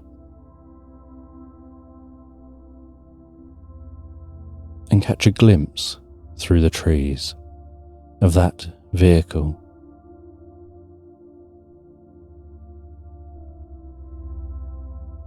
And they exit the forest. You can see the dust rising from the back of the vehicle. They watch as it heads off, following a track along the side of the forest. And they run across the track. Pogo off the end of the track, somersaulting in the air, landing on the back of a giraffe, nudging the side of the giraffe, causing the giraffe to begin to run, its head moving back and forth while it does. The koala bouncing up and down, giving chase to that dust cloud in the distance. And the koala manages to keep an eye on that vehicle, all the way to the vehicle reaching the crossroads, and seeing that vehicle turn left. And so he lets the giraffe slow down and relax. He gently pats its neck, thanks it for its help, and leaps off, flipping in the air, twisting in the air and landing on a foot and a knee on the ground, pogo stick in hand, pressing a button on the pogo stick, collapsing it down and placing it back into his backpack. As he then walks to the edge of that road, and he knows this is a very long road, but there's only one of that road. The road doesn't split. It goes straight on until it reaches a town. And so he knows that he can just follow this road. And the vehicle may travel beyond the town, but the chances are it'll stop at that town. And even if it does go beyond the town, he's resourceful, and he can find ways of working out where it went after it left. Because in this location, there are long distances between turnings, normally splitting at a town or a village. And so he just walks calmly along the road, heading in the direction of that town. And he can see the marks on the road from the vehicle. And there's still some dust in the air.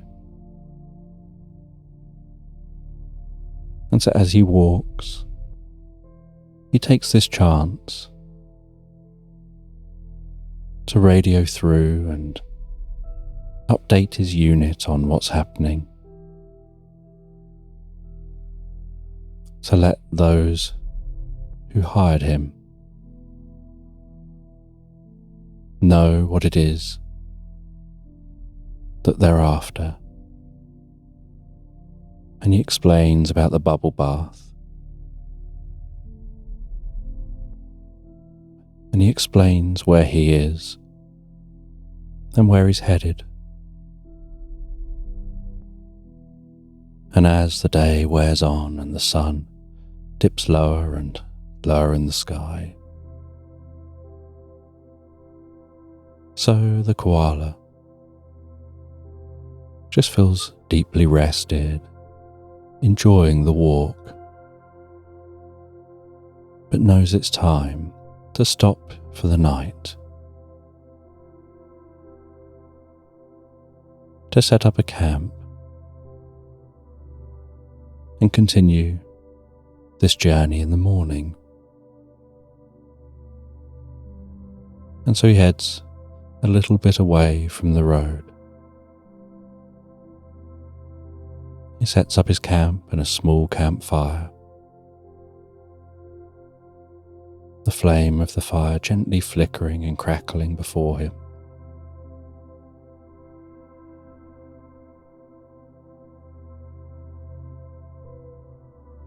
He warms up some tea on that fire, gently sips that tea,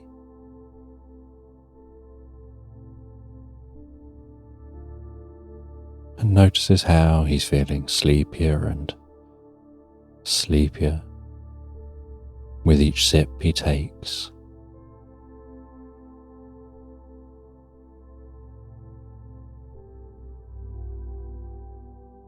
And he takes a little bottle out of his backpack, and with a little pipette, he lifts up some of the liquid from that bottle and just applies 1 or 2 drops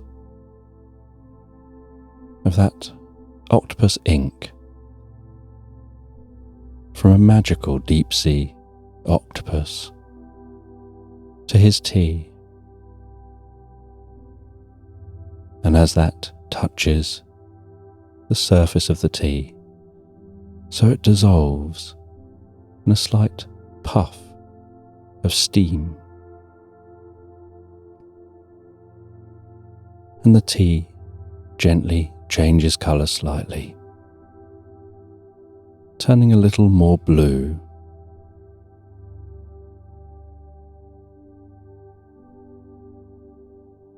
And he continues drinking that tea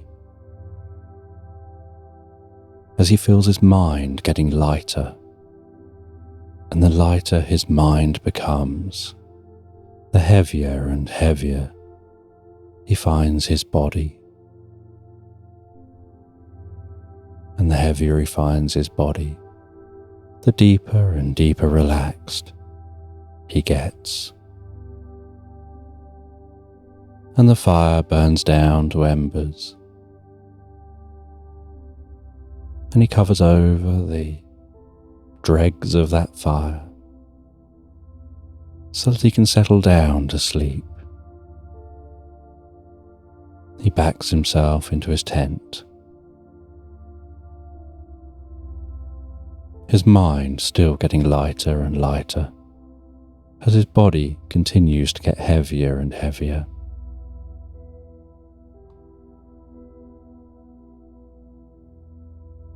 And he feels his consciousness expanding, his connection to his inner potential.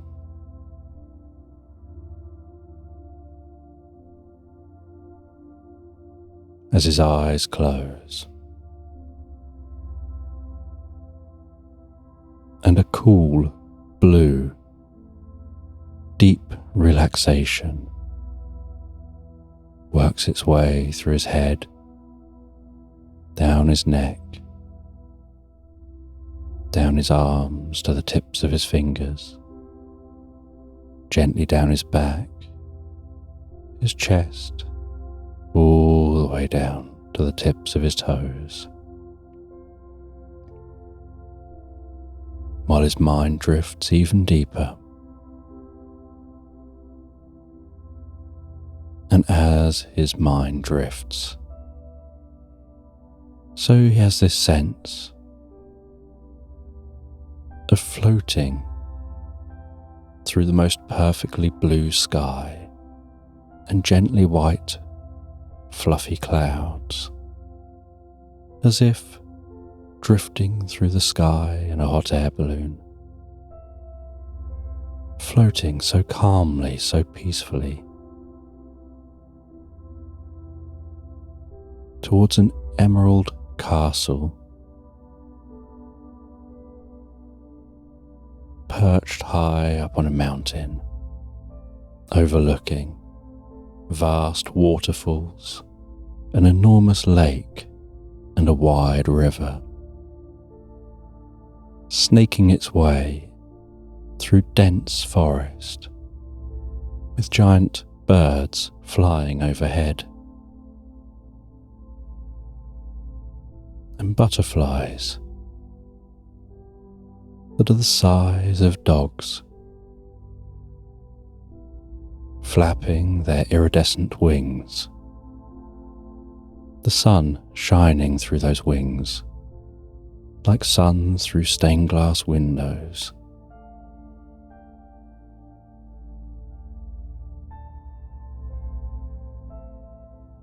And fluffy dragons flying off in the distance, circling the mountains, some almost a fluorescent green, others bright pink, others an electric blue, and he finds himself floating through this sky. And as he looks down at his body, he realizes he's just a consciousness, like a ball of energy with the faintest light, travelling through this land. And at the Emerald Castle, he passes straight over the giant waterfall, over the vast stone bridge, through the enormous wooden gates,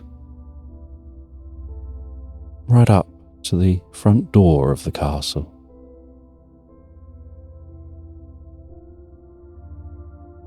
And as he has a sense of resting down at the front door of the castle, he notices he seems to be in a body.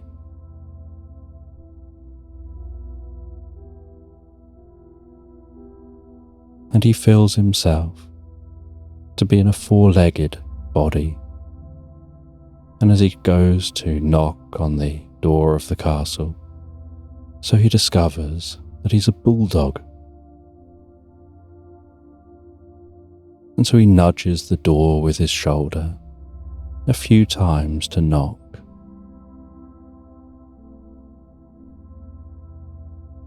And then he waits and can hear the most delicate walking the other side of the door.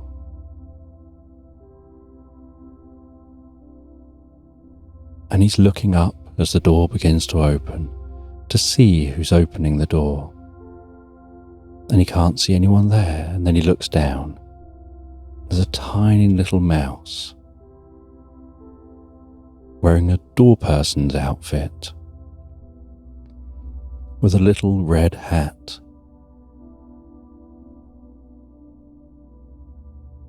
red trousers,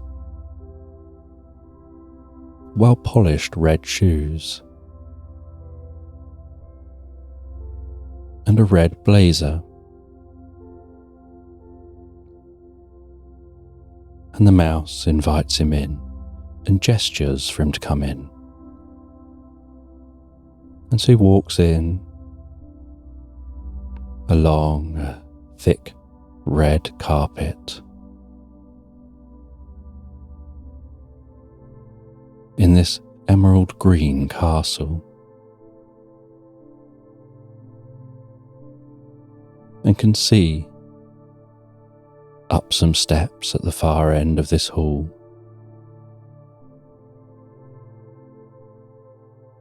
is a really ornate chair. And he walks towards that chair. And as he gets closer and closer, he can see a comfortable cushion resting on the chair. And resting on that comfortable cushion is a curled up, sleeping, purring ginger kitten.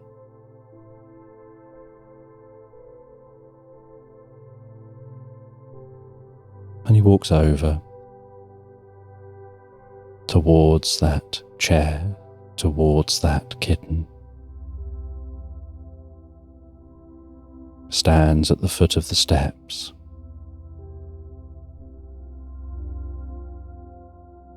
and you can hear the kitten purring and gently breathing. And then a little mole stood dressed in a jester's outfit, very politely just waiting there.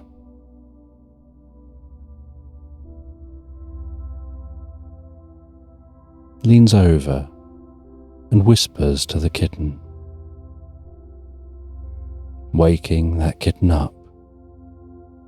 And the kitten stretches, arches its back and up, stretches its front paws forward, opens its mouth, sticks its tongue out, does an enormous yawn, blinks a few times,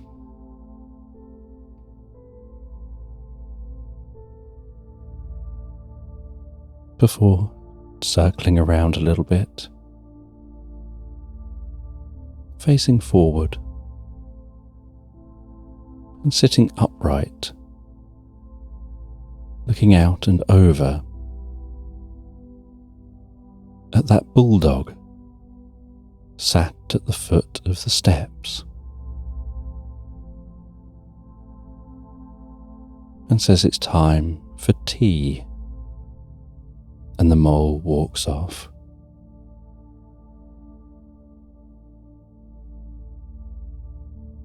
And then asks why this bulldog is here.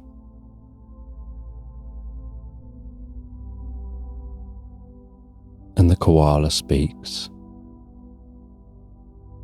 and says this is a dream. I've not worked out why I'm here yet. I fell asleep, and I'm here as a bulldog. But I don't yet know, until it's happened, my purpose for this visit. I just saw the Emerald Castle, and I knew that this was where I had to go. And the mole comes back, gives a little nod, and then faces forward and stands politely.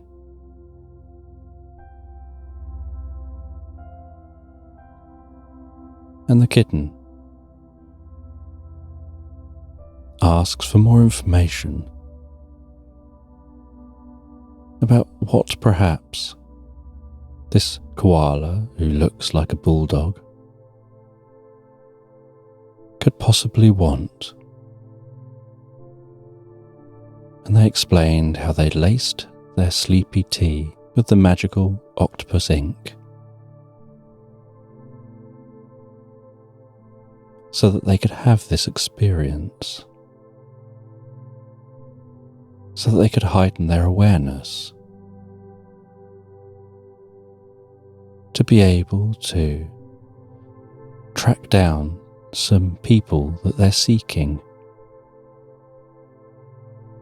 and to be better able to fulfill their mission.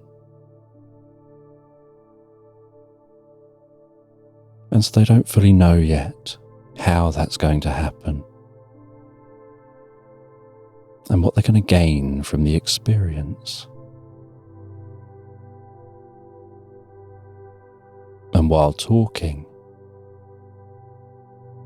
the sound of a trolley with a wonky wheel and some china on that trolley rumbles and bumps and clatters across the stone floor of the castle, and then up onto the rugs in the castle, and pushing that trolley is a platypus whose tail keeps slapping the ground with every step. And they're wearing a pinny, and they're wearing some rabbit ears and a blonde wig. And the koala finds themselves just staring and watching, and finding this curious. And the platypus winks, as if somehow revealing something that this koala is supposed to pick up on, and serves up that tea.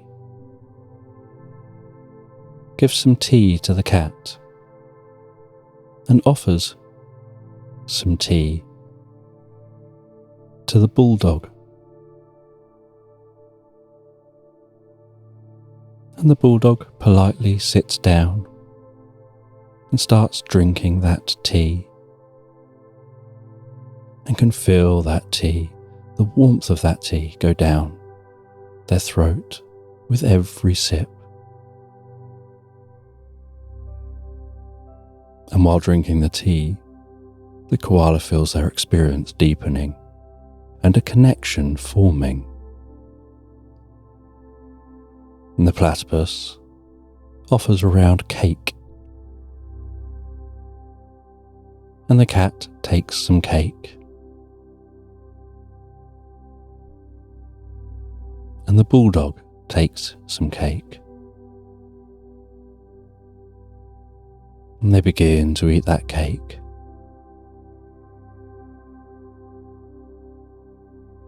And they feel something shifting inside themselves. They feel their body changing from a bulldog body to something warmer. And their body begins to fizz and tingle, and they feel the warmest, most pleasant sensation through their mind and body, like a full-bodied hug that passes deep into their psyche.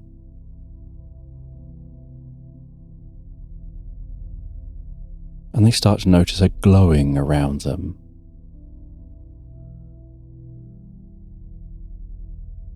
And the cat just watches and smiles. And as that kitten watches and smiles, so they realize they have wings. And they leap slightly in the air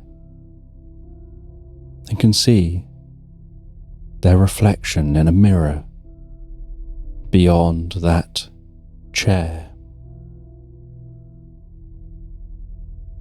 And notice they've turned into a phoenix. And they land back down. And the kitten says that you've now risen from the ashes. You've accessed that deeper part of yourself.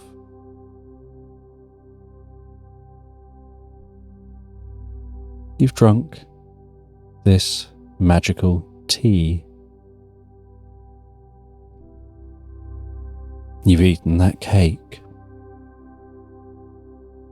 and this has helped you to change on a deep level, to have certain abilities that you came here knowing you were going to have, you just didn't know that you knew it yet. You weren't consciously aware those changes were going to be had, but all the clues have been there since the start.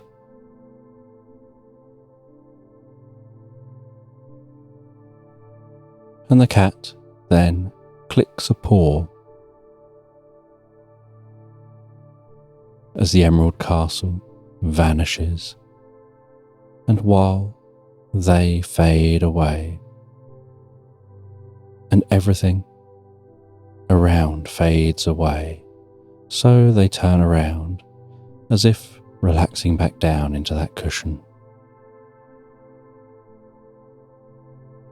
And the koala finds they're a phoenix, glowing, flying in space, seemingly weightless, just floating there with no up, no down, no left nor right, no back nor forward, just them, floating, flying in space.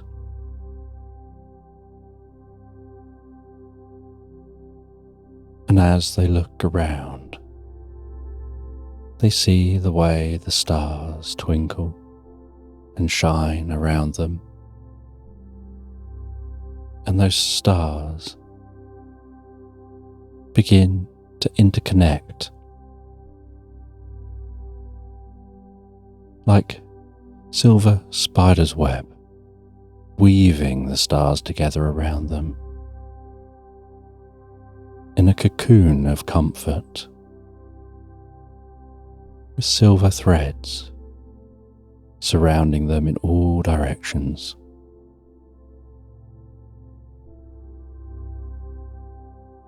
And that cocoon of silvery comfort begins to glow with bright white light.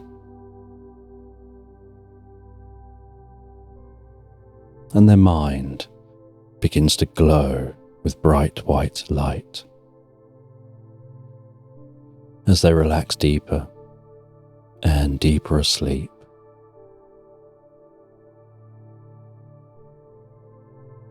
And they awaken the next morning to the gentle sounds of birds in the forest. And they leave their tent, they pack up their tent, and their mind still feels light as they continue their journey along this road, heading towards the town in search of that vehicle.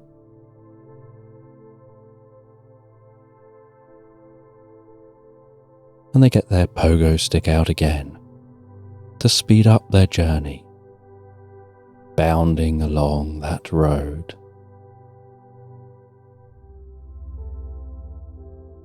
And they can see the town in the distance, and very slowly the town becomes more and more in view as they rapidly approach.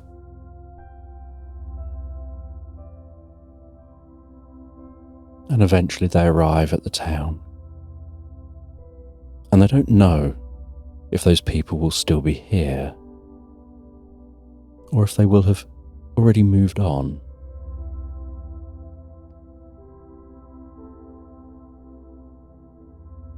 And this town is bustling with people. So they head to the main bar in the town.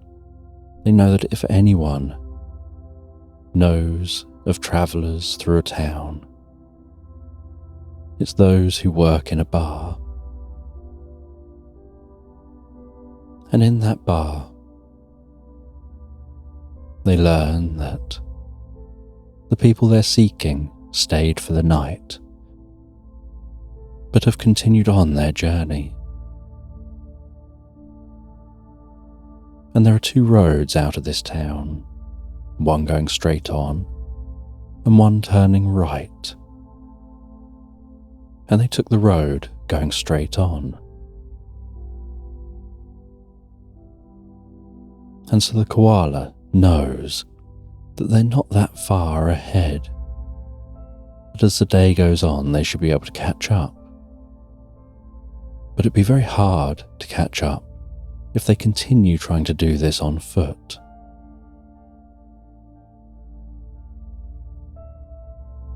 And so they try to find a horse or something they can ride. Maybe someone's got a vehicle they can use. And they get given a horse. And they jump on the back of that horse. And it's the most pure white horse, almost glowing. And it seems to almost hum with each step.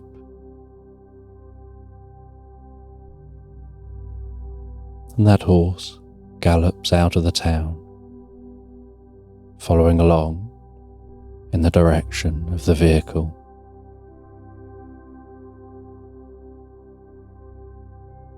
And as the day goes on, so the horse begins to catch up on the vehicle. Because as the day goes on, and the road gets further and further from any town, the quality of the road gets more bumpy with deeper holes and more difficult to drive through. And so the vehicle has had to slow down a bit, whereas the horse can just carry on.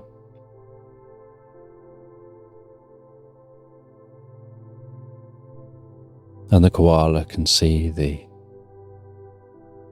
cloud of dust rising from the vehicle,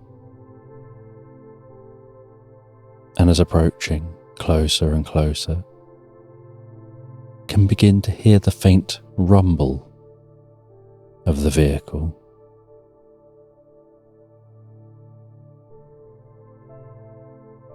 And then sees that vehicle pull over at the side of the road, and so stops on the horse.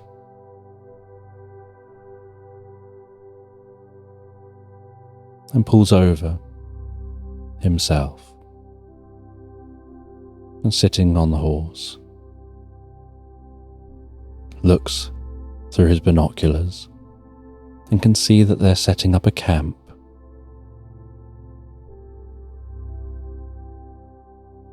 And he watches while they set the camp up. They set up a perimeter. They seem to have some people that'll stay awake and keep watch, while others will get a chance to sleep. And he assumes that during the night they'll take turns. And so he decides to get a few hours sleep himself, and he'll wake up in just a few hours before they change over, so that he can take action just after they've changed over, using the changeover and the noise of the changeover as a chance to get closer.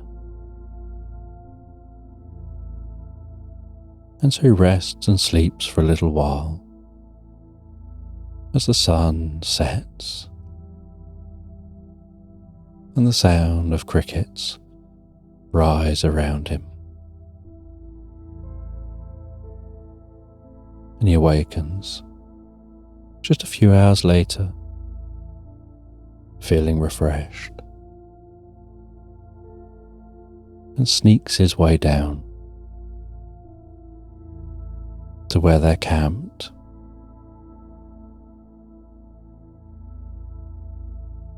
and thinks about blending in. And as he thinks about blending in, so while walking past the trees, he finds himself changing, not just colour to match the trees, but his skin makes subtle changes to soften his outline.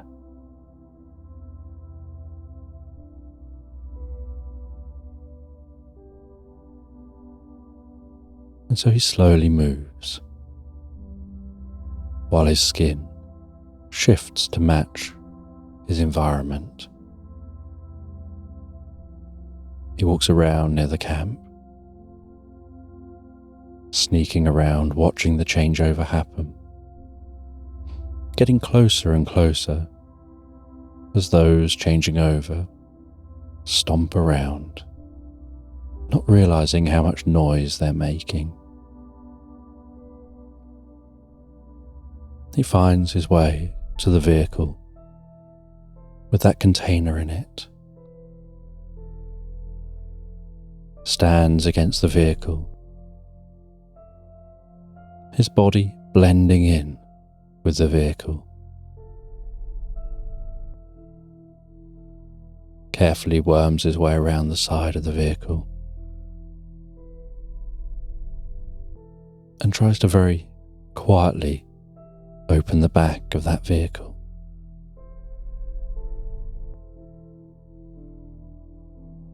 The lock on the back of the vehicle opening with a slight creak.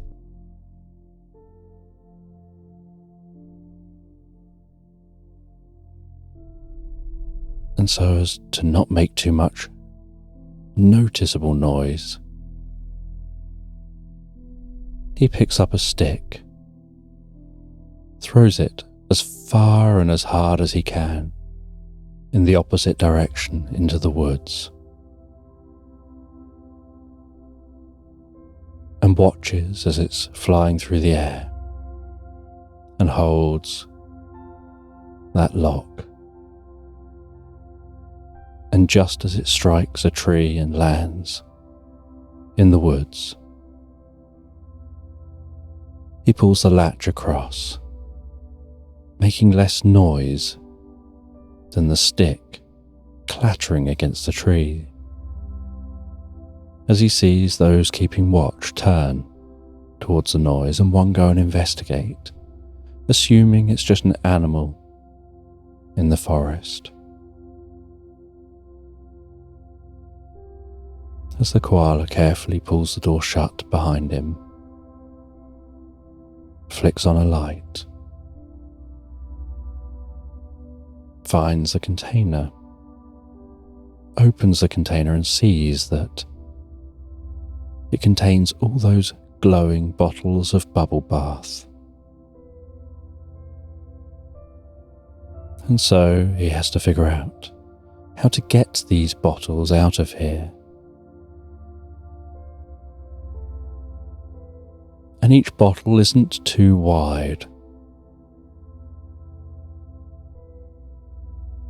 And so he gets into his backpack and he pulls an umbrella out of his backpack. And the umbrella has a laser that comes out the top of it. And it's also a bulletproof umbrella, and he doesn't need it being bulletproof right now. He doesn't need to expand the umbrella, but he points that umbrella at the ground and carves a small hole into the base of this vehicle.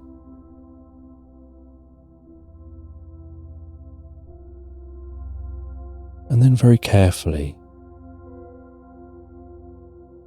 places each of those bottles of bubble bath through the hole to now be under the vehicle, and then pulls the container over the hole.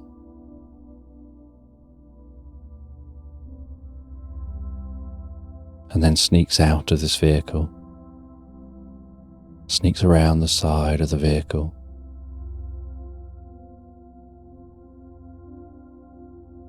takes a coat that's a waterproof coat for if he needs it out of his backpack, but it's also a coat that's a bit like a chameleon itself, that just blends with the surroundings. And he places that under the vehicle, crawls under the vehicle,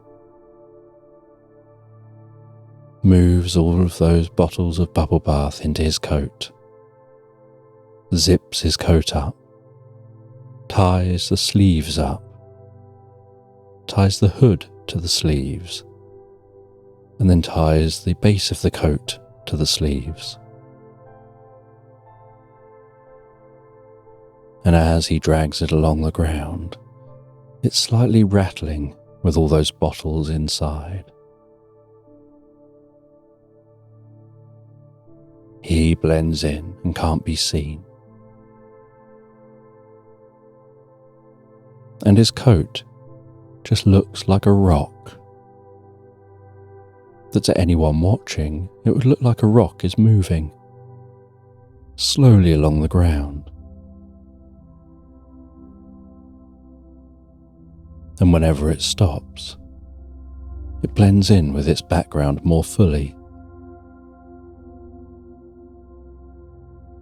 And he tries to pull that slowly, carefully towards the forest, with his idea being that he'll head into the forest away from the camp first, and then arch round back to where his horse is, cutting round through the forest. And once he's dragged that deep enough into the forest, he leans down and hoiks it up onto his shoulder, where he can make a bit more noise now, and begins to walk back to the horse. That jacket over his shoulder. He finds his way back to his horse, attaches it to the back of the horse, climbs onto the horse, and decides not to hang around, but to get out of there now. And so he heads back in the direction of the town. And once back at the town, he follows the other road to head away from the town, with only the moonlight guiding him. And he can see another town in the distance as the sun begins to rise and the horse begins to tire. And he heads into that town. He finds a tavern to stop at,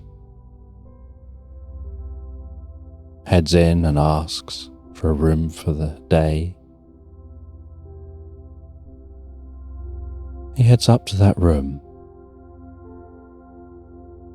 and with exhaustion and no thought at all, he just flops onto the bed and drifts and floats, deeply asleep.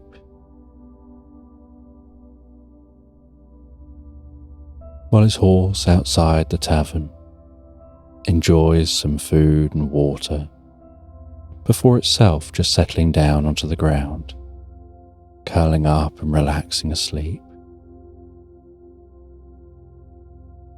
And after many hours of sleep,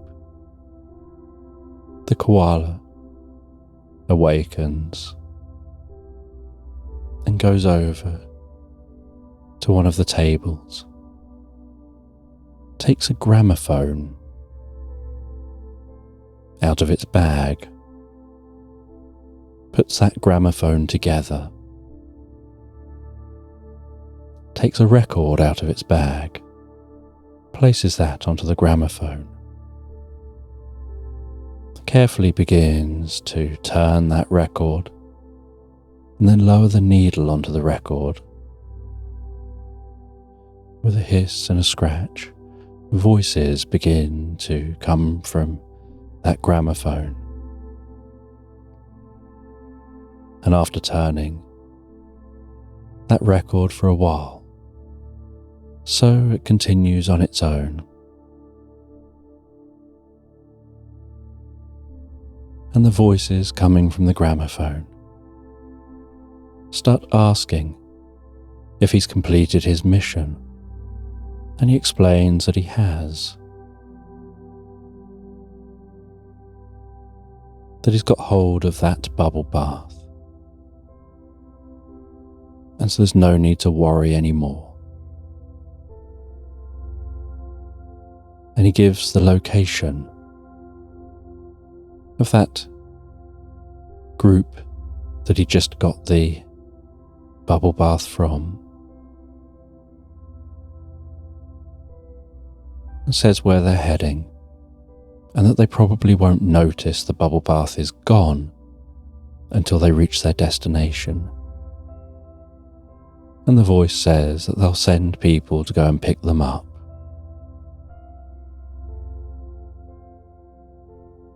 And the voice tells the koala to dispose of that bubble bath. And so the koala goes to the bathroom with all of those bottles, and with a tap running, begins to pour those bottles of bubble bath into the bath, just watching the bubble bath flow down the plug hole,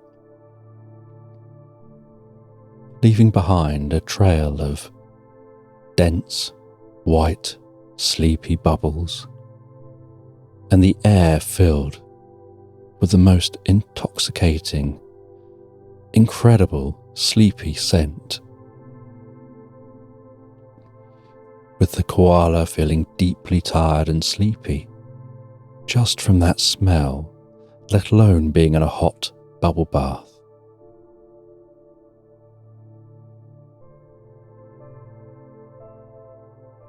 And that deep coconut scent fills the bathroom, begins to fill the whole of this room. But eventually, the koala manages to pour all of that away, proud to have done their bit again, to avert a crime happening, that those people are no longer going to be able to go and distribute that bubble bath,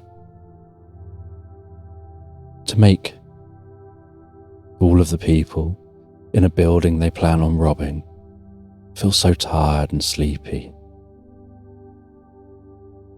that they head to sleep into the deepest of sleeps and are no threat while they come in and steal the world's largest diamond from their safe.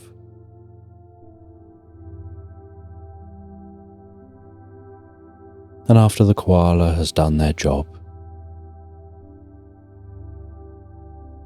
they set back off again, just on foot, awaiting their next mission, walking from this town, walking off into the sunset. And long after the sun set, and they've walked for many miles, they've turned off track and walked for many miles in open countryside. They set up camp. They reflect on their experience, on the dream that gave them their chameleon-like abilities.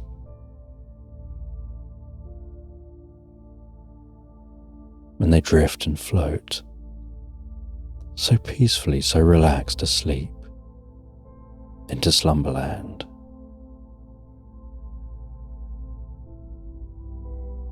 and a boat is rocking gently on the ocean, wobbling up and down with the waves, almost hypnotically moving side to side as those waves flow past, rolling peacefully to the shore.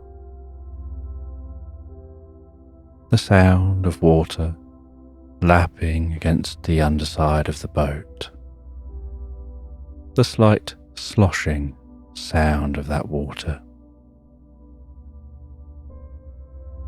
the gentle creaks and sound of movement as the boat peacefully undulates on the waves.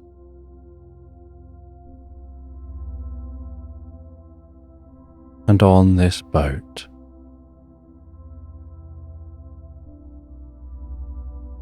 is a panther on a quest in search of a treasure chest. And this panther is sat at the back of the boat with a map of the ocean and the land around, and a bright red cross marked on that map.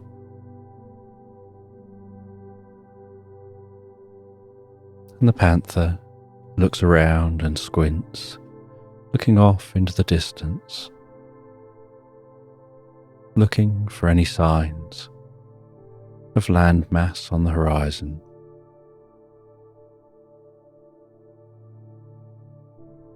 Looks at the sun and the shadows,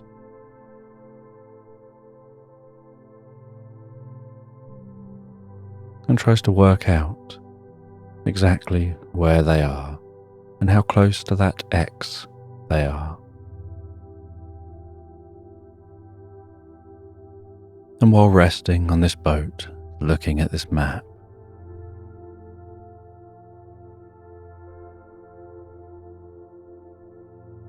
they can smell that salty sea air. And they decide that they're fairly close to that X. And they head to the front of the boat, push the lever forward, the motors whirring at the back, moving that boat just slowly around, with their eyes firmly fixed on the sonar screen, hearing that ping as it scans the ocean floor.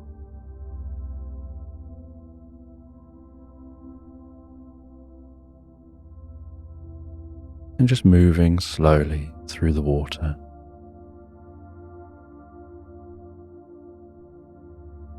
And circling around, moving slowly back in the other direction, scanning an area where they expect to find that treasure.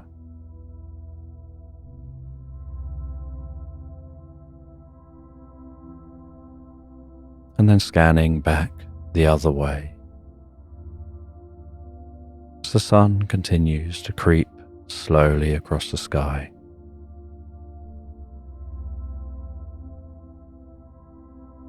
Just plodding across that sky,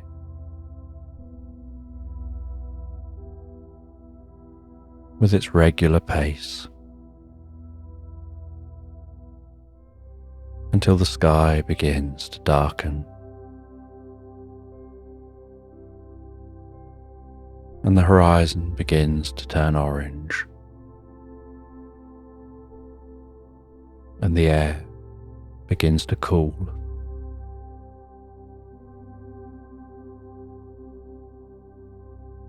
And then the stars begin to appear in the sky, and the glint of the silvery moon starts to rise over the ocean.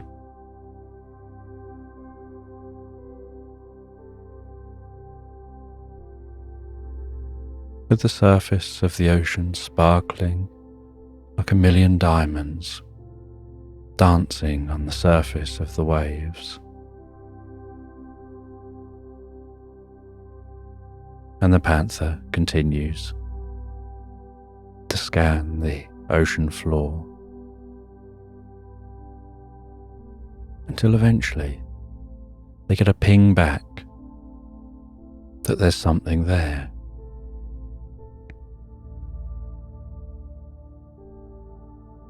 And with that ping back, they head to the back of the boat. They lower an anchor, its chain unfurling as the weight of the anchor drags it down to the ocean floor.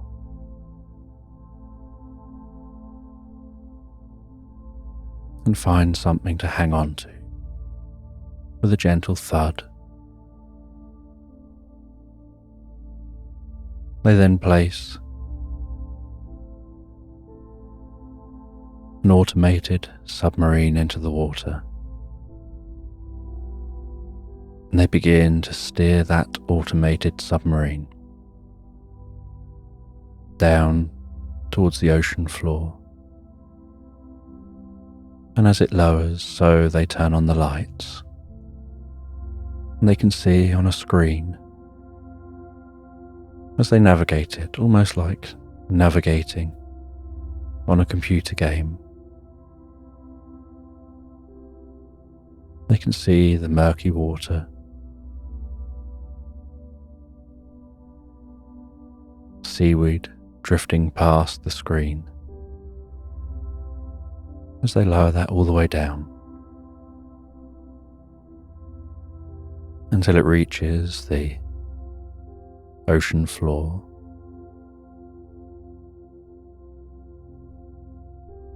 And on the ocean floor they navigate it to the location that pinged on the sonar.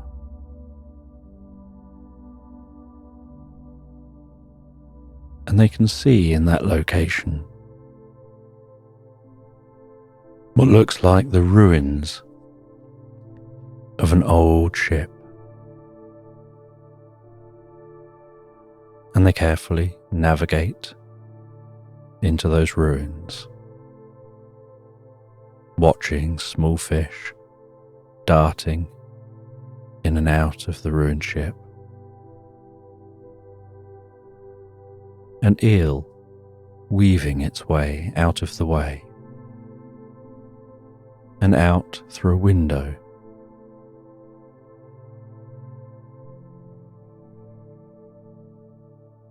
And they navigate it down a corridor in that ship.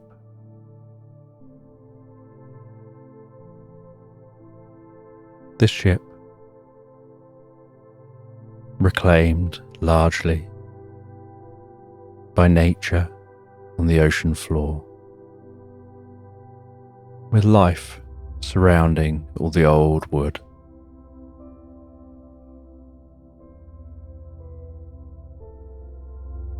Then finding a damaged trapdoor and very carefully manoeuvring that automated sub down through that trapdoor, looking around, the lights glinting off metal plates and other bits and pieces left lying around down here as propellers of the submarine churn up gentle waves of silt and sand, and they have to wait for a moment with the propellers off for all that to settle before making the next move. And it's a very slow and delicate job.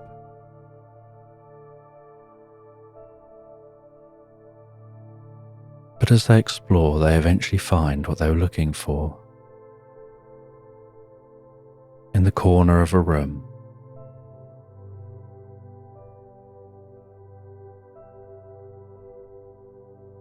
All weathered by the time of the water and reclaimed by nature,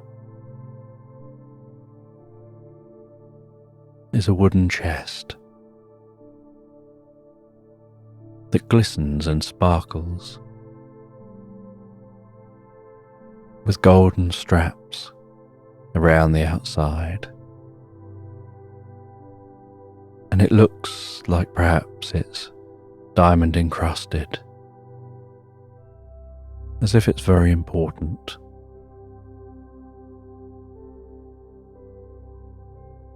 And the panther carefully maneuvers that sub back out the way they came,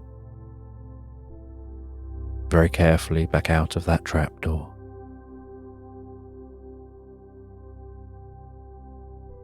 Weaving it back through that boat, and carefully and slowly back up to the surface, and then lifts it back onto the boat,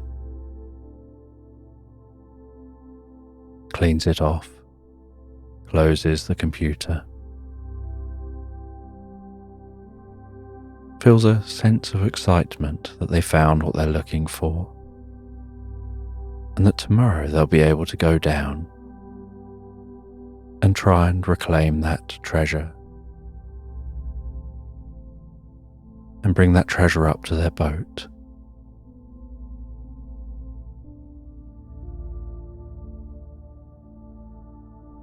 And with that, they head to bed on the boat. They rest down, and almost being gently rocked to sleep by the waves rolling by.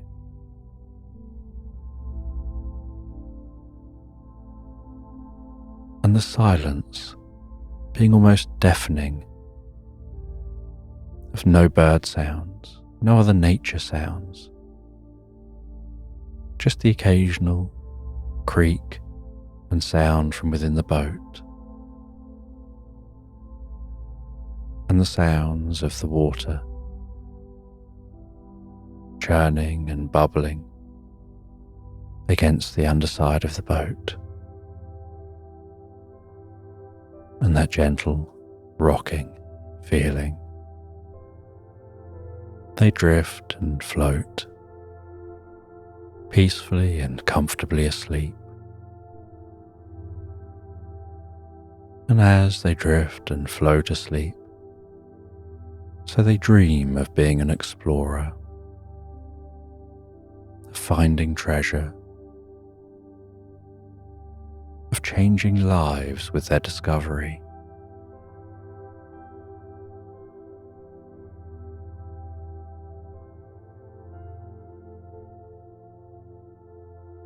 And they drift deeper and deeper asleep, enjoying the most peaceful, restful sleep, before awakening the next day. And once they're prepared for the day, they get into their diving gear, head to the back of their boat, and the low morning sun is almost bobbing on the horizon, just tickling the surface of the water. A slight orangey yellow glow dancing along the water's surface.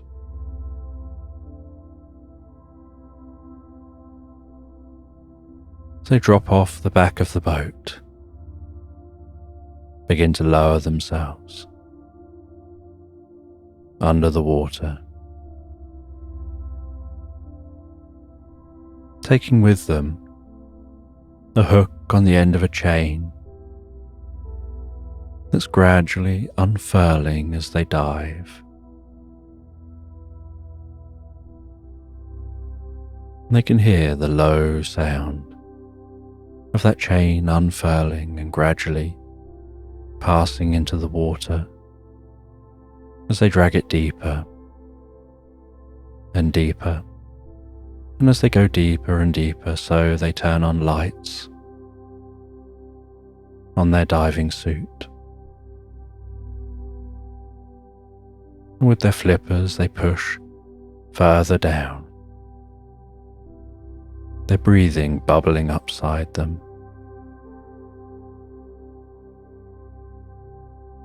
The bubbles tickling within their fur.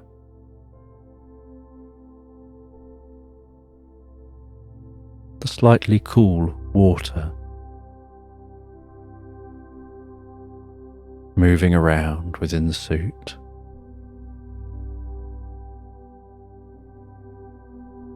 With every movement they make.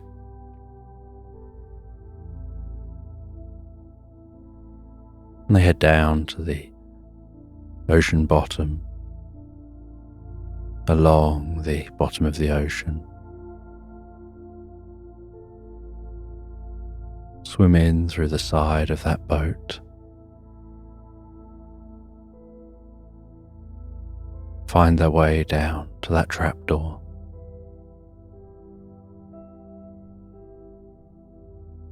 And then they swim down into the trapdoor, over to that chest.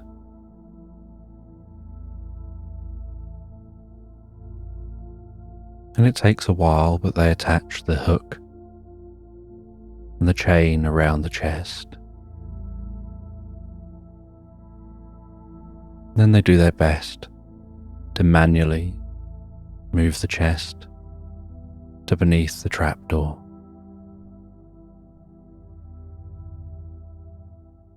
And then get beneath the chest and lift and push it up through the trapdoor. As it thuds down with a creak onto the wooden surface within the boat.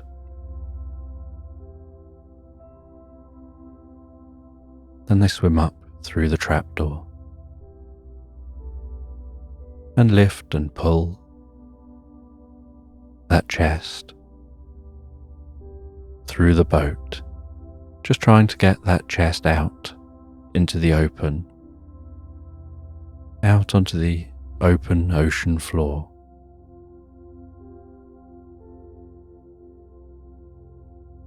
And once they get that chest out into the open ocean, so they follow the chain,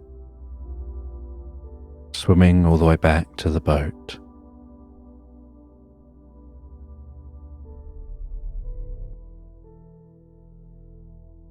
Coming up next to the back of the boat,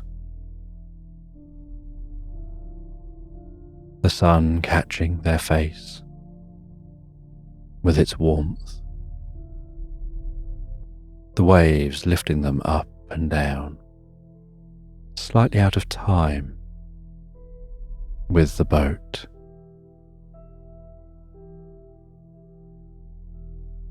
And they go right over to the back of the boat and climb themselves out. They go and change out of the wetsuit and their diving gear.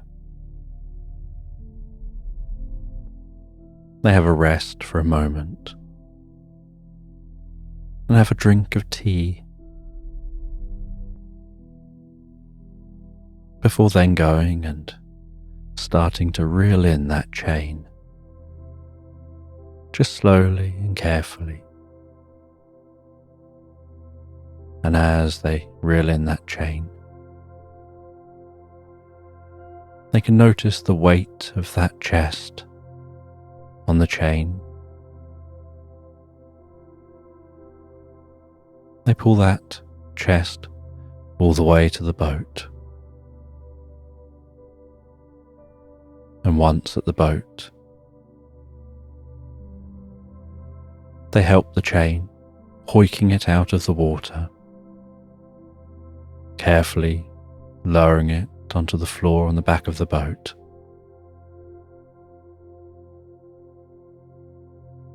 and then they undo the chain. They let the last of the water flow off of that chest. You take some photographs of the chest. They have a look at how they might be able to get into it.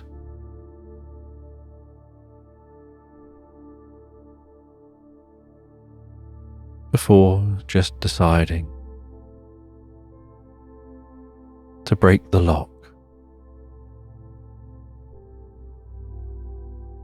And this chest was sealed so tight that as they broke the lock and then broke the catches, it gave a hiss as air finally managed to escape it. As if the air inside the chest was under some pressure, perhaps what stopped the water getting in.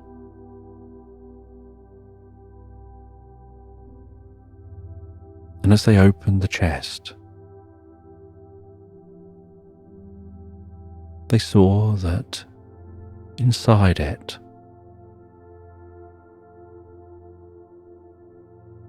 was the softest, silkiest purple material. And resting on that purple material was a single silver feather pen.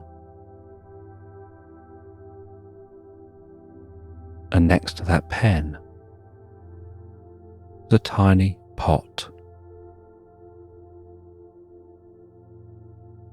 And at the back of this chest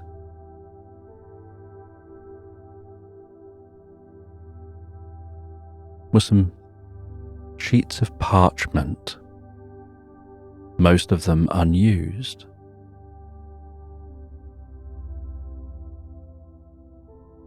And they took that silver feather pen, the little container and the parchment, through to the main part of their boat, placed them on a table, and started to take a look at them before going back, just re-examining the chest to see if there was anything else there. They checked under the material and found this was all that was in the chest. And they were led to believe that this was a treasure chest that people have sought for hundreds of years.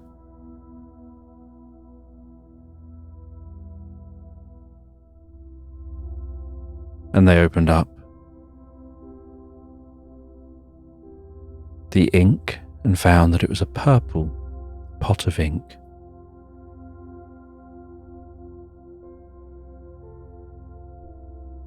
And it had a slight fruity smell to it, a very pleasant scent. And they took the parchment, and they could feel that parchment in their fingers, the slight coarseness to it.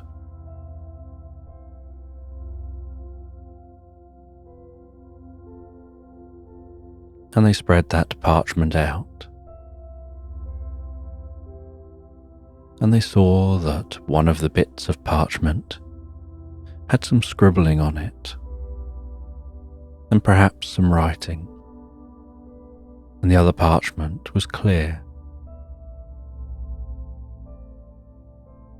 And they carefully dunked the tip of the silver feather pen into the ink, and it was almost as if the pen drank some of that ink, sucking it up. The nib of that pen turning slightly purple.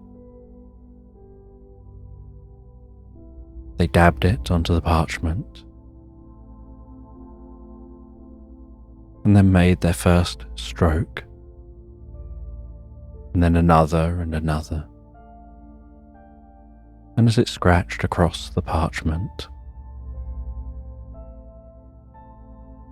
they felt themselves almost drifting into a reverie, as if their hand was just mapping something out on that parchment, almost as if they were possessed or in some kind of altered state, just one with the pen. Their mind almost seeming to go blank.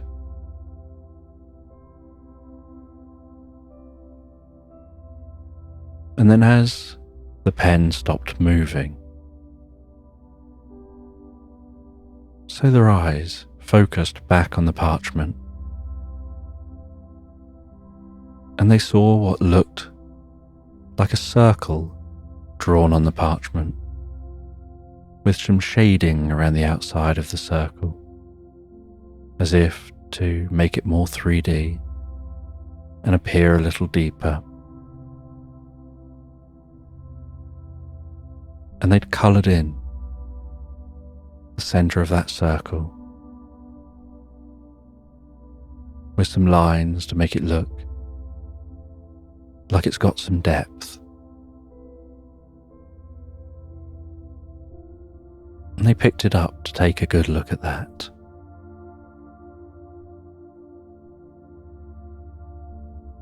And they couldn't understand what they'd drawn. They put it to one side. They put the pen down, the ink down. They moved it all out the way and sat just drinking a glass of water and feeling dejected. They'd put many years into tracking down this treasure,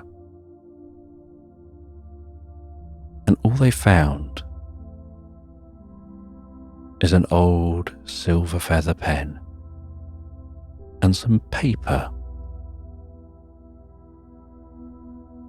They wondered whether there was anything else down there on that boat. But this was well stored in a very secure treasure chest. And it seems unlikely that there would be another treasure chest down there. And they never saw any evidence for one. And as the day continued on and the sun plodded across the sky, so they continued to try and think through what their next course of action should be.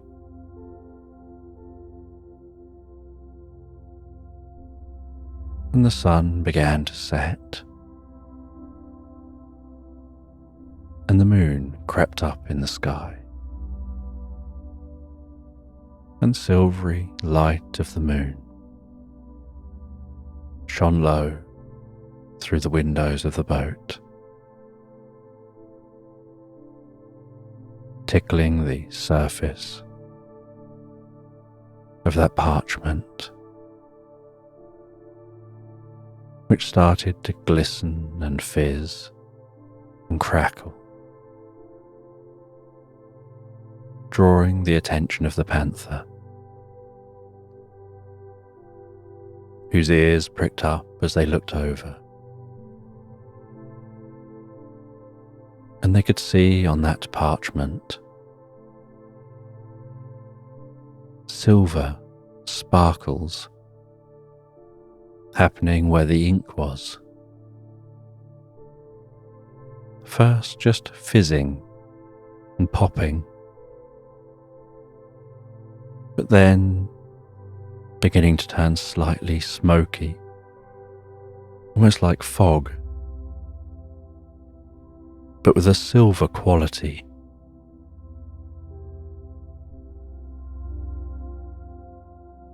And then the centre of the circle began to darken. And as it darkened, so it looked like it was beginning to spin. And as it began to spin, so it started to appear deeper and deeper, as if it was extending somehow out, back, beyond the parchment.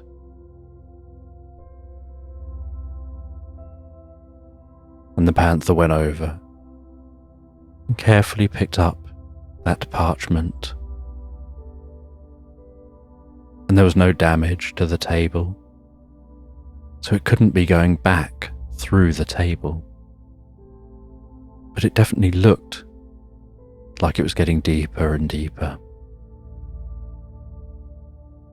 And they moved it around and looked around it in different angles. From the side, it just looked like a sheet of paper, and from the back, it was just a normal flat sheet of parchment. But from the front, it had depth.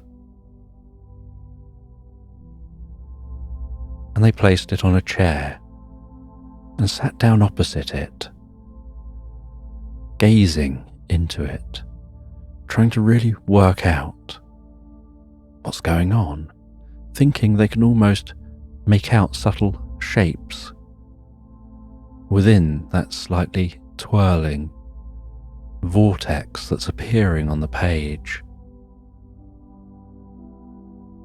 Hearing that fizzing and popping, sounding like it's starting to wrap around them, as if it's coming off the page. And as they lean forward to look even harder, so they start to feel almost like pins and needles around their nose and their cheeks, around their forehead. The tips of their whiskers tingling, the fur on the back of their neck vibrating.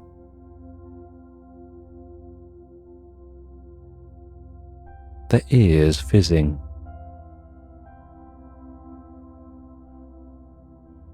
They had a sense that with their eyes, they could see their nose elongating,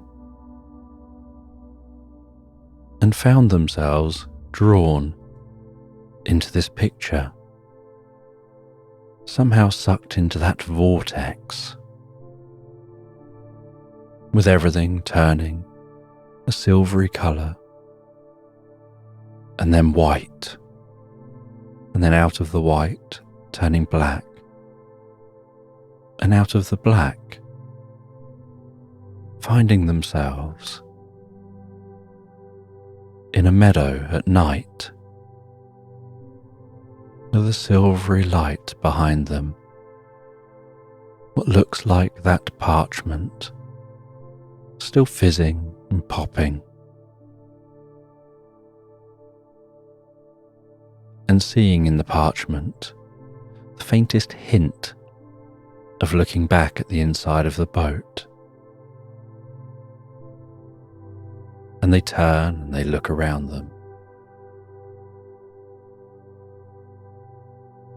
and they can smell the different scents of the flowers in this meadow. And being curious, they begin to investigate. They make a note of where this location is and start to explore the meadow. And as they walk around this meadow, so they can hear the sounds of night animals.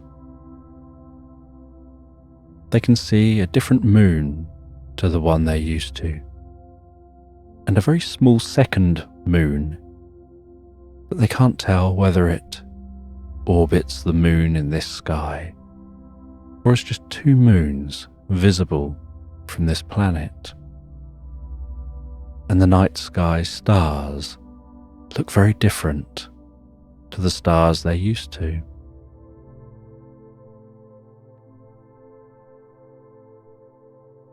And the scent of the flowers throughout this meadow smell familiar, and yet some are slightly different. And there's the fluffiest of moths darting in and out of some of those flowers, and some nighttime birds exploring some of those flowers, buzzing before the flowers, extending a long tongue into the flowers, backing themselves out, and then flying to another flower.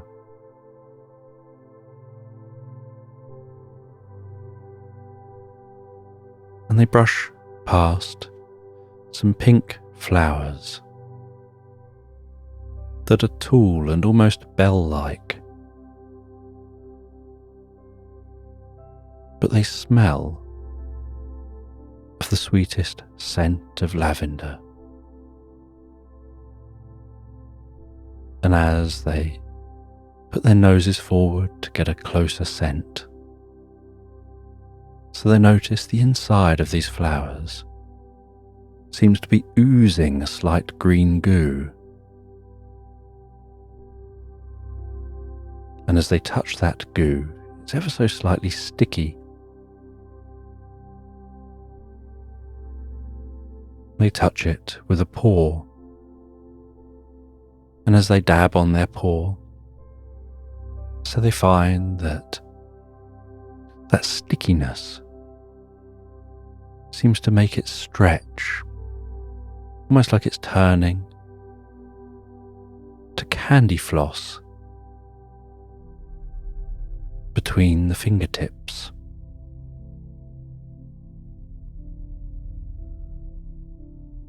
And then a bird comes over, hovers before the flower, extends its tongue, and seems to drink out and suck out that green goo.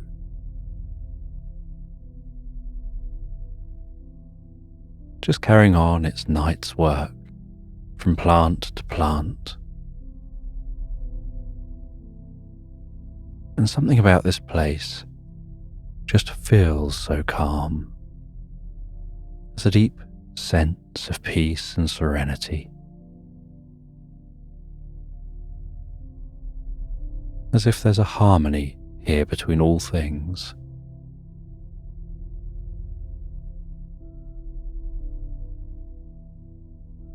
And they continue on through the meadow to a distant sound of flowing water, and the water is just bubbling along somewhere beyond the undulating hills of the meadow.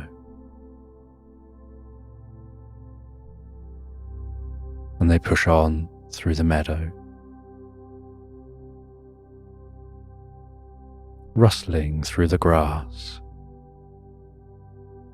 the way the moonlight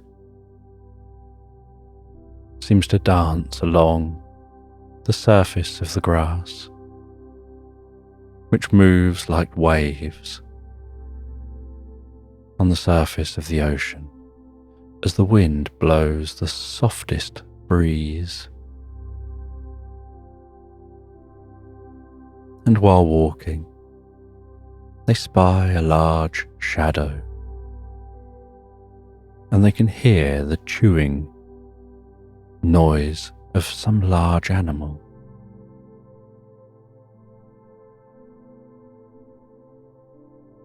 And as they get nearer and nearer, so they start to think it's like a wildebeest or some other big mammal. It seems to be eating the grass the way a cow or some other similar kind of animal would eat. But when they get nearer and they can start to see it, its skin is very much like that of an alligator's skin. And its head looks very much like an alligator's head, except that where there would ordinarily be rows of teeth are just floppy lips slapping together. And behind those floppy lips are very flat teeth, with the front teeth being almost like little spades, and those lips that are smacking together seem to have the dexterity of a model maker, being able to carefully pick exactly which blades of grass they want, being able to put their mouths down, scoop through the grass, grabbing the grass, but only taking the bits of grass that are ready to be eaten right now, while leaving the rest there to continue growing.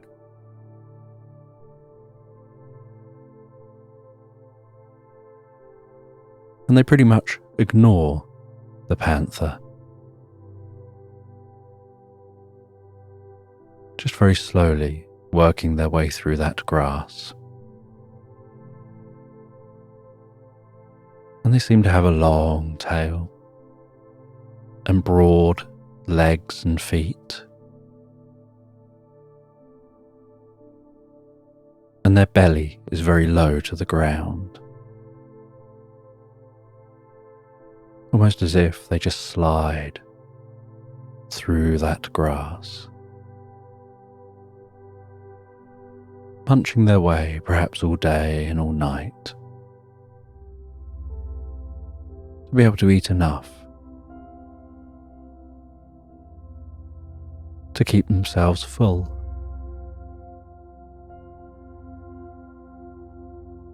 And the panther continues on, heading towards that sound of water. And they head over one of the hills, and they see a tiny brook weaving its way through this meadow, glistening with the moonlight. And standing in the water is a bird that looks a bit like a flamingo, standing tall, and occasionally tilting itself over, scooping its head through the water, and then tilting itself back again, with some of that water dripping from its mouth, those drips sparkling like diamonds as they fall back to the water.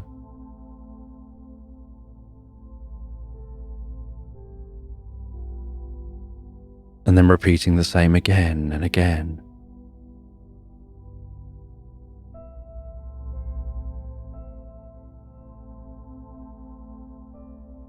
And they pass all the way down to that brook, wade through the brook, and head into the woodland on the far side of the brook.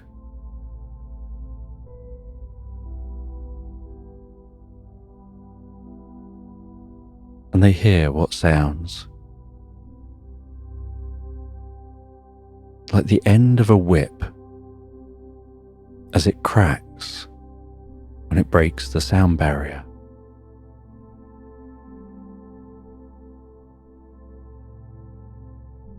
and wonder where the sound has come from.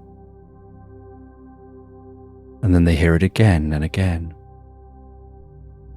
all coming from behind them, from the direction they've just been. But they continue on, walking into this woodland.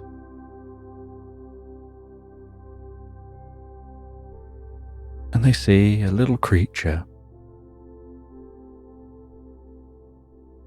Hearing it scurry around a tree, its toes tapping gently against the bark of the tree.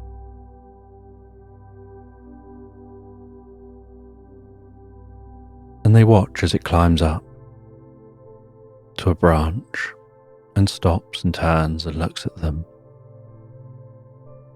And it kind of resembles a chipmunk. And they head over in the direction of that little creature.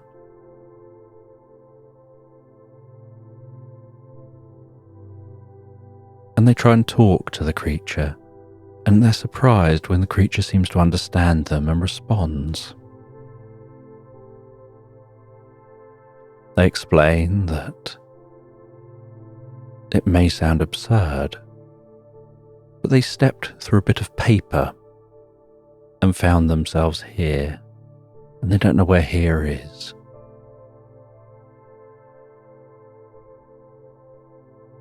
And the chipmunk doesn't understand the question and can't really comprehend the idea of something coming from somewhere else. To them, here is just here. It would be like someone saying they came from somewhere else. Where are they when you're on the planet or in the place you just know? And so they explain where here is, where this wood is, but they explain it all in relation to what they know here.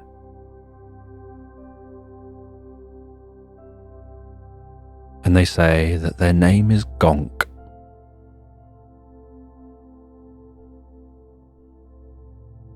And while they talk, so their teeth just keep on chattering.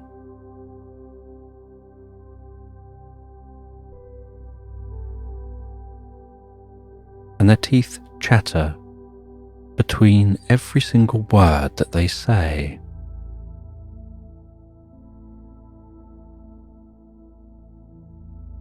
And then there's another sound, like the cracking of a whip.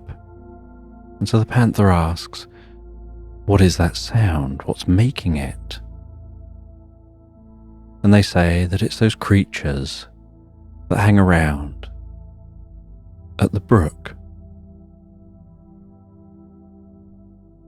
They scoop up very, very, very tiny creatures out of the water. And they scoop them up and gradually fill up a pouch within their neck. And they have to do multiple scoops to fill that pouch as much as they can with the creatures. And then once the pouch is fully filled up, they breathe in and they push the air through the pouch, which forces the water out at such a high speed that it makes that cracking sound.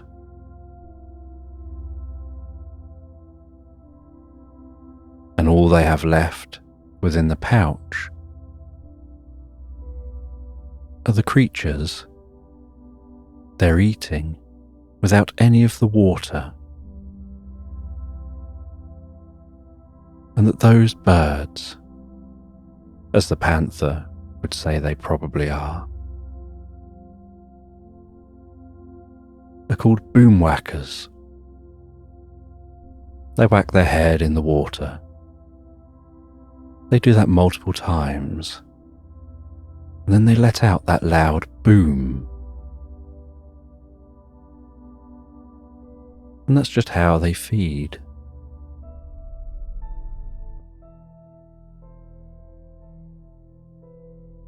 And the chipmunk explains that if you'd like to know where here is, and perhaps why you're here, you should go and talk to the wise one who lives in a hut deep in the woods. They largely keep themselves to themselves.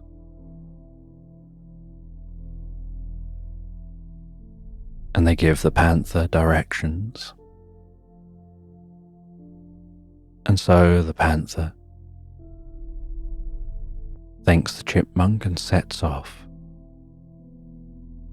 walking their way through this woodland, the finest of mists, gently wisping around their feet and parting with each step. And the moonlight dancing through the trees overhead, the streams of light intertwining as the wind blows a breeze.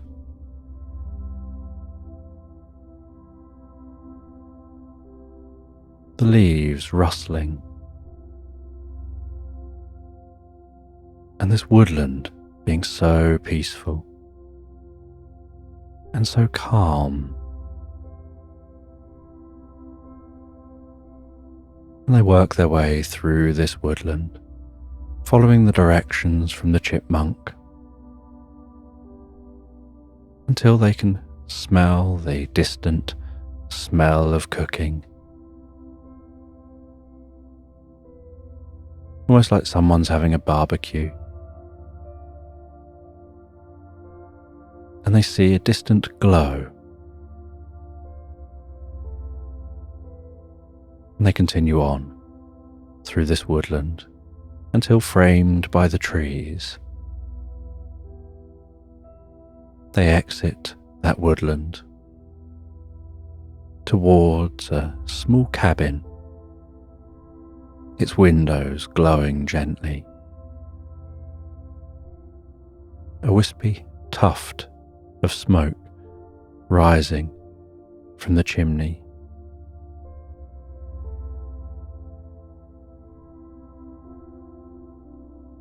A small seating area outside the front of this cabin, and someone sat there near a campfire, crackling away, the flames dancing gently in the breeze.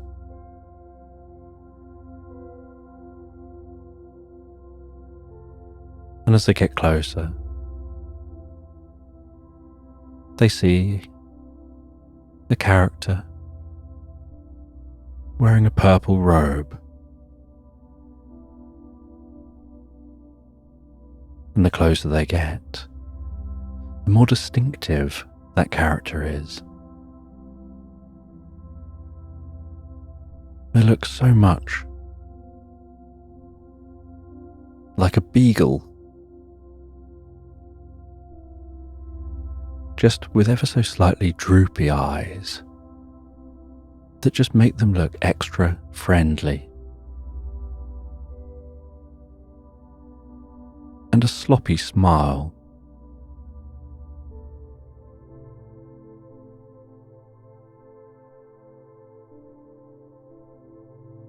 And the first thing they do on seeing the panther is offer the panther a drink.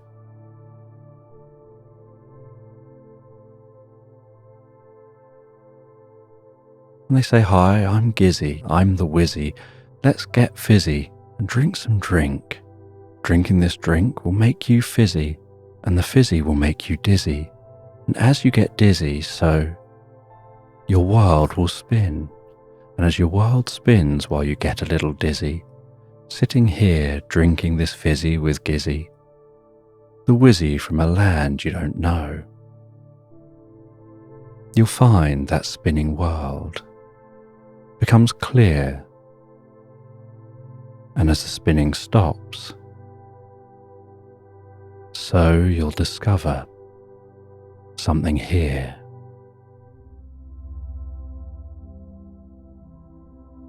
And the panther sits down on a log. The side of their face and their fur, gently massaged by the warmth from the fire.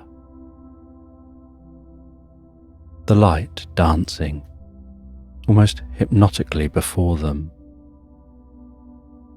The drink fizzing and popping in a glass. And they take a swig of that drink, and their mind starts to spin, and their consciousness begins to fizz, and they feel that tingling sensation like they did when they passed through the portal. Only this time, the tingling is all over and seems to be connected with this reality. And they fizz, and they can feel that tingling from the top of their head to the tips of their toes, down their spine, like getting the finest massage.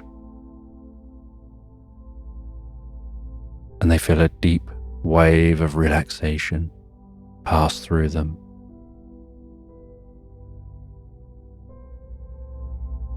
And then a certain clarity starts to come across their vision.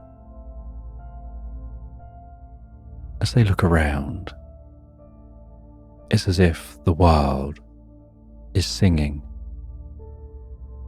as if they can hear the hum of every atom in this world, as if they can see the vibration of every particle,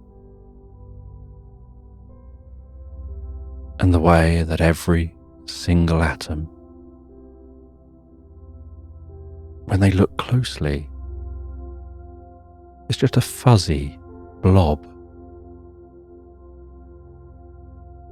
and that each fuzzy blob is just gently tickling every other fuzzy blob, and the edges of all the fuzzy blobs merge and weave and interact, and that there's no distinction between any of the fuzzy blobs. There's no space between them and a tree. There's just a path of endless fuzzy blobs in all directions.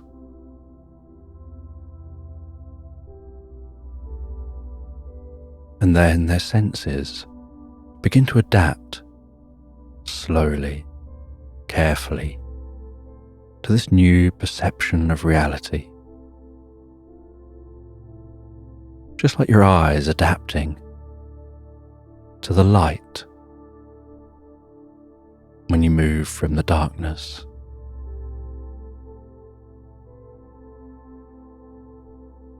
And as they adapt, so everything comes into sharp focus, they can see clearly.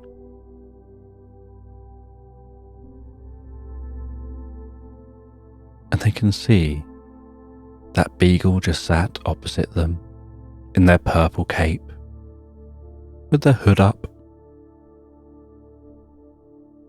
And they notice that that beagle has a tuft of grey beard,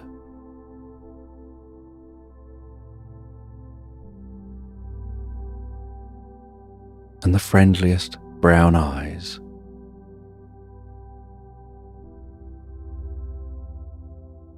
And the panther asks them again that they're a bit confused. Who were they? And they say that their name is Gizzy and they're the wizard. And so the locals and everyone here just calls them Gizzy Wizzy. and that name seems to have stuck on. They quite like it, and so they even use it themselves. Why not use a nickname you like?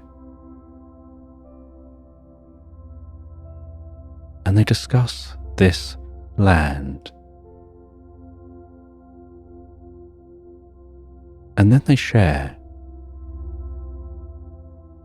that they want to show something to the panther.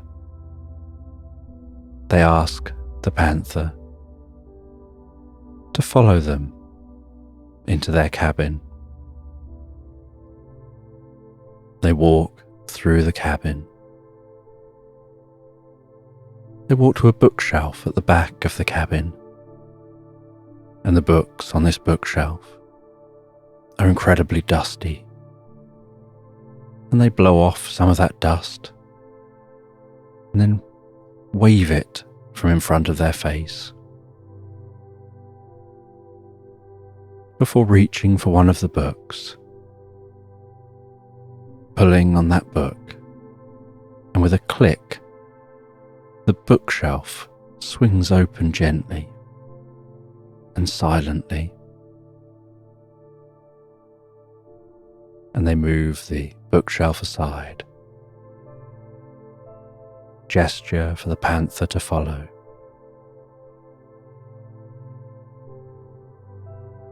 They descend a spiral staircase deep down under the cabin, lights turning on as they go. And at the foot of the stairs, where the air is so still and the silence is almost palpable, they reach for the door, and they look up at the panther with anticipation, for carefully, with a smile, opening the door, and the lights pounce on with the most comfortable glow to reveal a vast underground library made up of books and scrolls, with the strongest old book smell wafting from this library, filling the panther's nostrils.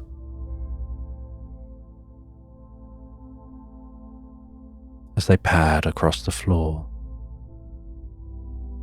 gazing up at all the shelves, and Gizzy guides them through this library to the back of the library. And at the back of this library, they show them a small table, and on that table is a writing set and some parchment, just like the writing set and parchment that they'd found on the ship,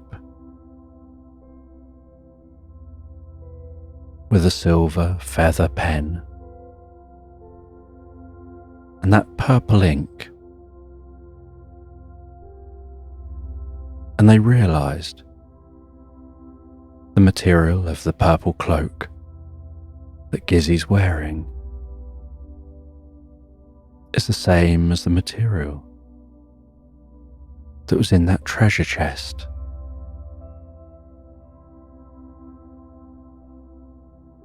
And they explain that the treasure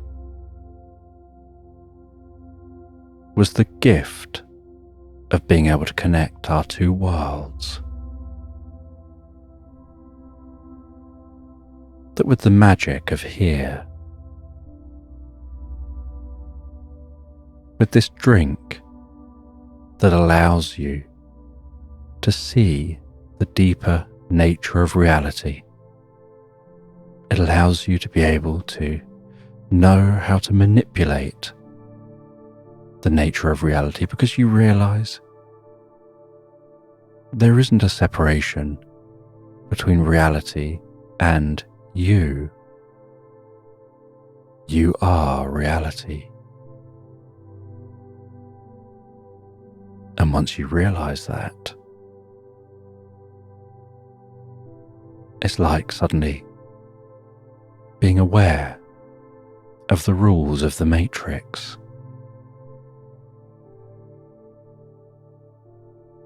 And so they had travelled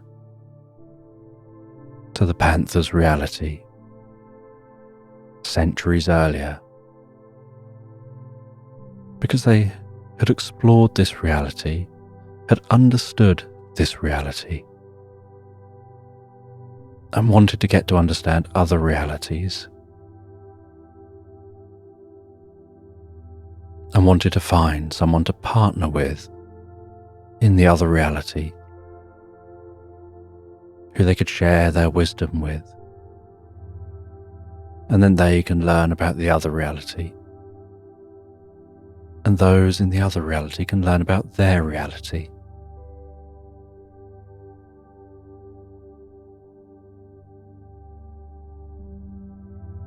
But then something happened in the panther's reality.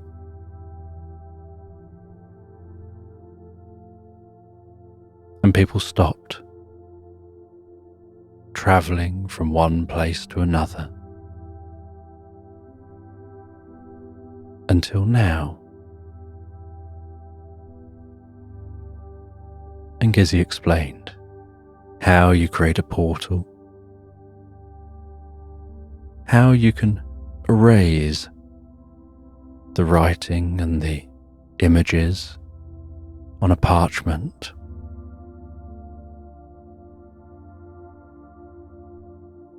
so that you can reuse that parchment again, and explain that it should have said on a piece of parchment with the set the instructions for making the ink. And the panther says there were some markings and some scribbles, but they couldn't understand them. And Gizzy explains they will now. The way to make the ink is a way that could be made in any reality. And once you know how to make the ink, as long as you write with the correct pen, using that silver feather pen, and you write on the correct parchment, using that supplied parchment, then you can create these portals back and forth. And there's a lot more you can do as you learn and discover. And they write down the instructions for being able to make that drink.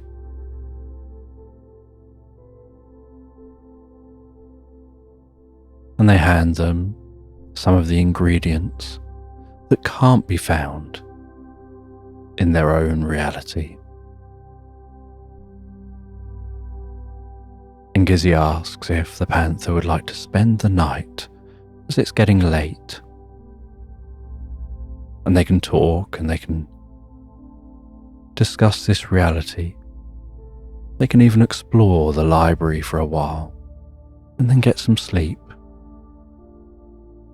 before heading back to their reality in the morning.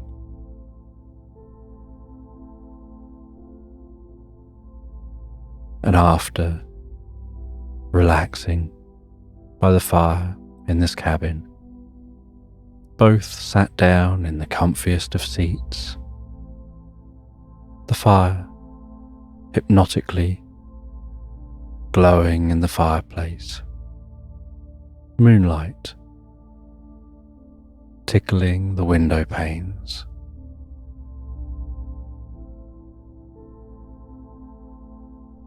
With light gradually creeping through those windows, and dust dancing in the beams, and the gentle smell of the fire as it burns down to embers, while they both sit and drink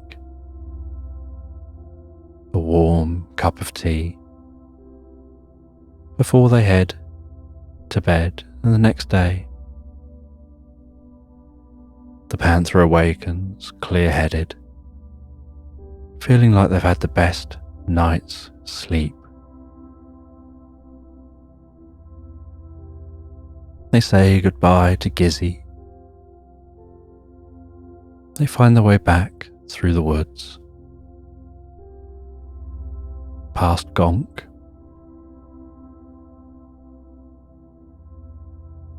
out past where the boomwhackers were.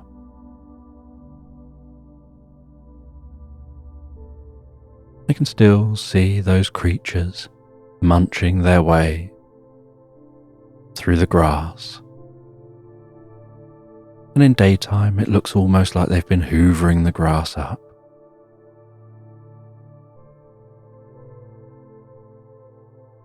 And they head back to that parchment, back through the parchment, finding themselves back in their boat. And on their boat in the morning sun, they sit on a chair at the top of their boat, gently rocking side to side, looking out over the calmest ocean, pondering their experience. They see a little way from the boat some dolphins just swimming past and diving and splashing and having fun. And they head down to the back of the boat, and they jump off and go and swim over with those dolphins, feeling a deeper connection with the life around here now. Following those dolphins as they dive down deep through a school of sardines, like thousands of tiny mirrors flitting under the sea,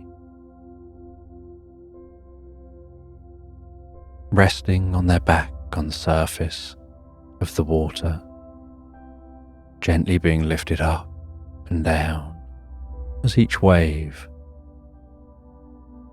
rolled so gently past, spreading their body out to feel that deep connection with the surface of the ocean, the tension of the water, a connection with what was below and what's above and everything around them.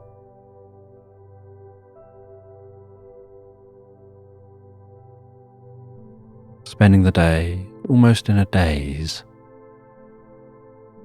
lost in thought, with deep curiosity about the experience and how things will be different from here.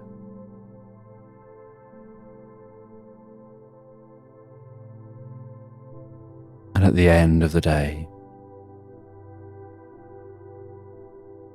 they know that for the next couple of days they'll be slowly travelling back to the shore and then heading home. So for now, they head to bed. They relax down in bed, thinking of their next encounter with Gizzy, potential adventures and discoveries they're going to make, as they perhaps explore strange new worlds.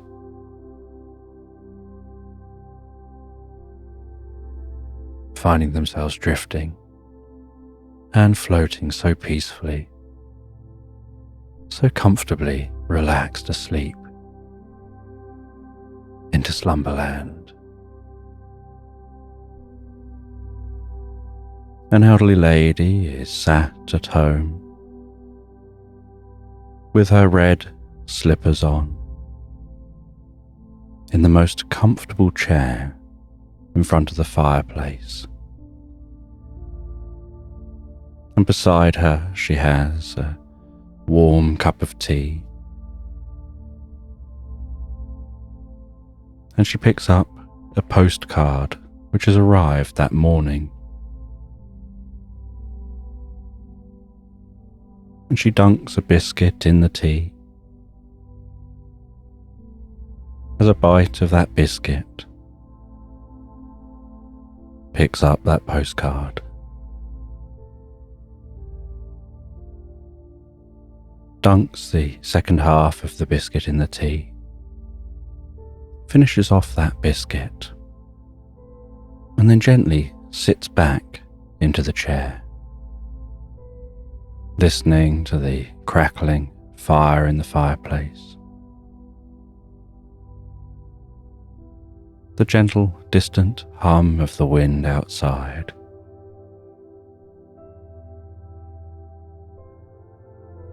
and the silence of the room while she starts to read.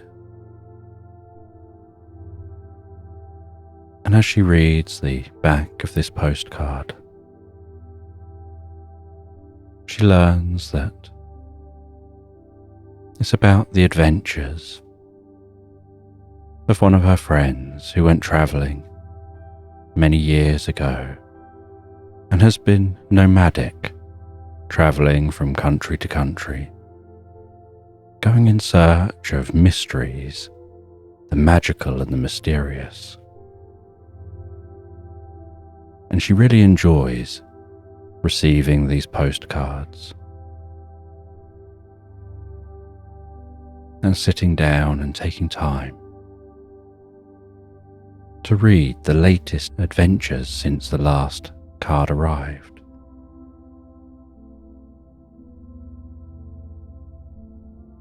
And on the front of the card is just a smiling hippopotamus in a river. And that smiling hippopotamus on the card has some googly eyes stuck onto it, and some balloons, as if the balloons are trying to lift the hippopotamus from the water.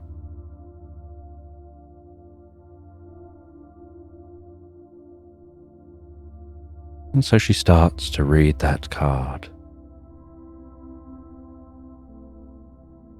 And as she reads, she almost finds herself drifting into her mind, like the story on the postcard plays out in her mind, as if she's actually there, following the adventures of her friend.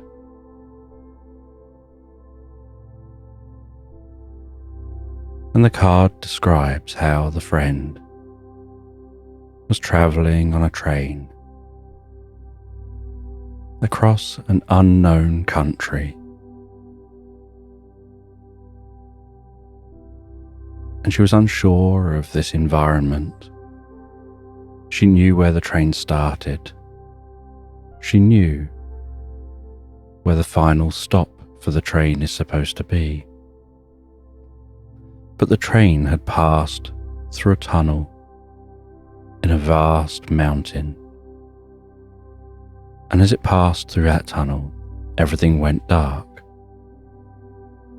And all the passengers were aware of was the clickety-clack of the train on the track,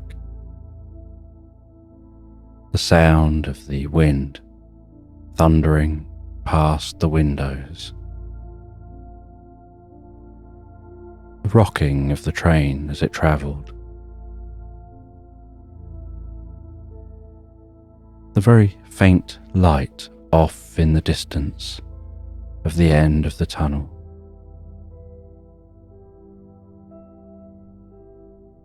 But when it came out the other side, the landscape was very different to what was expected. The train driver even announced that something strange seems to have happened.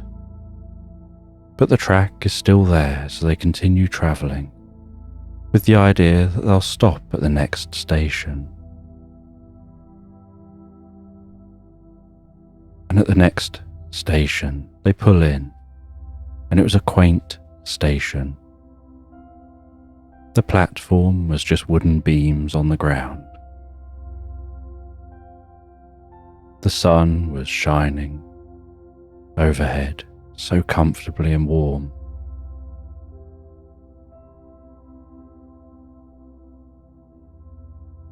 There were sounds of birds and other animals reverberating through the woodland around the station. But none of it sounded familiar. And the passengers disembarked, trundling up and down the boards of the train station. And there was no one here on this train station. It was completely closed. There was no staff, no other passengers, no one looking to board the train. And heading away from this train station was just a dirt track.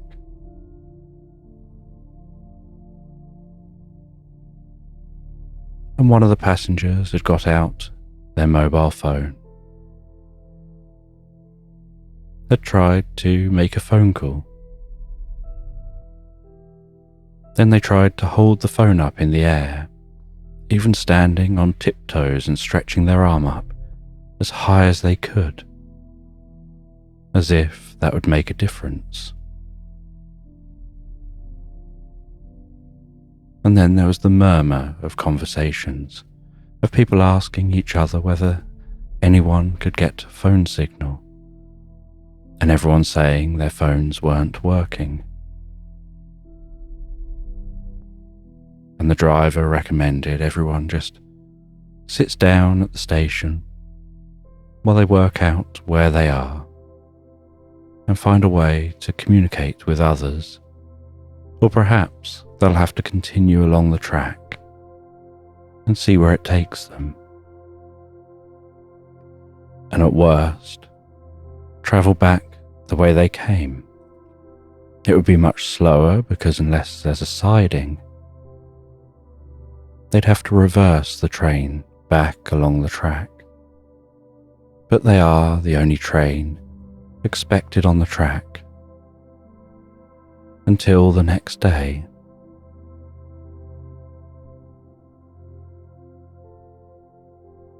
And so this woman decided to go for a little walk. She said she's just going to stretch her legs, get some fresh air, as nobody's going anywhere. And so she wandered away from the station, following that dirt track. And as she walked along that dirt track, weaving gently into the woodland, hearing the rustling trees, the crunching of each step on the undergrowth, the sounds of birds singing, she felt a deep sense of peace and calm. And she found herself just gazing around. And while she gazed around, following this path through the woodland, She thought she caught the sight of some colour in the distance, but this colour in the distance didn't seem like a typical woodland colour. It was bright red, and it was bobbing gently up and down, and occasionally catching a bit of sunlight.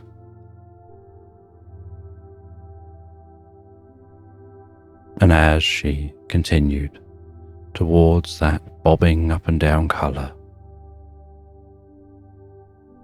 she recognised that it was a balloon, and then getting closer, saw that it was a massive collection of balloons being held with red string.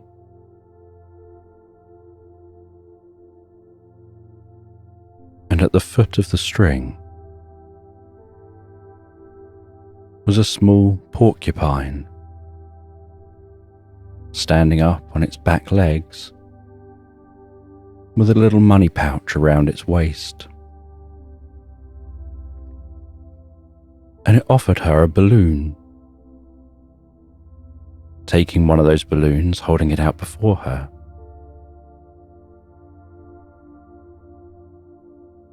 and it was talking in an unusual, posh British accent,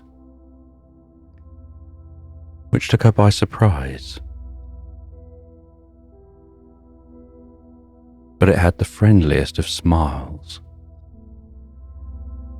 and it was very charming. And the string between the balloon and the porcupine was very long, giving plenty of distance to make sure none of the balloons came too close.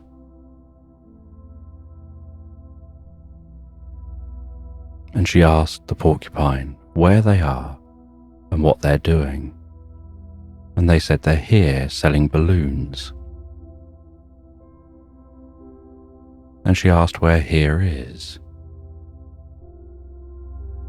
and they explained that this is nowhere in particular, just somewhere to be. It's somewhere that occasionally people go for a change of perspective, and you'll find your way back when the time is right. But now the right time is to explore. But it'd be great if you took a balloon with you. And so the woman handed over a coin for a balloon, was given a red balloon, and continued walking that path deeper into the woodland.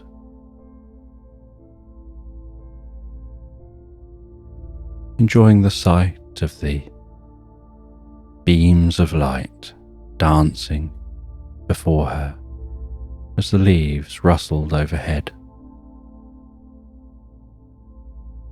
And within those beams of light were tiny dancing stars, shimmering and sparkling.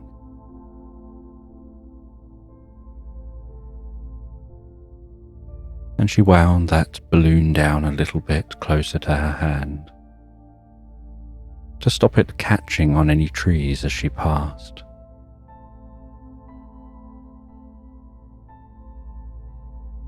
And she crunched her way through the undergrowth.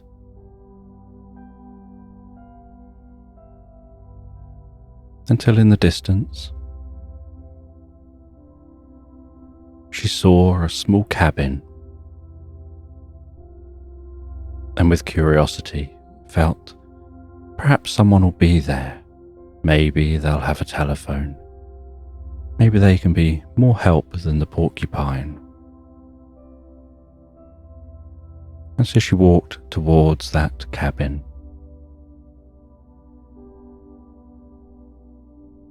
and she was still not too far from the train.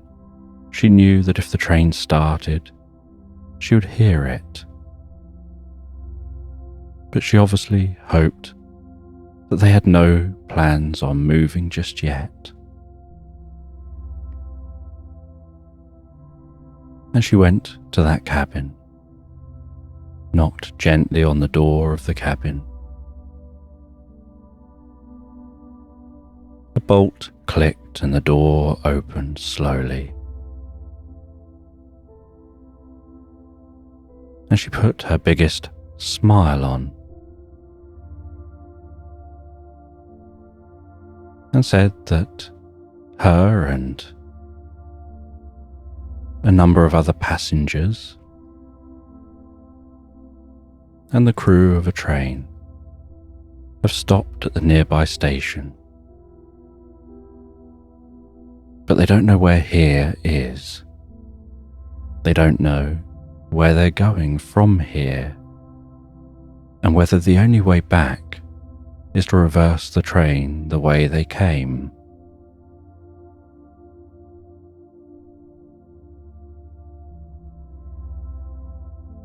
And the shadowy figure that answered the door stepped out of the shadows and into the light. And as they did, she noticed they were a hippo with such smooth skin and a massive grin and wide eyes, almost looking surprised. And with the most cheerful voice, they invited her in. And so she made sure the balloon was tied up outside and followed that hippo into their cabin. And the hippo said that they think they know a way of helping, but the way to help is to go through to their library out the back. And so they walked through the cabin, past a gently crackling fire, past the coziest looking chairs, across some creaky floorboards, over some dusty rugs, and through a door at the back of the room, which opened out into what seemed almost like a vast chamber of books. And the hippo walked into this room, scoured the shelves of books, and some of the books were humming, some of the books were tinkling, some of the books gave a low rumble. Some books seemed to have different light emanating from them, and others looked like they were surrounded in stardust, twinkling and fizzing around the spine of the book. And he went over to one of the books with stardust sparkling around it. He took it from the shelf, took it over to a table where he had some cushions placed for holding books, and he rested that book down, carefully opened it up, and very slowly and deliberately turned his way through those pages, mumbling to himself, as if reading the unreadable font on those pages.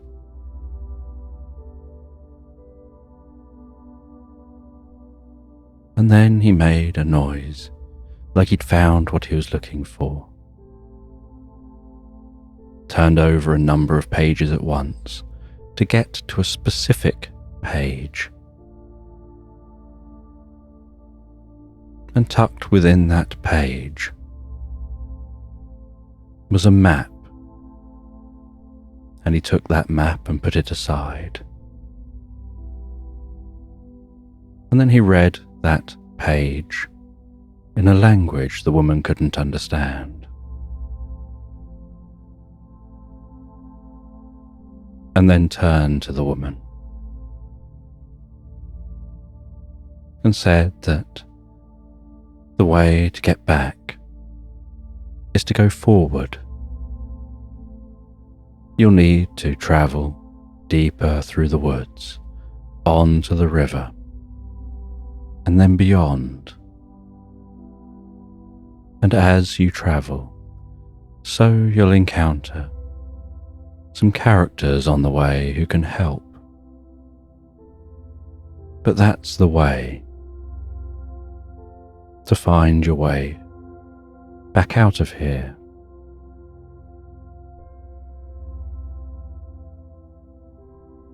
He explained how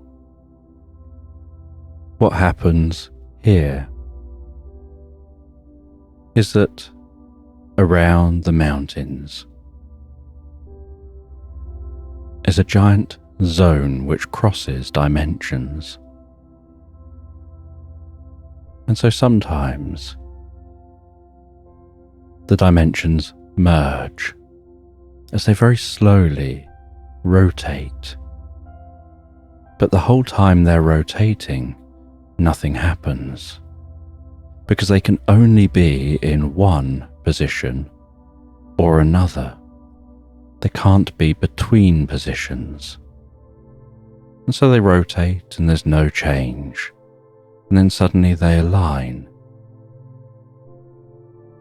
And then they rotate again and there's no change. But you can make them align so that you'll be back on the right track. But you need to go on this journey to do that. You need to go on a journey to the glass mountain.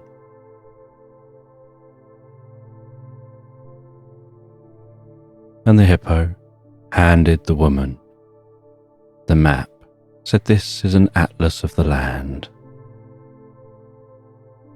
You'll need to follow this. The path to take will light up on the paper of the map. And she looked at the parchment and she saw an oily looking light pulsing to life. He then went to a drawer and opened that drawer. And he pushed his hands through the drawer, moving things around, almost leaning entirely into the drawer as if searching for something specific. Nearly falling into the drawer with how far he was leaning. Then he pulled out a ball of string, just a very, very small ball of string. And he said, take that with you. And use that ball of string as you journey. Tie it to somewhere near the beginning of your journey and let it just unravel as you walk. And then you can follow that string back the way you came. But the woman felt the string wouldn't be long enough. And he explained it's a magical ball of string. It may look short, but it's unending.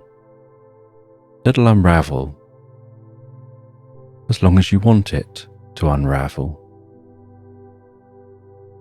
And so the woman thanked the hippo, headed back towards that train, shared her learning with those back by the train, and some were skeptical. But there was enough consensus with the idea of her going searching for a solution to get home. And so she tied the string to one of the train carriages and began to walk. And she opened out that parchment. She began to follow the path on the map, initially walking back just the way she'd come, back through that woodland. But she walked straight past the hippo's house and continued walking, seeing that there's a river on the map and that the path heads straight to the river.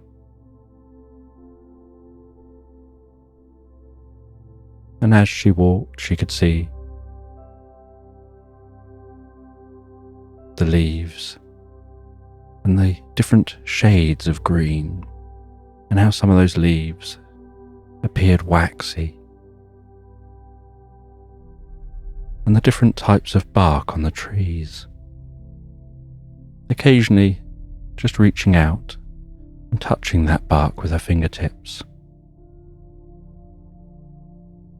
feeling the rough bark of some of the thicker trees, the flaky bark of other trees.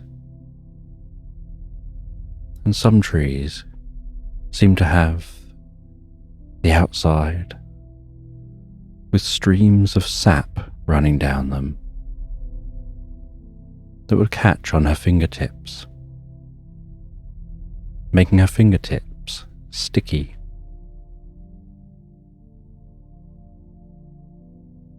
And the more she rubbed her fingertips together, the stickier and stickier they became. And so she was walking along now with one hand, her fingertips spread, not touching anything with that hand, looking forward to getting to the river, to be able to wash off her fingertips. And she could hear the distant sound of the flowing water of that river.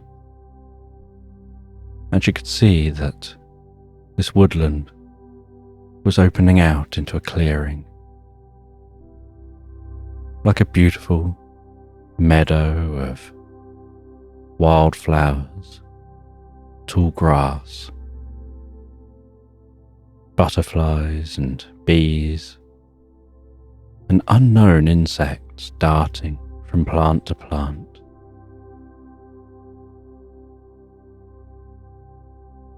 Almost like the perfect picture for a postcard.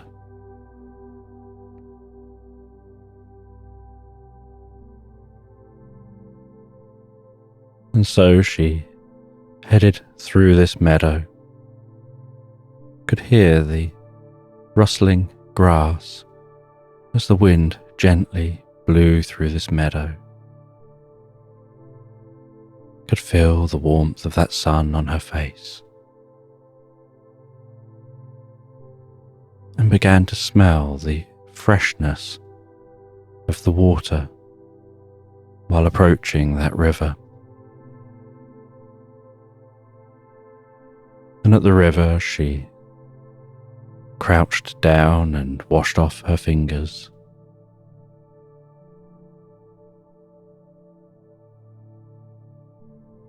And after washing off her fingers and looking back at the map, she was aware that she had to follow this river for a little way and there'd be a bridge to cross to the other side.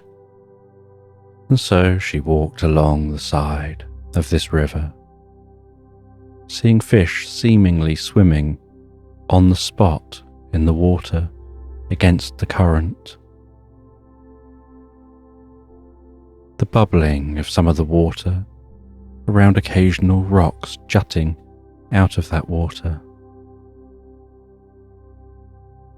The fresh smell of this water, the occasional slight bit of spray managing to tickle her cheeks.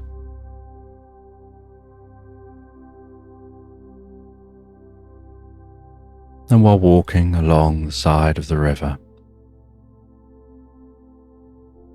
she could see the stone bridge in the distance. Just a quaint little stone bridge. And so she walked down to that bridge. And crossing that bridge as she arrived at it was an alpaca with a backpack on its back.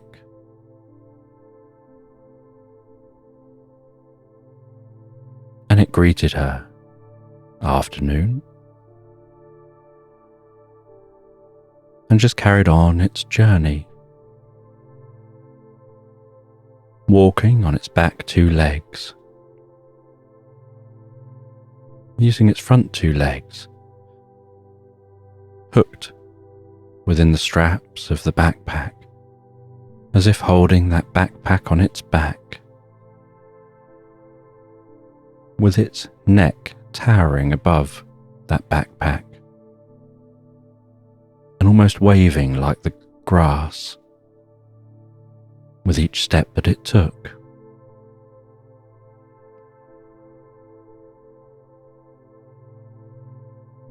And she found, while walking up onto the bridge, her eyes continued to follow that alpaca as it was in its own world, walking off, away from the bridge, as if it's just the most normal sight in the world. And halfway across the bridge, she turned her eyes back to where she was going, continued crossing that bridge, following the path down the other side. And as she followed that path, eventually she saw some more animals, a little family of otters just pottering about in the grass by the river.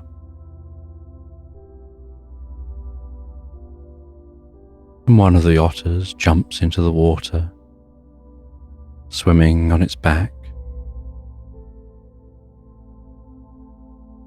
twisting itself in the water and diving down, popping back up again to the surface, splashing around, with something it had caught, heading back to the shore. And then another otter seemed to be waving its limbs around. And as it was, so a ball of light seemed to be forming between its limbs, fizzing, popping, condensing, crackling, and sparkling. And then what looked almost like lightning or electricity pulsing from that ball of light, and then stretching its limbs out, so that ball of light turned into a stream of light and cooked whatever had just been caught. And then they sat down and were eating that food. And then one of the otters asked for something, and that same otter gave a gesture and seemed to almost make something levitate and move over to them.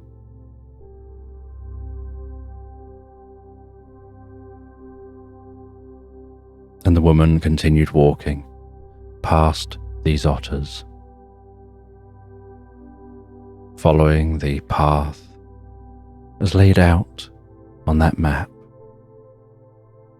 still holding that ball of string which is unwinding gently behind them, catching on different things during the journey. Continuing on,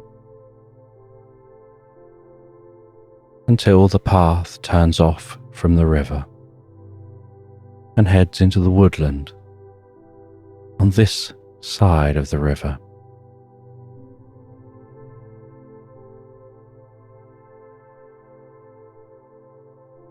And she walks deeper and deeper into the woodland on this side of the river.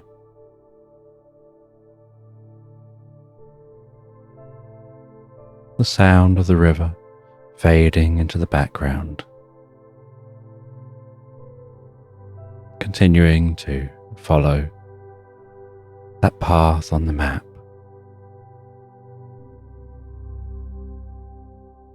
And as she follows the path on the map,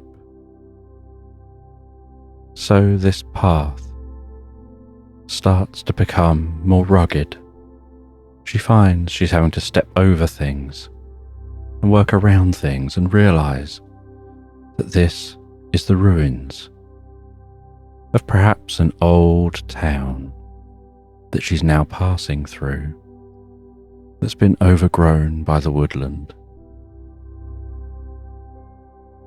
And she continues following this path through these ruins, slowed down with her walking because of the ruins. And then finds herself at a wall covered in ivy, overgrown with roots, with trees almost growing out of the wall, around the wall, and yet this wall blocking the path is still managing to stand despite all this growth surrounding it.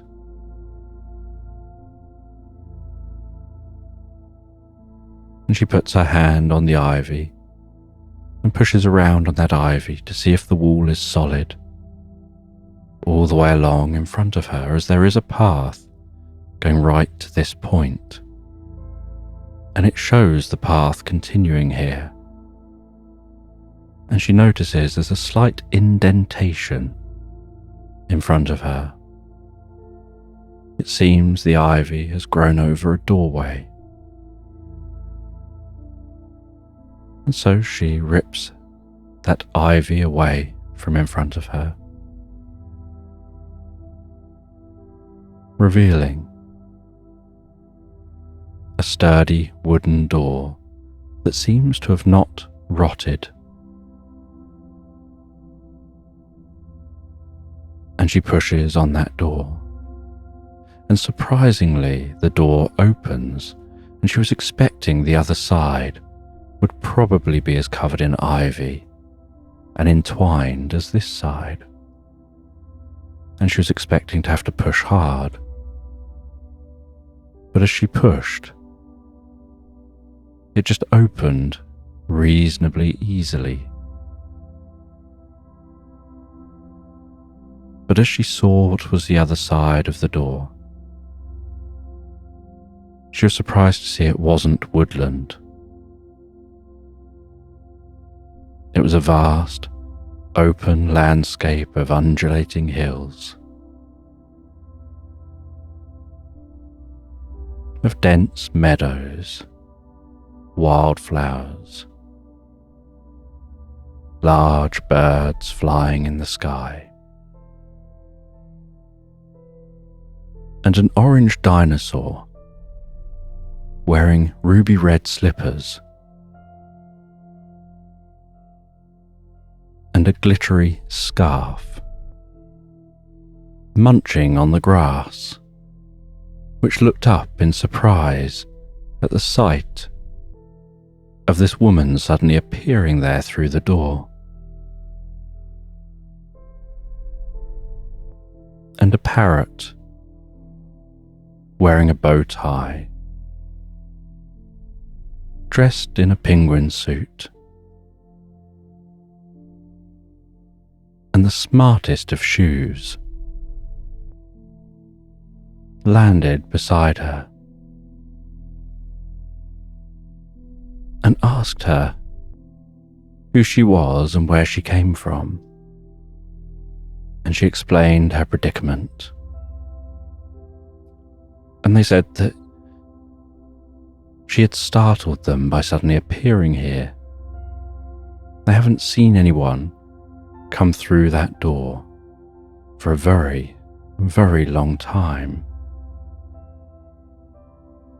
They're always watching out for people, seeing if anyone will appear. But it's been generations since that door has been used. And she explained about her map, and that the path leads right through here to something called the Glass Mountains. And they said she's definitely on the right track. But perhaps to get there, she could do with a change of clothes.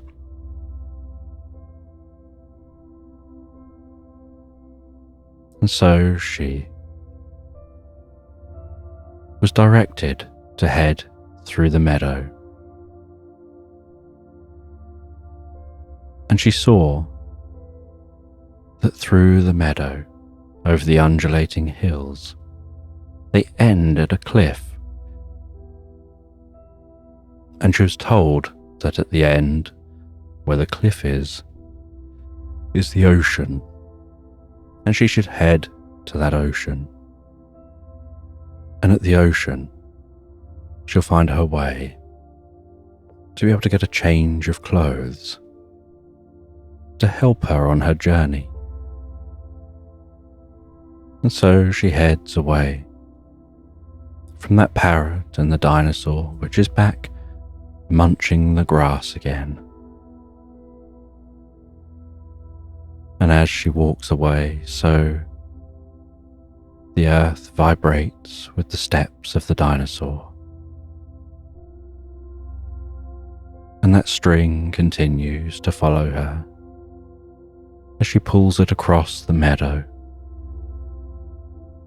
heads over those hills, and weaves her way down to the ocean. And down at the ocean, she can see there's a drop from the cliff to the sea. And she looks around for a way down. And she wonders about the strength of that ball of string. And near the edge of the cliff is a large tree. It looks like it's been there almost for an eternity. And this tree seems unusual. The leaves seem to be vibrating and pulsing with colour, pulsing out beams of white light, illuminating the landscape and out to sea, almost as if nature has devised its own lighthouse. And she wraps that thread around the tree. She loops it around itself and then trusts that magical string and heads to the edge. And she pulls a number of times on the string to test its strength. She then weaves that string around herself, between her legs, and round to her hands. And then slowly, with one hand in front of her, holding the string carefully, and the other hand holding the bundle of string behind her, she lowers herself back over the edge of the cliff, her legs braced, knees slightly bent, keeping that pose while she lets the string lower bit by bit until she's side on to the cliff, and then carefully releases the string as she walks down the side of the cliff. The sound of the ocean below increasing in volume the closer she gets.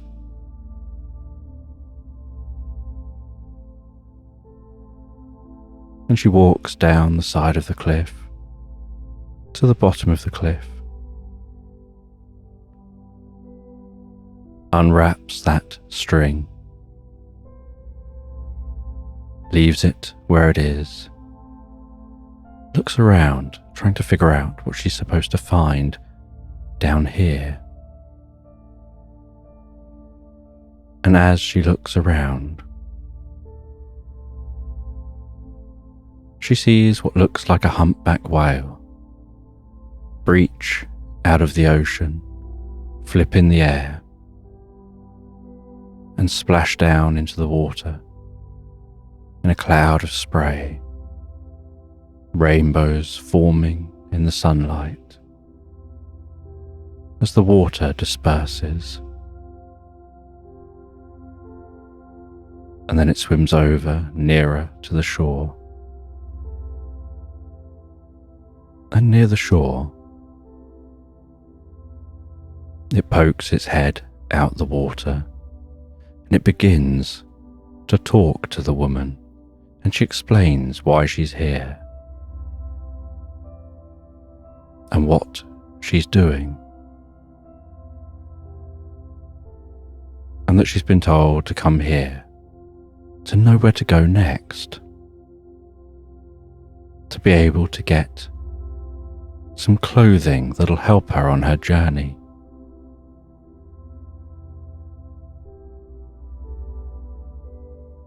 And the sperm whale flicks out what look like playing cards to the woman. They land on the shore.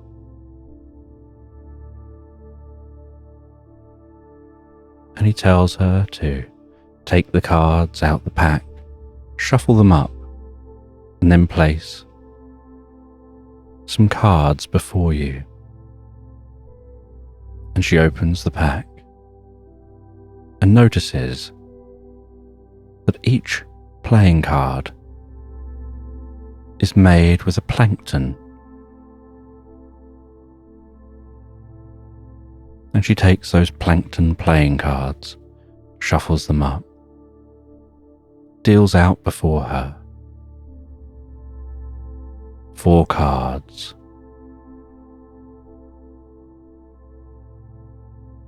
And she turns those cards over one by one. And each card has an image on it. The first card has a woman in sparkling white, surrounded by jagged mountains, crafting a sculpture of a dolphin leaping from the sea.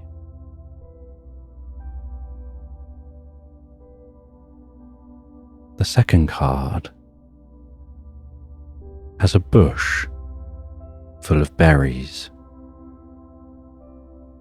and some small birds among the inside of that bush, picking at those berries.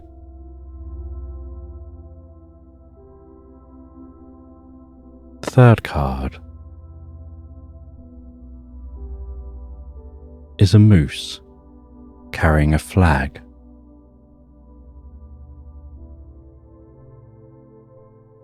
And the fourth card is a sloth hanging from a tree.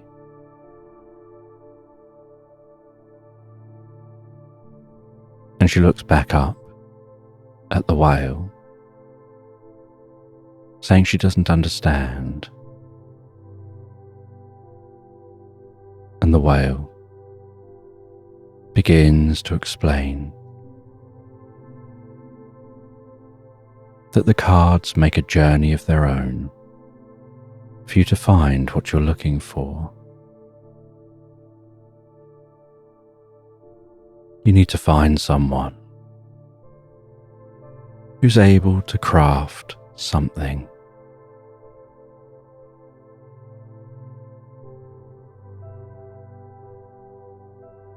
And they'll pick all the right pieces to make it just right. And you'll be able to hold that up and look at it and know that it's the item for you.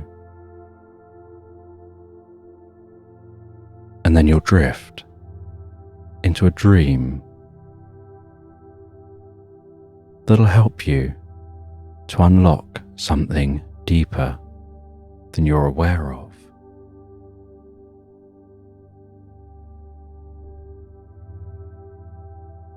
And with that, she folds those cards back together. And with her best throw, she throws the cards back out to the whale, which leaps from the water, catching the cards, and then disappears in a puff of spray.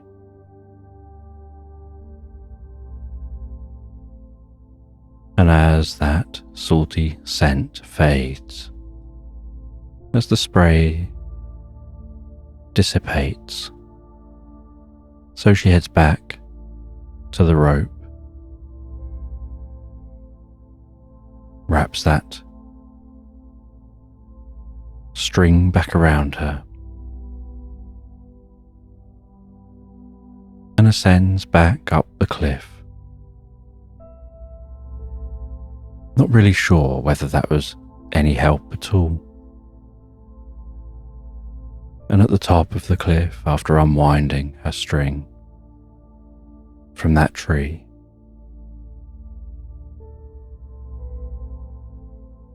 she notices something glinting in the distance.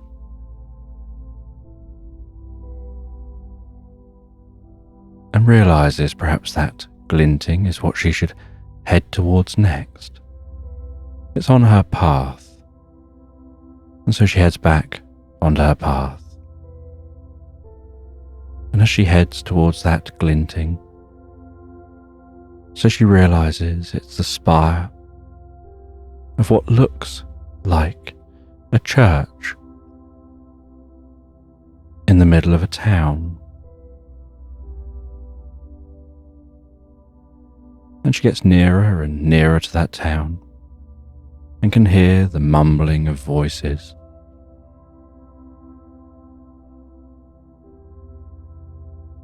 And sees the hustle and bustle of this town. And there are so many places in this town. She can see homes and different businesses and taverns.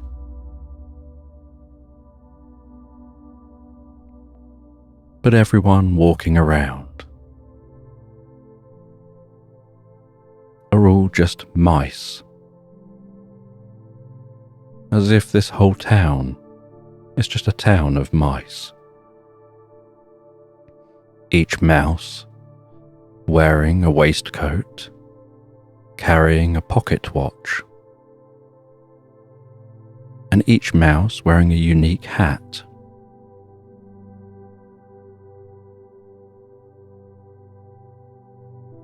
And each one wearing odd shoes, where the left shoe is different to the right, and she wonders whether that's right.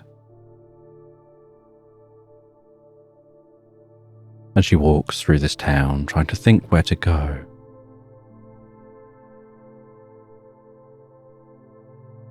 And then she notices what was catching that glinting light. On top of the church-like structure,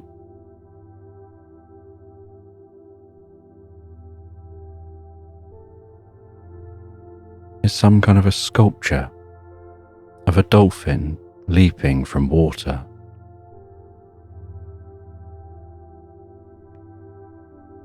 And she heads towards that building, heads into the building.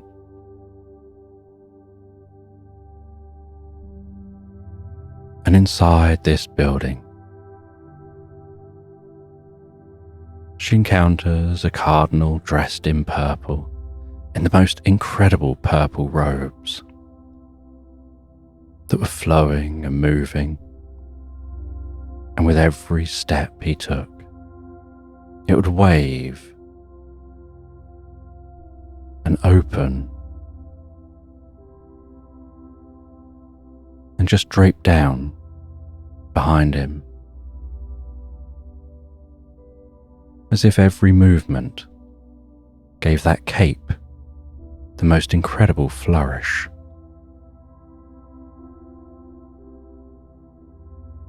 And as he saw her, he said he knows why she's there,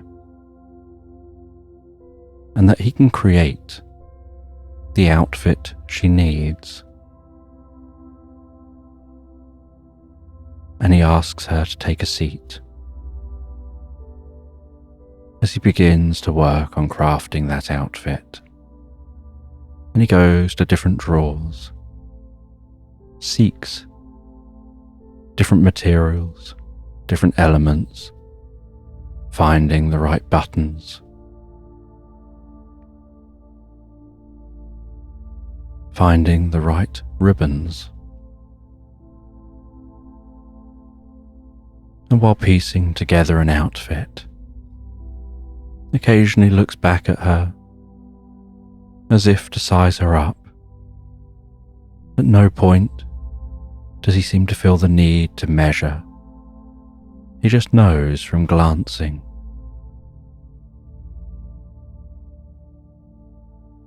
And while she sits and waits, the atmosphere in here is so calming and so peaceful. The way the light streams in delicately through the stained glass windows, almost hypnotically, making her want to drift and dream and float inside her mind. And as the sun continues passing across the sky and the light through the stained glass windows passes across her face, so she feels like it's the delicate touch of moonlight tickling her cheeks, her forehead, her eyelids, almost like the moonlight is dancing gently on the tips of her eyelids, making them want to close, as she listens to the rhythmic sound of that cardinal crafting that item of clothing in the background. And her eyes begin to close, and she relaxes deeper and deeper into her mind,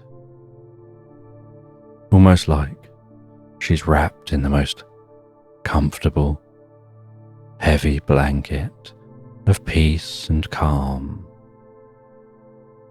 listening to the gentle drone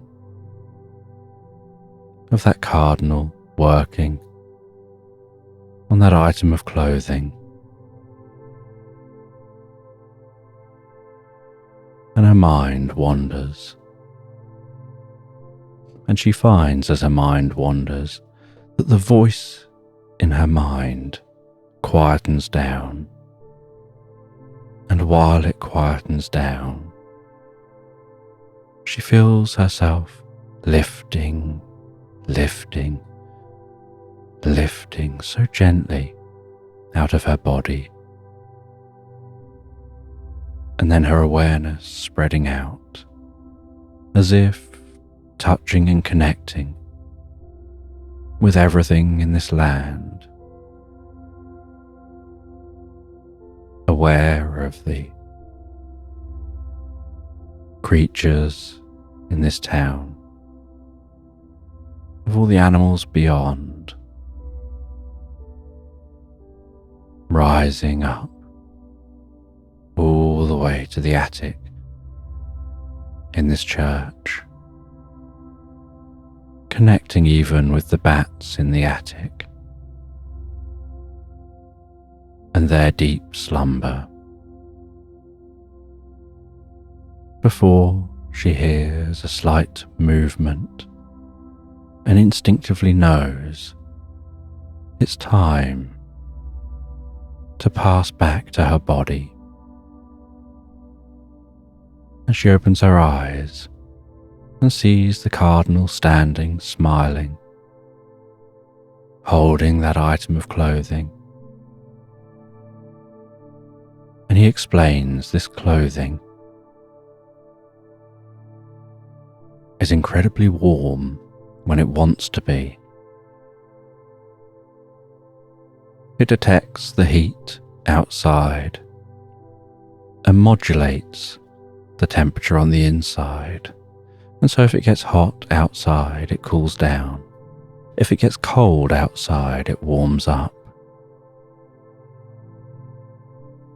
And so it can change its temperature to keep you comfortable on your journey for when you climb the glass mountains.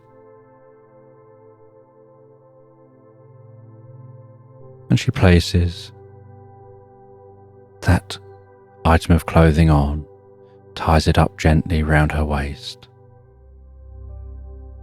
She says goodbye here and sets off, continuing to follow that path. And she feels like she's travelling for so long, often finding her mind wandering while she goes.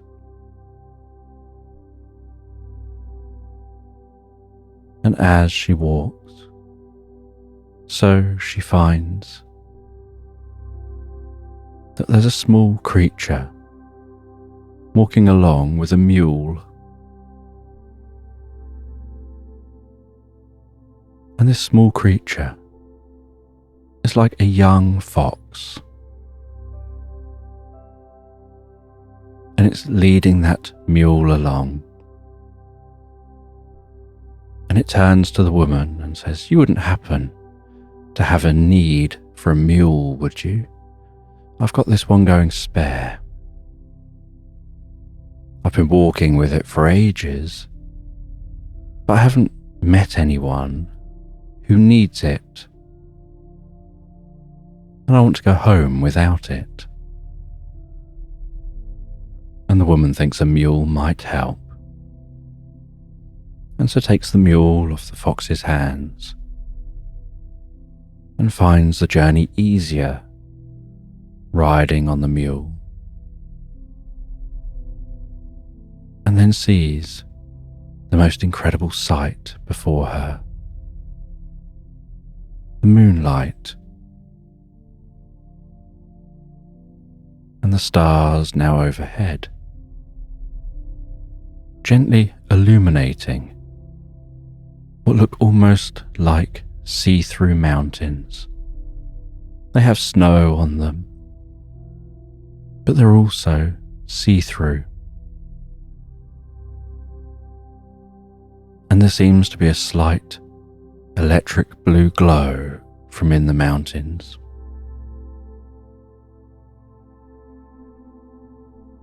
And as she approaches those mountains, so she knows she's approaching her destination to be able to hopefully make it so that they can all get home on their train journey, or at least go on to the next proper destination. And at the foot of the mountain, she climbs on her own,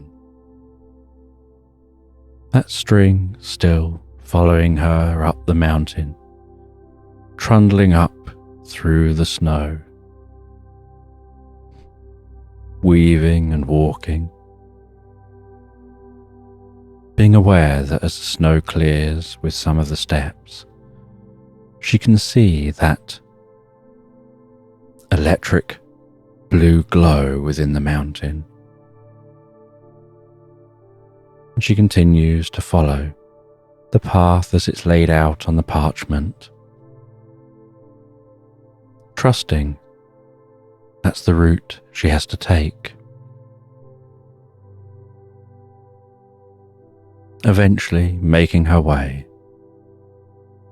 high up the mountains, where she sees a cave into a mountain, and this cave is like a glass entrance, and she walks into that glass entrance and finds, once she's in a little way,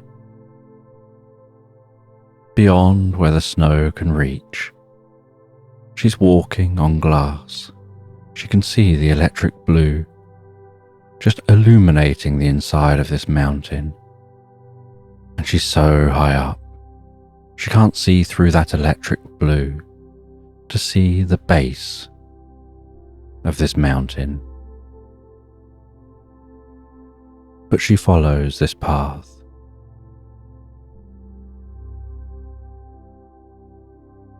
and weaves around the different tunnels deeper and deeper into the mountain. The wind sound that was there to start with as she entered now begins to fade away once she's rounded a number of corners.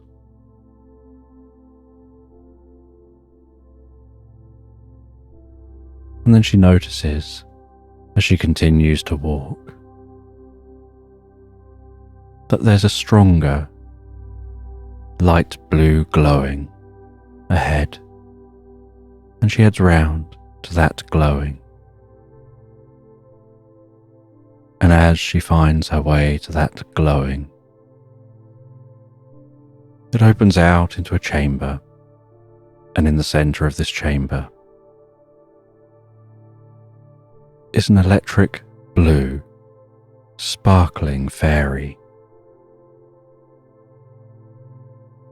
And this delicate fairy,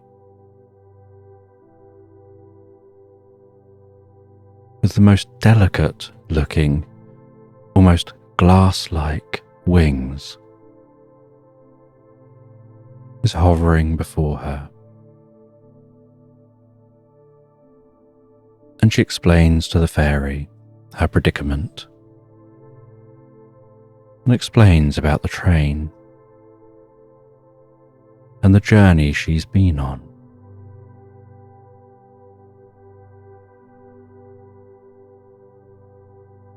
And the fairy says that the way to set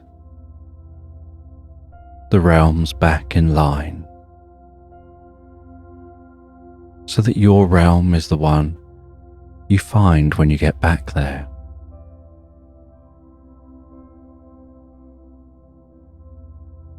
you need to charge the spark.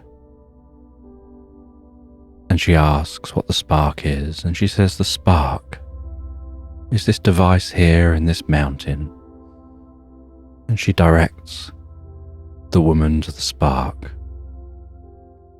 She says you need to charge the spark, and by charging the spark, it'll accelerate its rotation. And you'll have to get back to the train quite quick, but it'll accelerate the rotation, and it will make the realms shift, and you'll be able to find that train back on the correct tracks. But the woman asks, how do you power this spark? And the fairy says that it's about the parchment she's been carrying all this time. The parchment's made from a special tree,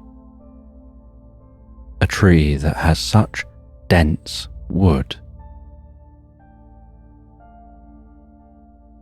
that it contains a lot of energy.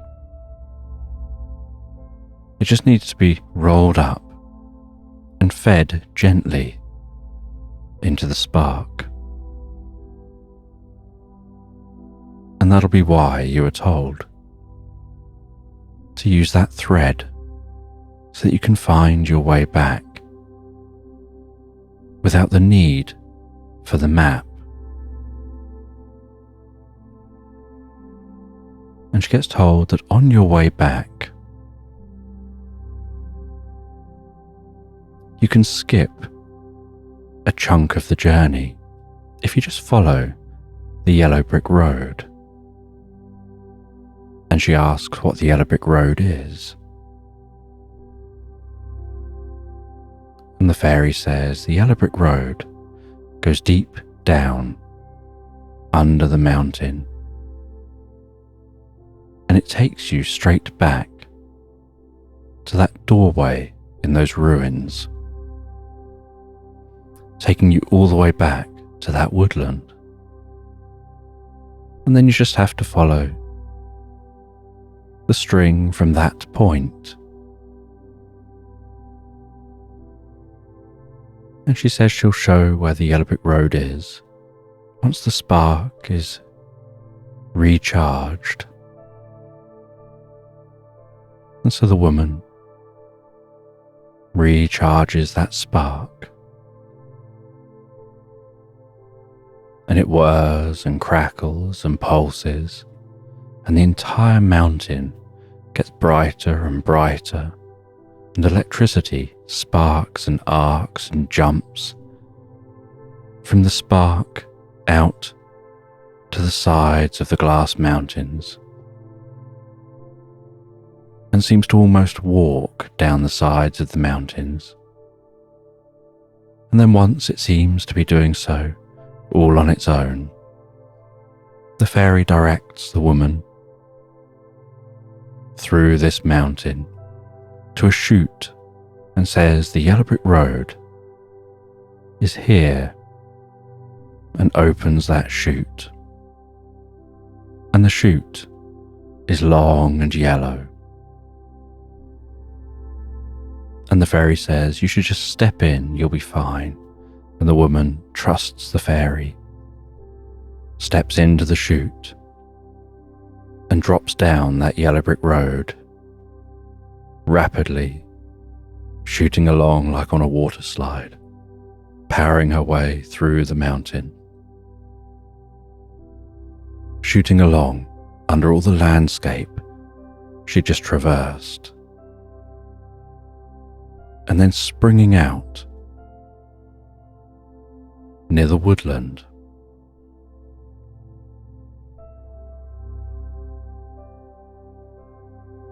And she notices that the exit from here is near the entrance through to where she just came from.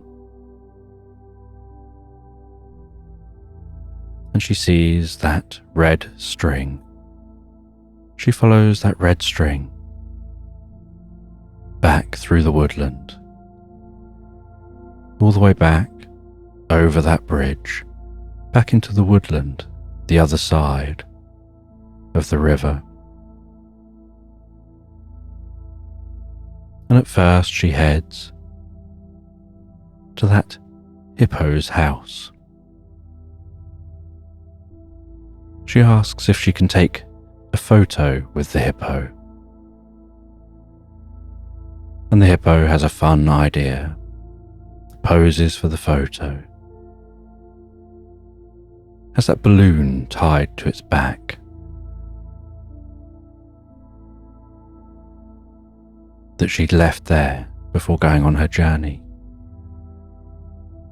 She then takes the balloon, heads back to the train, and she can see the atmosphere is shifting and changing and pulsing, almost like gentle purple clouds surrounding them. and she tells everyone to get back on the train, and they all reboard the train, and everything around them turns purple and hazy, and then that purple haze shifts and then starts to clear, and as it starts to clear, so they find themselves in a snowy, mountainous landscape, and the driver announces everything seems to be back to normal, back to how it should be, and just in case something else happens, they're going to set off now. And so they set off, continuing their journey, and the woman sitting on the train, clickety-clack of the train on the tracks, writing on the photo that printed from her camera, telling the adventure she's been on, knowing she'll post this at the next stop.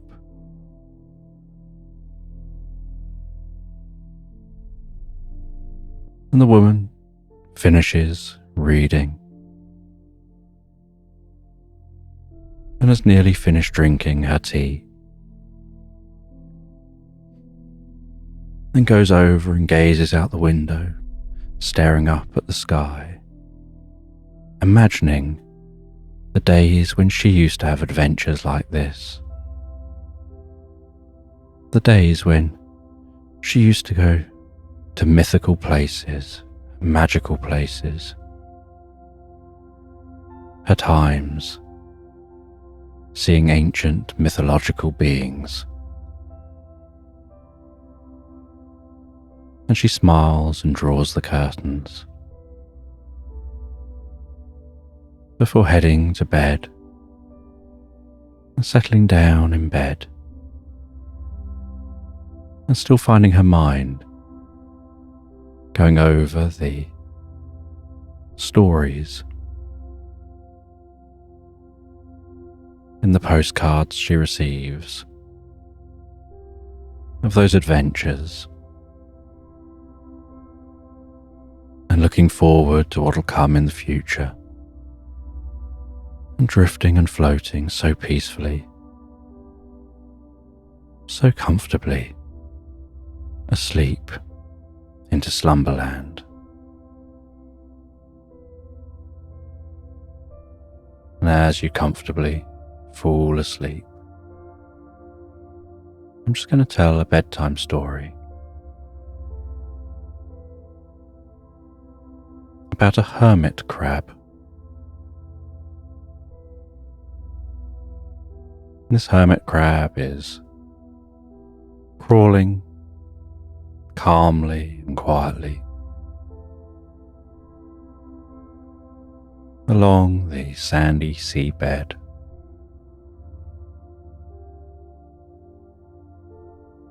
And on its back is a bell.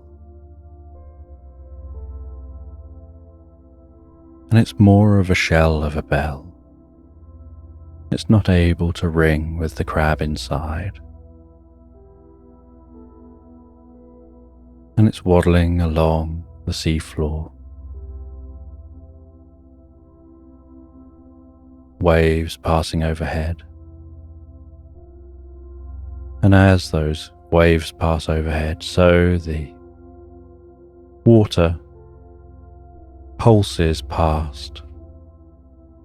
And while that water pulses,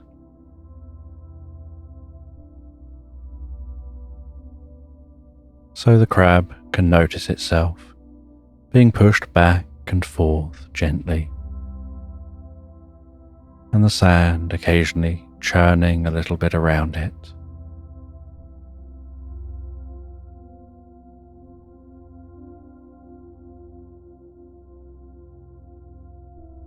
And it continues along this sandy seafloor, dancing strips of light, moving, undulating and weaving their way across the seafloor as the waves move overhead. When the crab looks up, they can see the shimmering shards of light,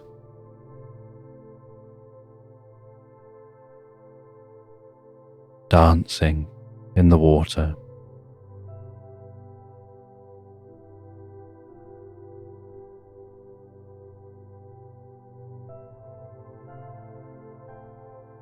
And this seafloor is very bare here. And they're heading towards some rocks.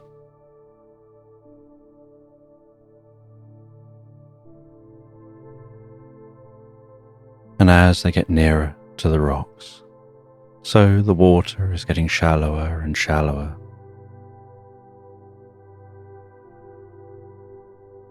And that crab can hear the rumble of the waves as they break on the shore.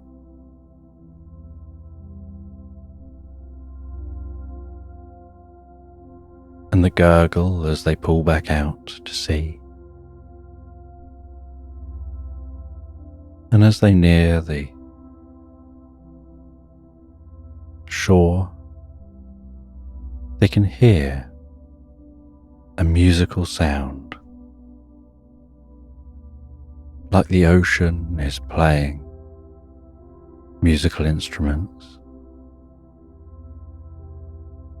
And the nearer they get, the louder the sound gets. And as they near the shore,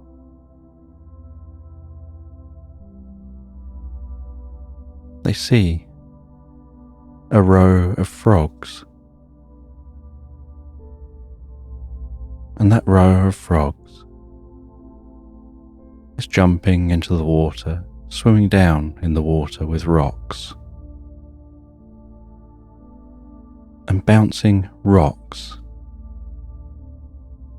off the top of drum-like plants under the water.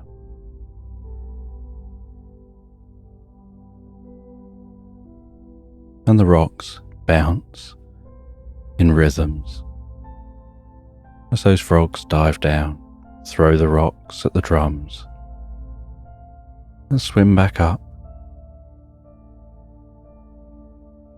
all taking it in turns to beat out the rhythm on those drums.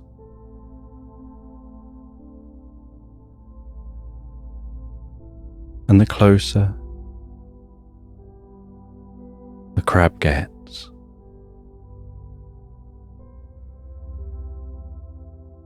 the faster and faster those frogs play the drums.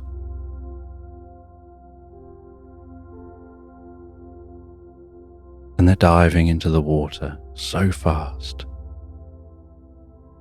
leaving bubbling trails behind them.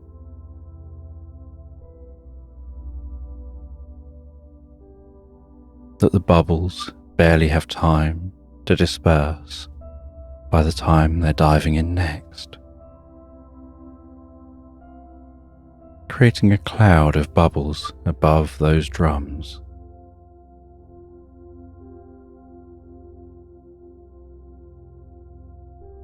And while diving in, those bubbles start making a high-pitched whine sound.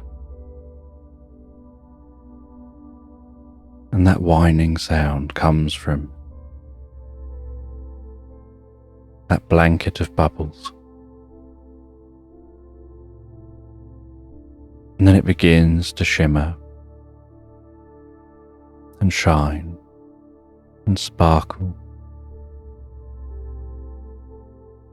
And a blue light begins to form from those bubbles as the music gets faster and faster, and the hermit crab gets closer and closer.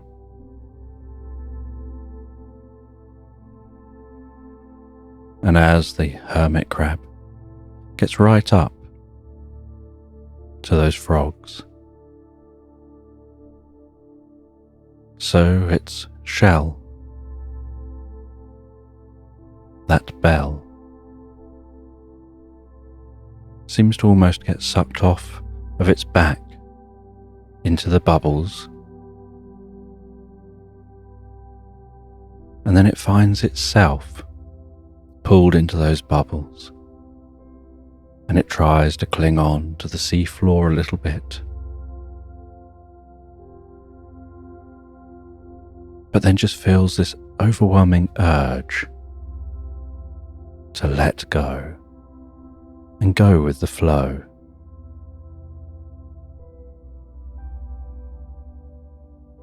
And it gets pulled into the bubbles, and those bubbles pass across its body, tickling it from the head down to the tips of its feet, to the end of each leg. And then it flies out the other side of those bubbles,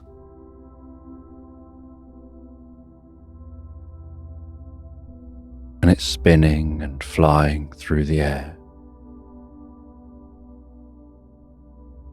aware that wherever it looks very strange,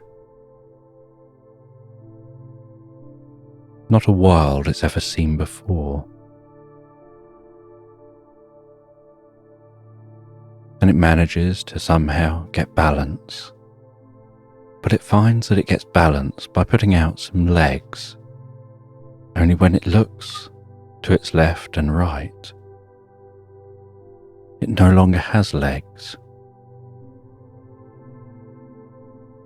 It has two graceful wings, and it's covered in feathers, and realizes it's an eagle flying through the air, away from the bubbling, tinkling blue light behind it. And it finds it's got the most incredible eyesight as it surveys the landscape below. It can see the seashore. It can see the bubbling going on down on the seashore, along the edge of the water. It can see the undulating hills, sandy beaches, feel the warmth of the sun, the air through its feathers.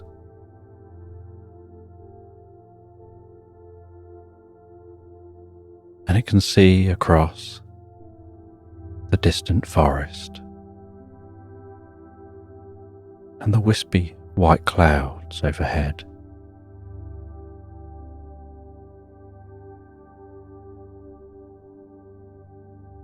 And it can feel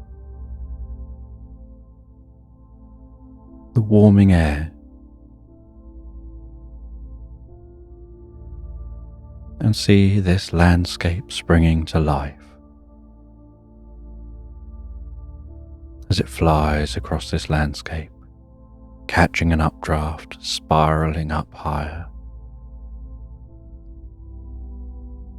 seeing a myriad of colours stretching through the meadows.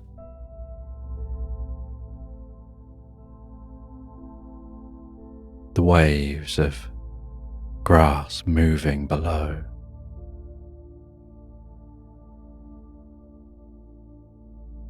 Such good eyesight it can notice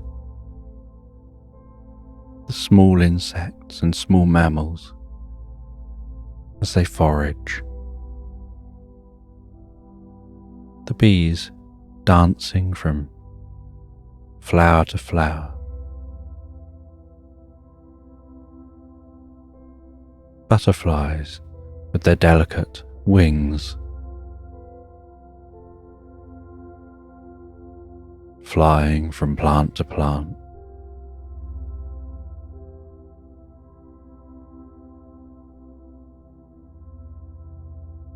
the different shades of greens of the plant life.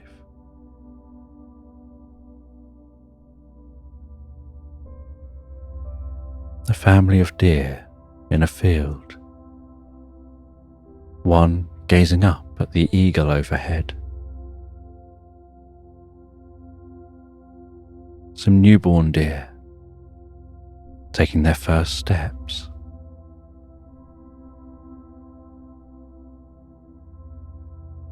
The way the sunlight glints and glistens on rivers and streams.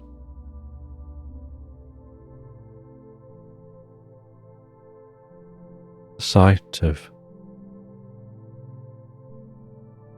fish eating bits from the surface of the water, their little mouths poking out of the water,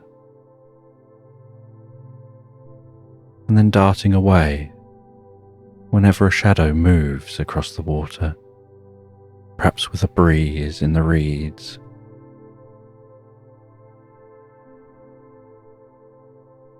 And as they glide and fly, so they see a family of otters,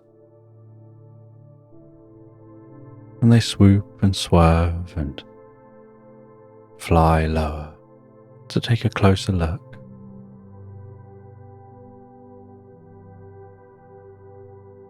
And they can see an otter singing a lullaby to its baby, helping to settle that baby down.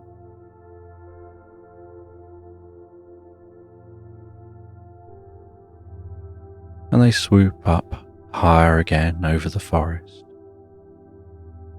hearing the sounds of the other birds within the forest, and noticing a shimmering light way off in the distance. And they feel compelled to fly towards that light. And so they fly in the direction of that light, almost like a rip in space and time. And yet something about it seems so inviting. And as they get nearer, so it opens up and wraps around them like a comfortable time blanket. And while they pass through this time, almost like passing through a time tunnel, so they see cuckoo clocks all around them, and the faces of other clocks. The cuckoo clocks having something coming out of them, going cuckoo, cuckoo. With those clocks almost spiraling and spinning around them.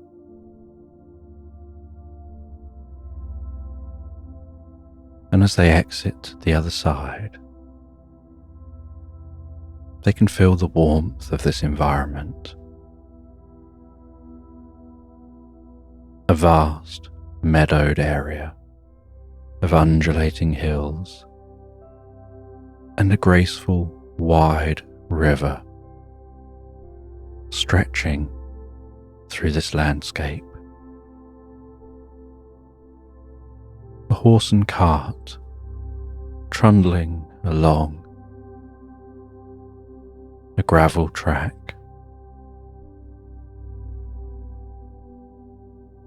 And then turning down onto a dirt lane,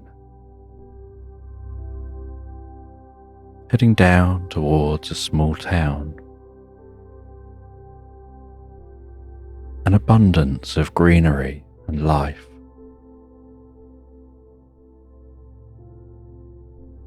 The sun bright and warm overhead.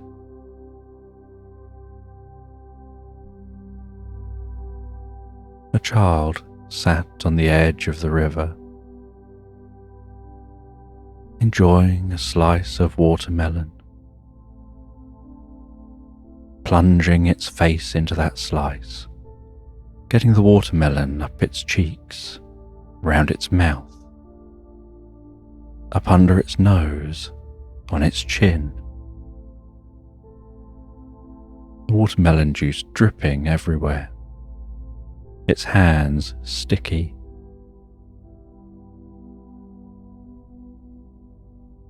But the child seeming to enjoy it so much.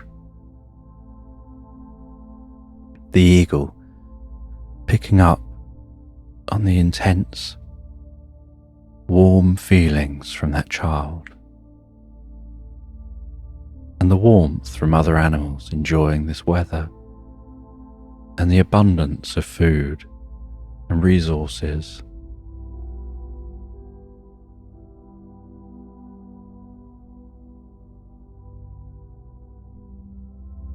And it continues to glide,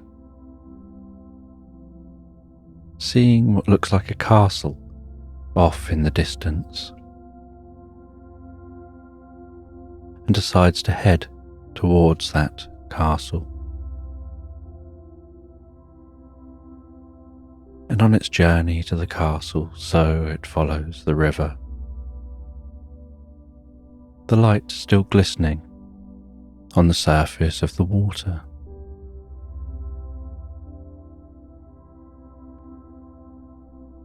And it swoops down low and hovers above a couple travelling along the river on a gondola, laughing at each other as they struggle to make it move with any kind of speed, and having to try and keep balance. And the eagle is curious how that couple will get on, as it can see some rapids up ahead, and it doesn't think they're necessarily prepared for those rapids. But they're only gentle rapids, but enough to make their journey interesting in a short while. They're obviously looking around and looking at each other, but not really paying attention to their surroundings.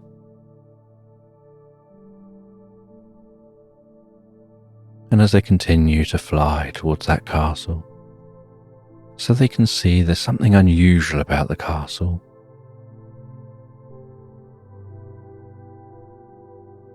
It's not the colour they necessarily expect. It seems paler, almost a pinky white. And it's not reflecting the light as they would expect. And as they get nearer,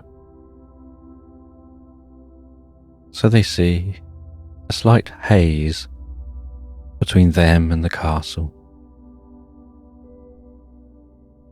and they fly into that haze,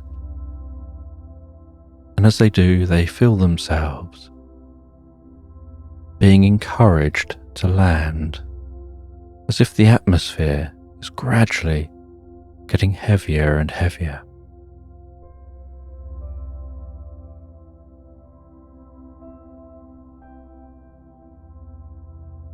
And as they touch the ground and find themselves touching the grass, and that grass tickling around their body,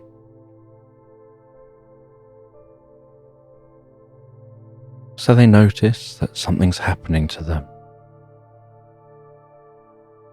Their body starts to shimmer and shine and sparkle.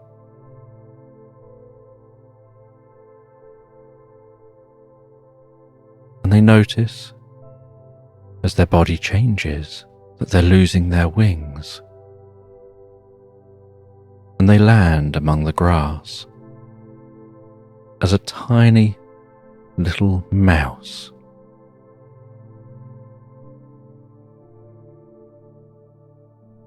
And they've got the faintest of squeaks and the tiniest of feet. and the grass is significantly taller than they are, and they run through that grass,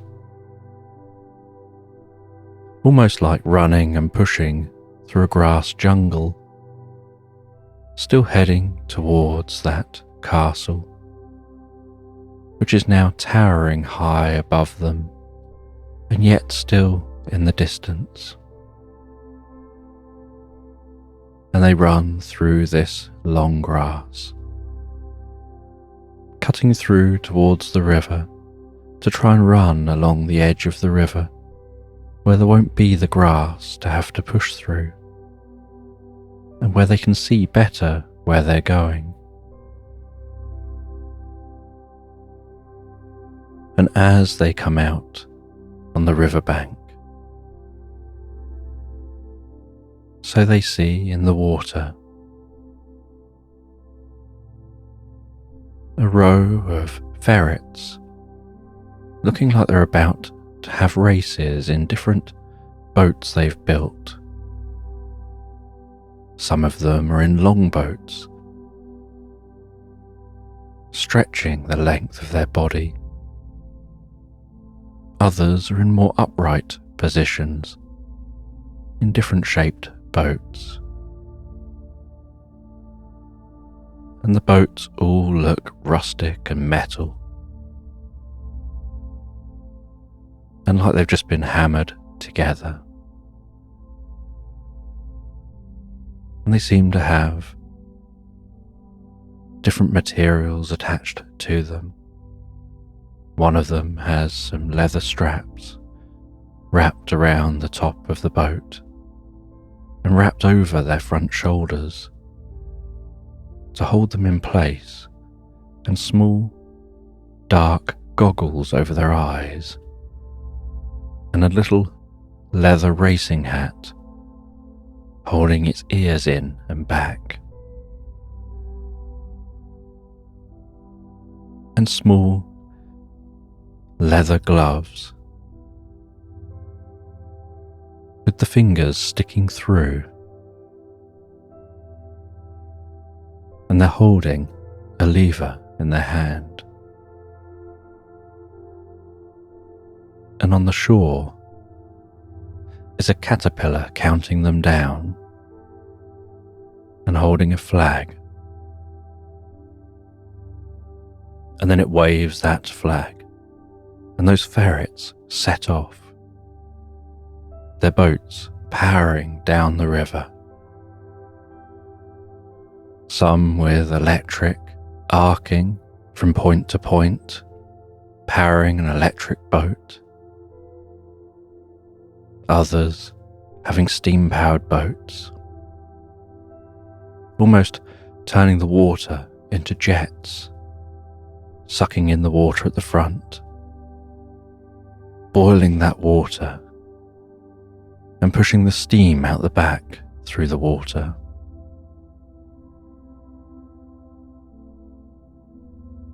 As those ferrets power down that river, and the mouse watches as they head along the river, and he runs along the riverbank to try and keep up.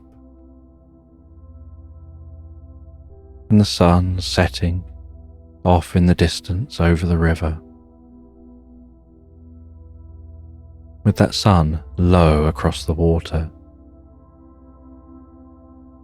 and the one with the dark goggles isn't affected by that very low light, and the others lose their direction a bit and have to slow down, and that one shoots off ahead, and as it crosses a finishing line, the caterpillar at the other end waves a flag, and there seems to be a small group of animals that jump up and down in excitement at the winner, as the others take their turn to cross the finish line.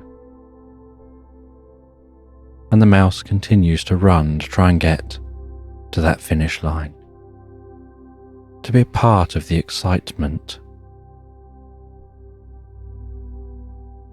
And fireworks are going off at the side of the river.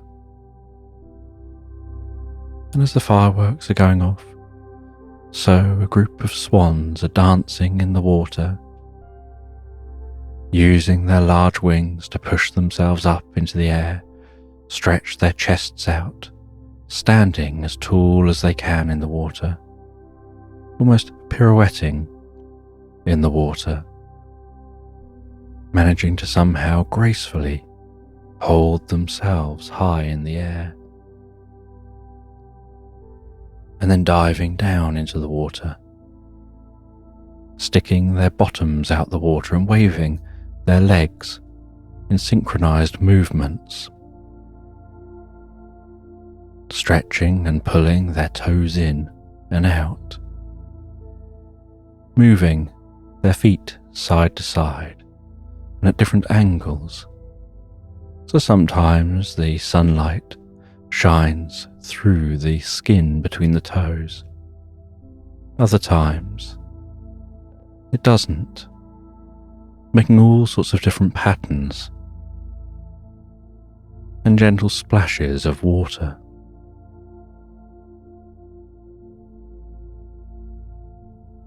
And as the dancing comes to an end, so the ferrets head over to the shore, disembark their boats,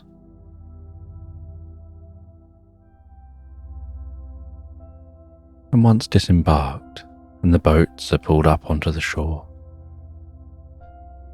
the first, second and third place ferrets head over to a podium, and they stand on the relevant stand at the podium. And the third place ferret is given a mince pie for coming in third.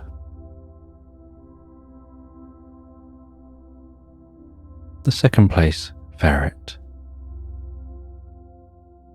is told that they can have a giant teddy bear, and they're handed a giant teddy bear that's significantly larger than they are. And the winning ferret is given a ski trip holiday and a set of skis and some ski equipment.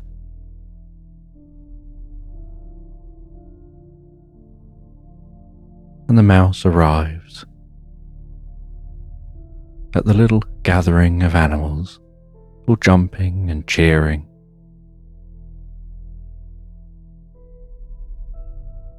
And it gets sucked up for a while in the excitement, before noticing the sun is now setting on the horizon. The sky is turning orange, and they want to make it to the castle. And so they continue on towards that castle, and it seems so far when they're so small. And as they continue on towards that castle,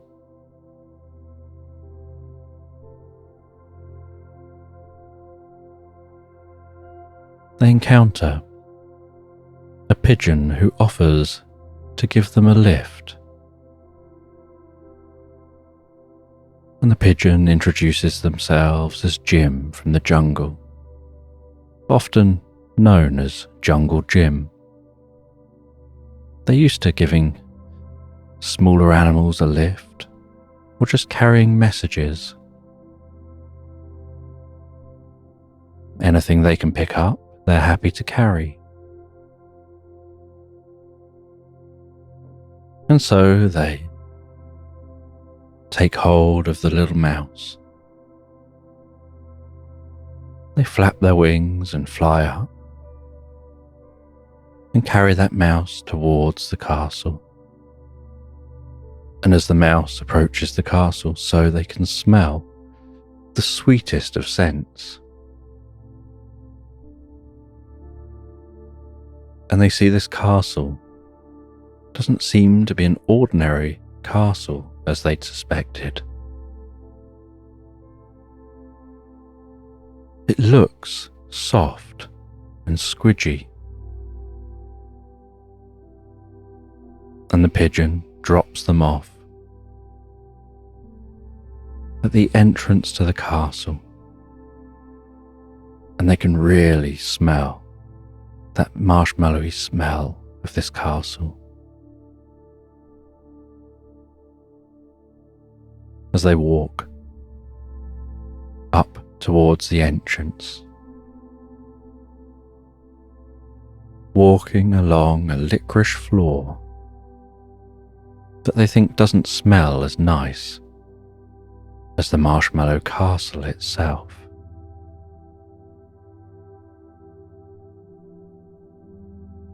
And as they reach the castle, the sun has almost fully set. They can see the stars emerging in the night sky.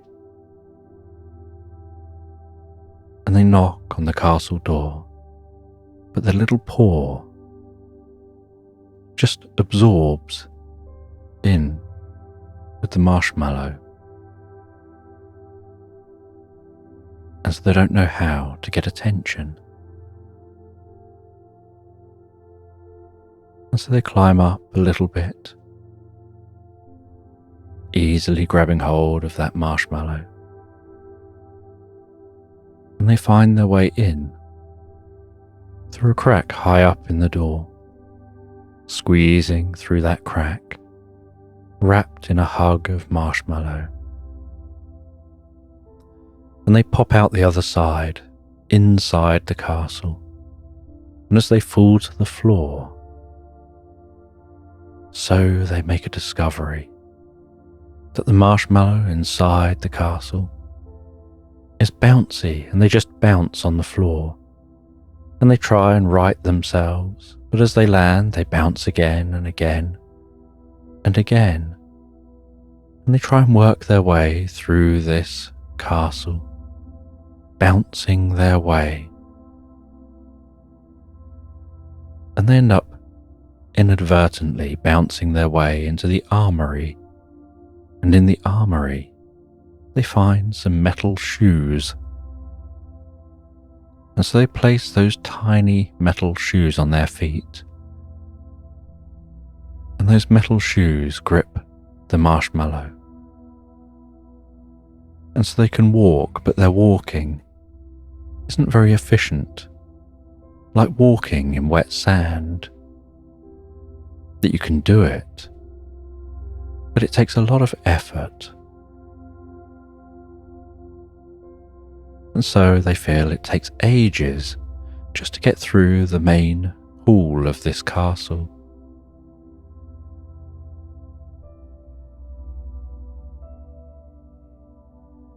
And while walking through the castle, they see that the moonlight is shining in a window, and that silvery light is shining directly upon a flower floating in space above a plinth, and the plinth is made of marshmallow. And they head over towards that flower, and they see that it's a yellow rose with the silkiest of petals. And they climb up and touch the petals of the flower, and as they touch those silky yellow petals, so the moonlight seems to sparkle, and almost like a transporter, they seem to be teleported through that moonlight back out of the castle. And they find themselves back in the air again, flying once more as that eagle, Only now, there's no castle below them, just the most incredible, vast forest. And the air has cooled, and this forest is full of different browns and golds and bronzes. The most incredible autumn sight. The trees all softly rustling as the dry leaves rub together.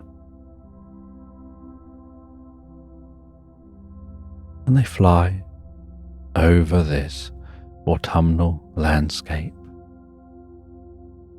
feeling the approaching coolness of the air.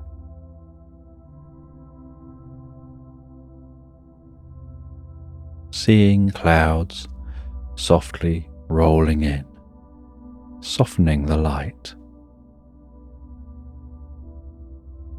Seeing animals settling down in preparation for the winter, squirrels beginning to store nuts. Seeing a small cabin in this forest, and through the window of the cabin, seeing someone baking a cake in an oven, and the scent of that cake rising up, tickling the nostrils of the eagle.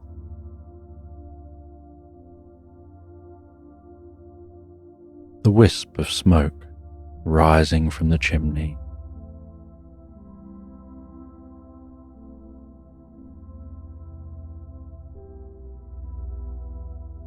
Enjoying how peaceful this time of year is.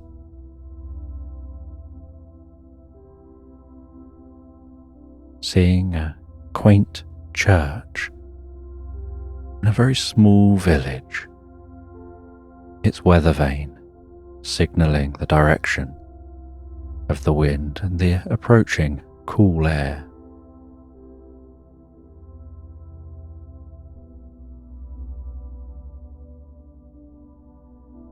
And flying above that small, cozy cottage, that small little cabin in this forest.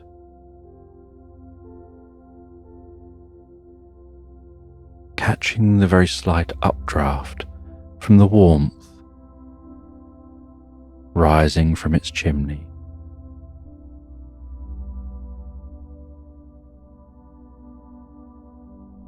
And aware that the moon is rising, the sun is setting, but the clouds hide what's going on.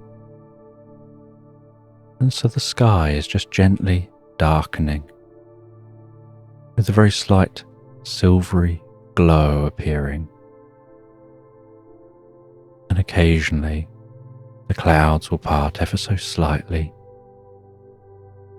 and the silver, shimmering light beams down to the earth and moves across the earth.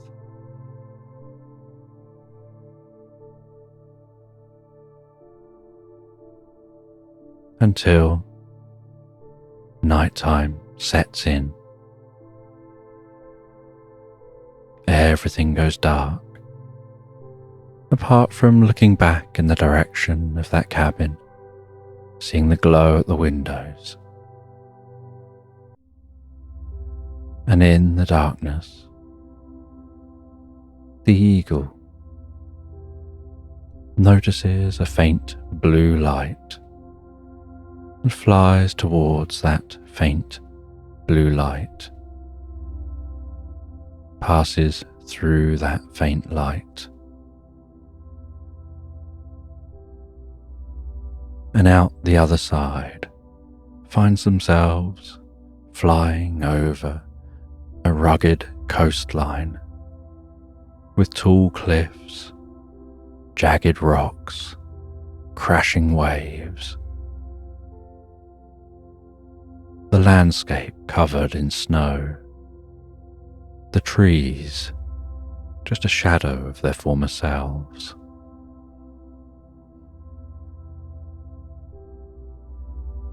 Just white, gaunt sentinels, standing, shuddering at the tops of the cliffs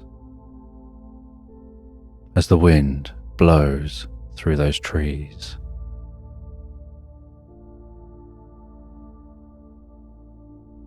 And seeing a person sitting by a campfire, very close, keeping their hands warm, and next to them on a structure they've built, using some of the wood from the trees. Seeing what almost looks like a spider's web, but it's actually a dream catcher. And as they are resting there next to that fire, it crackling softly, the wind flickering those flames, the dream catcher begins to glow, as if granting a dream. And this landscape seems so quiet. There's far less life around here, like everything has gone to sleep.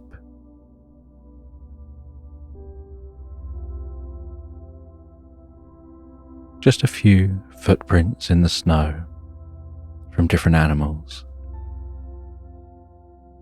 A white fox trudging back towards the forest.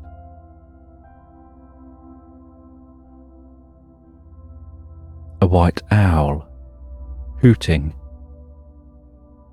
in a tree. But everything keeping warm and cozy.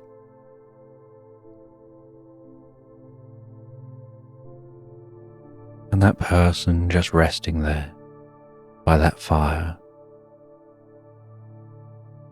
And the eagle flies down to take a closer look, circles that fire, sees the person sat there with their eyes closed, speaking in a language they don't know, somehow imbuing that dream catcher with some kind of magic.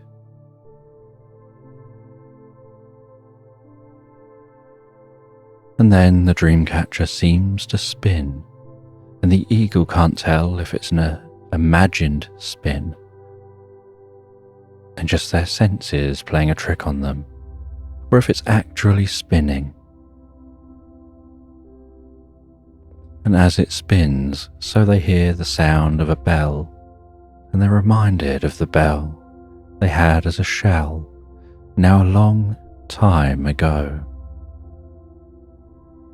And while thinking of that bell that was once their shell, ringing in their ears, so they found themselves drawn towards the dream catcher, drawn from this cold place.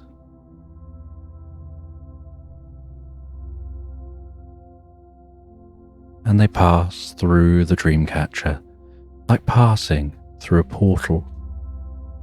And they find themselves splashing down in the ocean once more, falling to the floor of the ocean as that crab again, not far from those frogs playing those drums, and the frogs playing is calming down.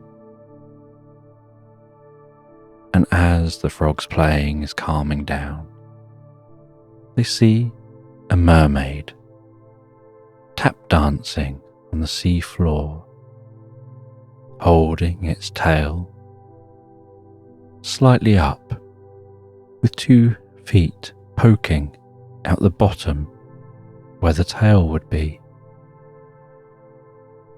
Its legs, still made of a tail, right down to the ankles, and so all it can do is tap dance, being very vertical, and it's tap dancing to the tune of the frogs. And the crab watches this happening,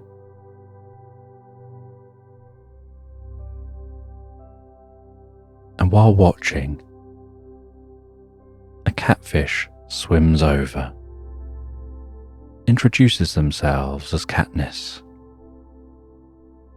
and says that they're a witch of the ocean,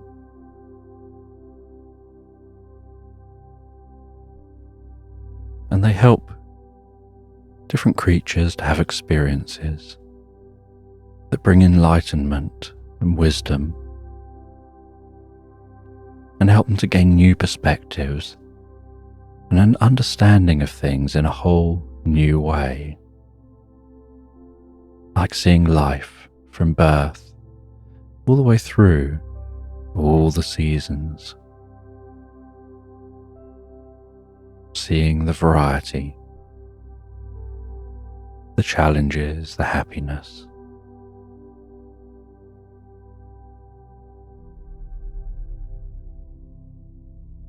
And they explain how they gave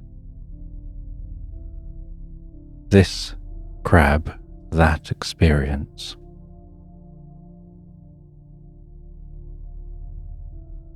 And now the crab has lost its bell, and so it needs a new shell.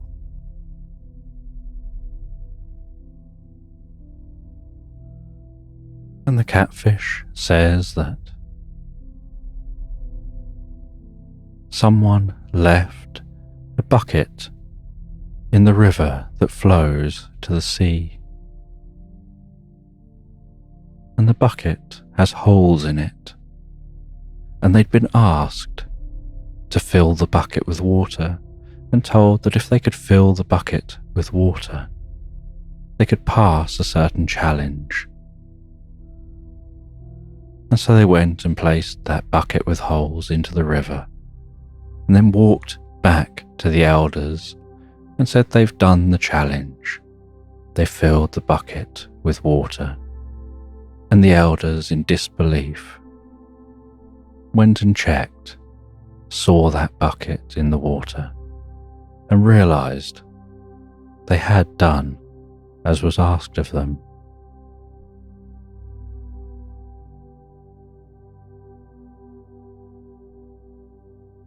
And now this bucket can make a very good shell.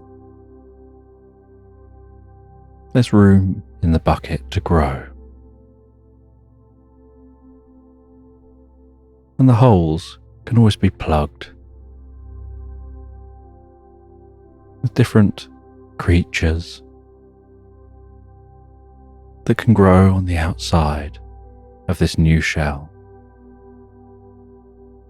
And then you can give them a lift and an experience of new worlds and new places.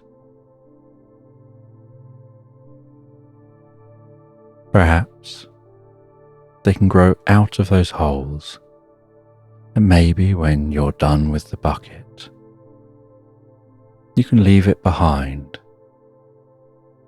and they can stretch from the holes down into the ground and start their own new home there. When you know it's time that you've outgrown that home, and it's time to go on an adventure to find a new home, and Katniss hands over the bucket.